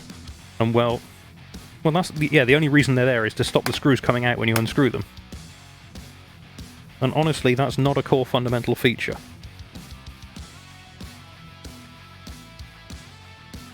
It's not in any way, shape or form a requirement. And someone put them in just so the screws wouldn't come out and they'd remain captive, but they didn't think about the implication of it, and field engineers in the field and trying to put these things back together. Somebody in engineering did not think it through. It's as simple as that. They went, yeah, that's a great idea. Who cares about the field engineers?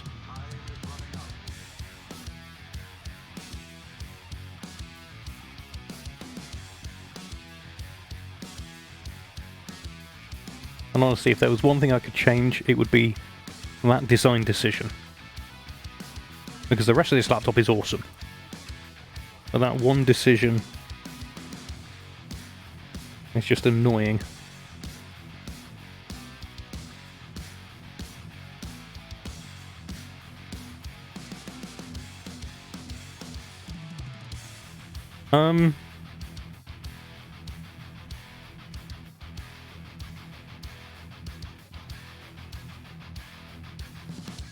I would potentially disagree with that It's a nuclear device. assessment. Time is running out. Time is running out. Gentlemen, Okay, it's a nuclear device. right. Time is running out. This needs a clean now. Time is running out. But before we do stream raiders, we're going to just test that it actually fires up. It may need the power cable. No, it doesn't. We are lit up. At least the keyboard's lit up.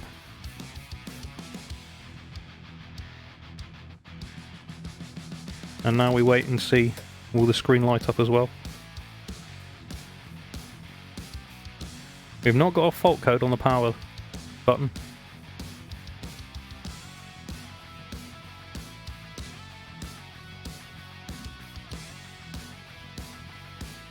Now we wait and see.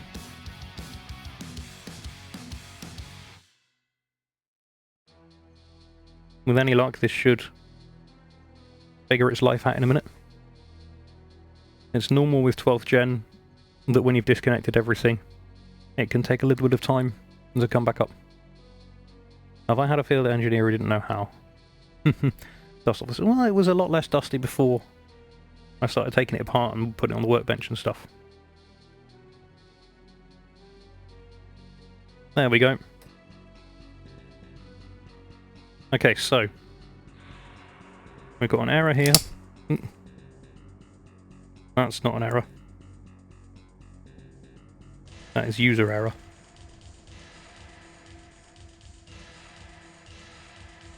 Give me just one moment, I will fix that. That's me trying to realign the camera and hitting the wrong button on it.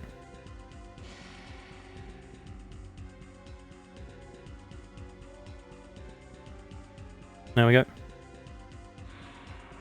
That should come back.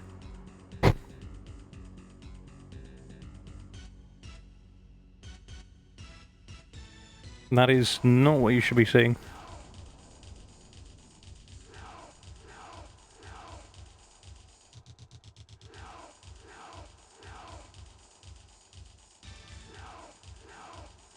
Let's just get the camera reconnected.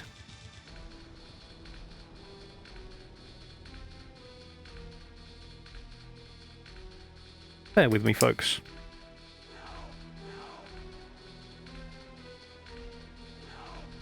There we go. Right, the camera is reconnected. Now, I told you earlier we would get an error at the clock being wrong. So I'm going to hit continue, because Windows will sort that out anyway. That does need cleaning off. I was actually genuinely using guitar picks. We'll get our very big brush out for dusting things.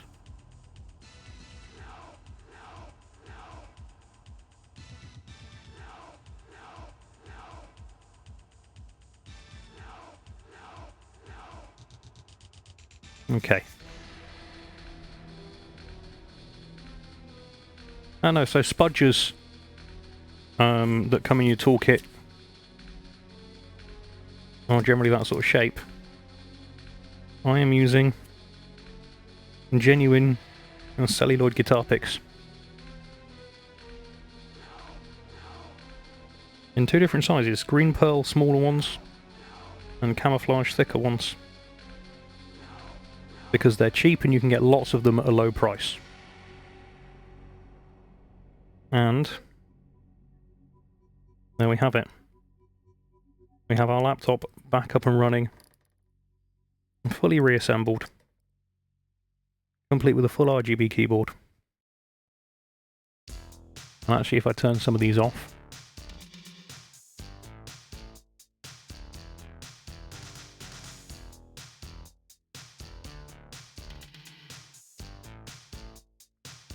let's kill the lights.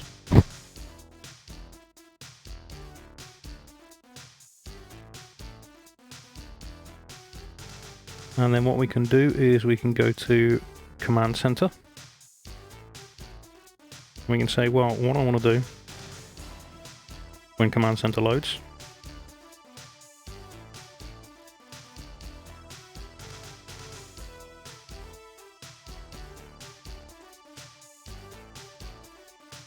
Command Center does its thing.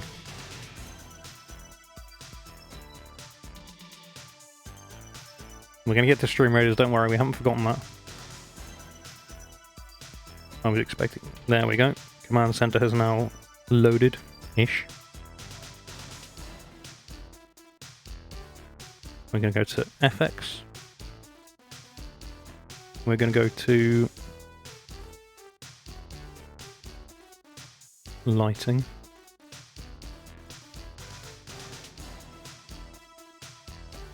I'm going to take all keys, and I wonder if it's going to let me have... There you go. You can have a fancy rainbow wave on a perky RGB basis.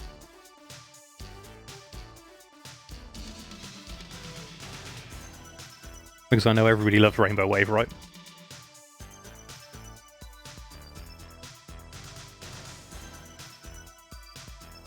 And that says to me that all the keyboard lights work.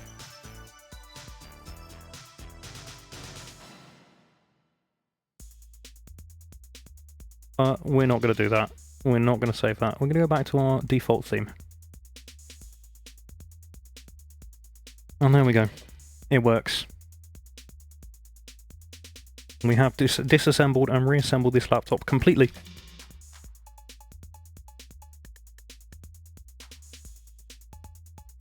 And now at this point, we will power it down. I'll give the lid a clean later. And we're going to do some Stream Raiders.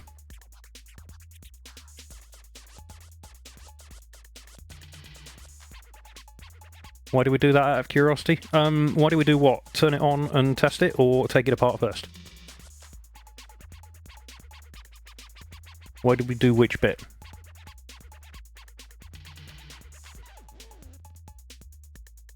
Take it apart.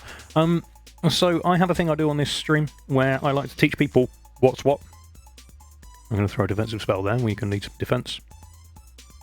I did this the other week with the Aurora R15 desktop.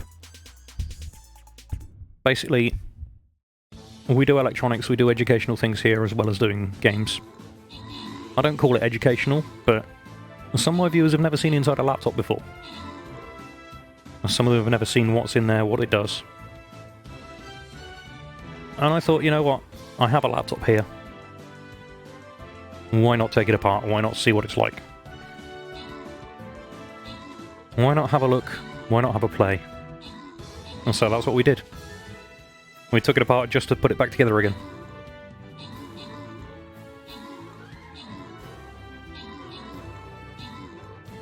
Nothing was broken before we started.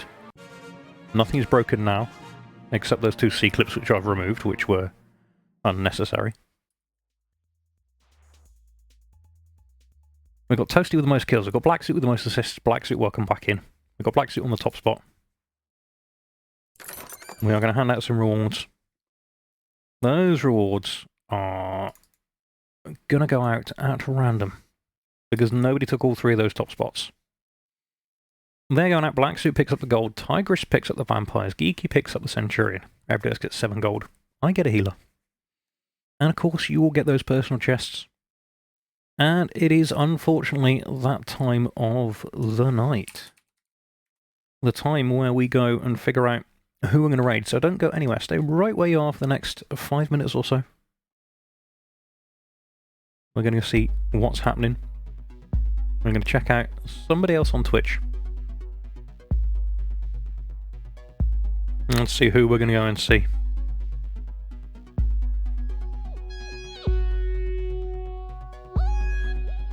Actually, I know who we're going to see. I know exactly who we're going to go and visit. Some of you will already be there, some of you won't. Oi, Frog. Getting back in at the end of the stream, it's good to see you, man. We're going to go and check out a good friend of ours. She's playing some Hunt Showdown tonight. Recently turned full-time streamer. Absolutely lovely person, deserves all the support. Deserves us going and causing havoc, saying hi. Some of you know where we're going, some of you don't. Geeky knows. We're going to go see Roxy Surf Chick. Tigress will have Rin 2 tabs. We're going to go see how she's doing tonight with Hunt Showdown. If you are not on my Discord, there's a handy link. Come and chill with us there. My Discord is the place to be. Bedtime finally. Well, I'm glad you stuck around, Seamus. I appreciate the support. I'm glad it was worthy of you staying around. I do like doing these teardowns and rebuilds. I'm hoping I can get hold of some more stuff. And don't tell anyone I didn't put the clips back in. Yeah, Tigress, definitely. We'll definitely have a look at your microphone later. We are going to go see Roxy though, so stay right where you are. Let's go support her.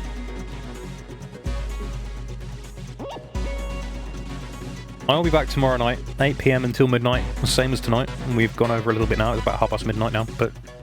And tomorrow night at the same time, 8 PM start, midnight-ish end.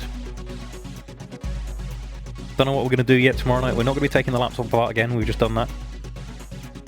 We'll find something else fun. There's got to be something we can do with it.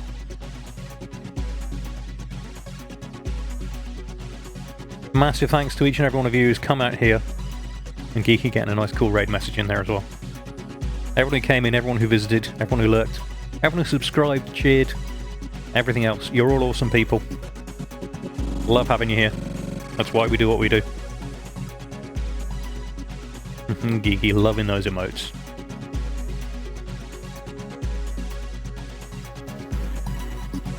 Subs are never required, but they are always appreciated. You are welcome to hang out. You are welcome to just chill.